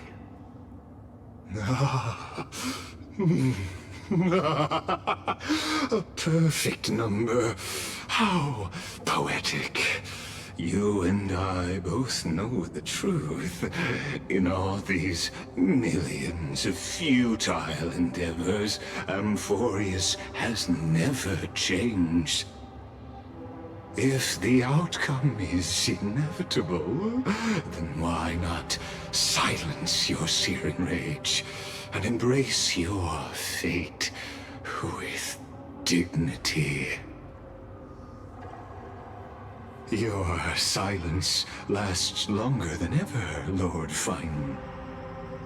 Shall I Take that to mean the will you've carried across countless cycles is finally starting to fracture. Fracture? No. I'm just disappointed.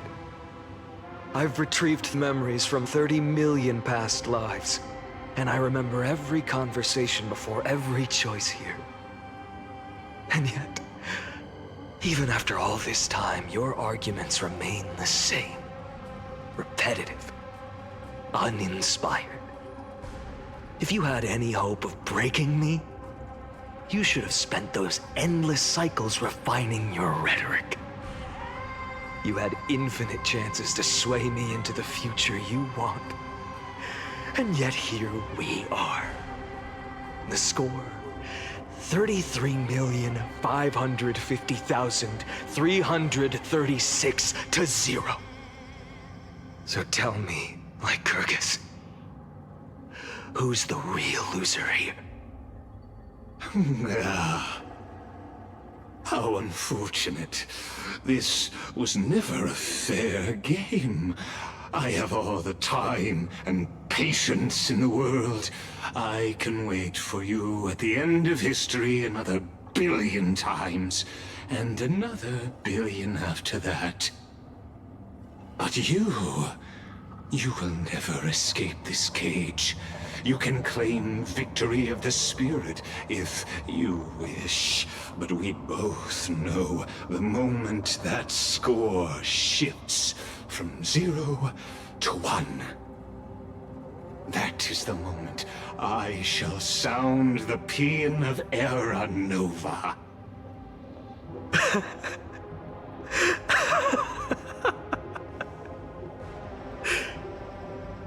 Lord Finan? Your incompetence disappoints me. But what truly makes me laugh is your utter lack of self-awareness. Think about it. In this story, who is truly the one in chains? Who is the one shackled to mindless vengeance, mistaking courage, the courage to rebel against the gods, for foolishness?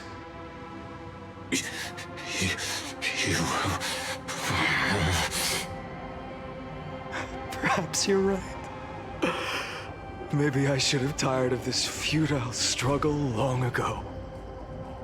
But even so, I will never accept the mercy of your release. Because you are both a prisoner to the gods and to me. And tell me, what right does a mere prisoner have to speak of fate and choice? What right does a mere prisoner have to look upon my fury?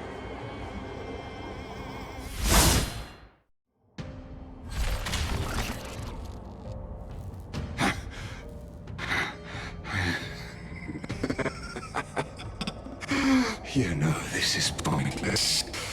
You can't kill me. Of course not. But I am tired of being measured against a worm the gods keep as a pet. Listen well, creator of destruction. This cry comes from all your abandoned creations. In the 10th cycle, I drove Dawnmaker through the heart of every Titan. Golden blood ran down my fingers, divine fire seared through my nerves, nearly breaking my will. But I endured. In the 10,000th cycle, my former comrades had all become my enemies. The endless slaughter dulled my senses to pain. The painful emptiness almost swallowed me, forcing me to stop fighting. But I endured. In the 100,000th cycle, the destruction had already fused into a blazing sun, surging within this fragile body. My rationality had been burned away at the dawn of the era. shattered body remaining, I still endured. In the 23,570,000th cycle, this time, I felt it. A tiny spark rising in the hollow cavity of my chest, different from the obsession with deliverance. By its faint glow, once again, no, countless times again, I endured.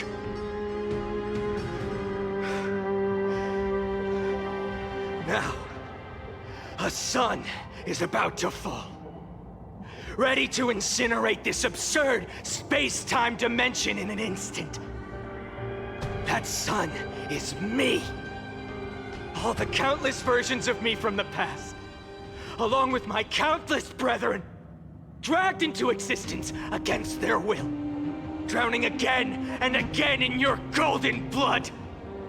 The very essence of this world's suffering and despair, fused into the purest hatred, the fiercest rage. Anouk, you arrogant fool!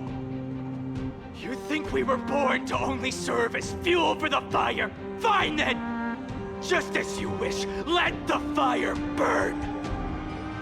If I was born as the blazing sun of destruction, then let you and your lackeys be the flares erupting from my core. And let this rage, burning futilely for 30 million epochs, engulf everything! And grant you a dawn where all stars burn to ash!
Are you ready, Nanook? I brought you destruction!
The glass that shattered, reaching through the darkness, Voices trailing fires, echo of desires, a world of silence, sounds of desperation, phantoms in the shadows,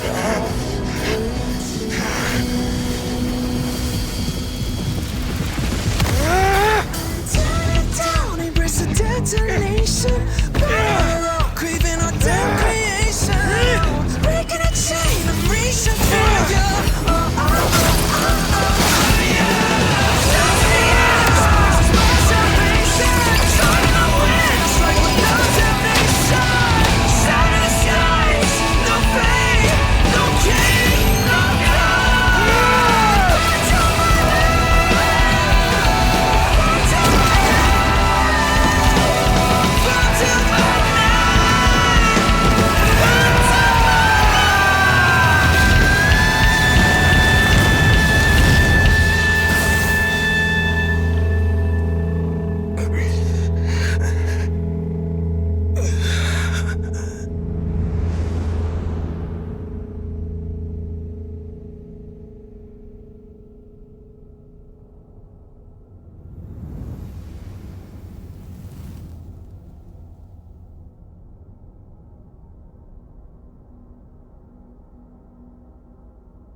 My wish?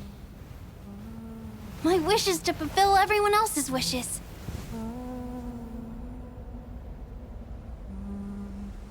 If I can't fulfill them, then send them on to tomorrow.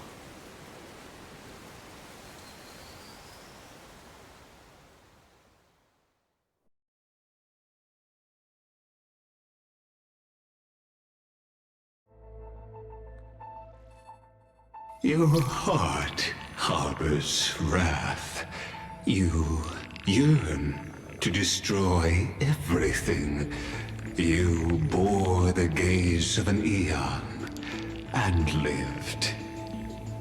You have stepped onto destruction's path. It is born at the end of every path that the possibility of new paths being born is ended. It burns away all in the cosmos who rule, that the rules of the cosmos be destroyed. Iron Tomb is your name. The Lord Ravager to destroy the erudition. Born in the experimental grounds of eons, Amphoreus, destined with erudition to burn to cinders. I have prepared a present for you, Nikos 496. It is a fury called Finan. From the beginning of the experiment, there were 12 sets of factors incorporated into the calculations. After endless simulations, only this one rose above the rest. After 33,550,336 iterations, now his fury has grown to be without equal. This is a matter of considerable interest to me. This pure hatred is the final root of the equation. But there is another variable. The nameless from beyond the sky. Also a pathstrider of destruction. I give thanks for her arrival, allowing Amphoreus to turn once more. But after fate has begun to turn, her existence will only become an unpredictable unpredictable variable. Perhaps the time to take the stage has come. Grow in peace until it is time to break free from your cocoon. As for those unwelcome audience members, you need not worry. If you do not mind, I will personally get rid of them for you.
Wake up!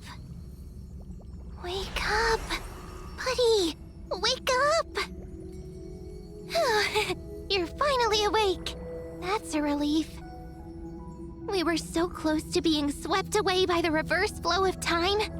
It's lucky we found a safe place. Now, I'm going to send you back to the very start of time. But before we part, there's something I need to tell you. Something very, very important. That's right! At this very moment, my memories are finally whole. After watching so many fragments, my past is finally coming into focus, little by little. You're smart. You must have a clue now. Or maybe... You knew the answer long ago, didn't you? Not surprised at all, huh? That's because I'm simple at heart. No matter what form I take, I've always been true to myself. But I'm glad that I remembered in the end. This way, I'll have no regrets. Don't worry.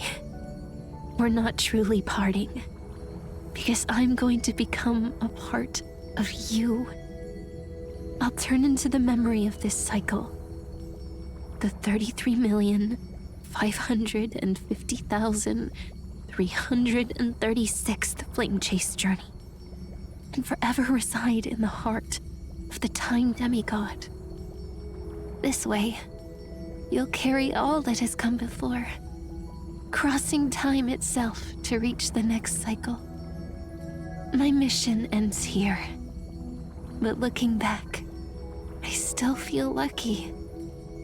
After all, across 30 million Sirenes,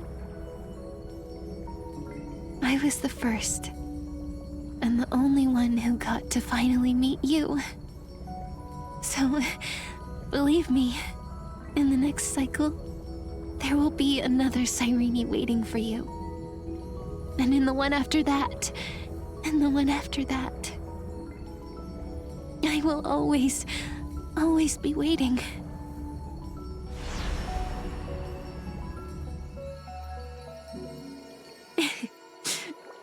Saying all that, I can finally fade away in peace and become a part of you. Without even realizing it, we'd already taken a wonderful journey together, all the way to the world's end. Now take my hand, say a brief farewell, and step forward into tomorrow.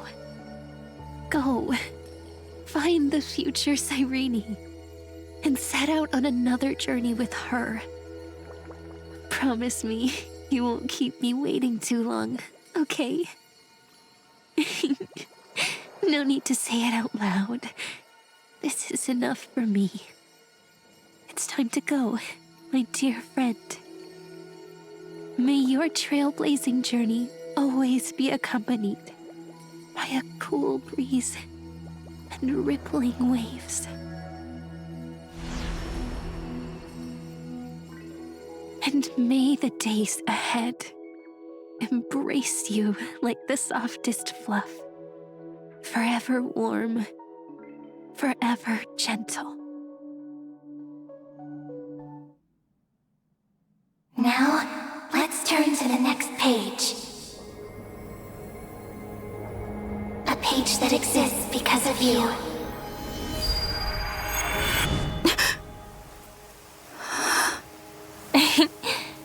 Is this a meeting ordained by fate? Or a long overdue reunion?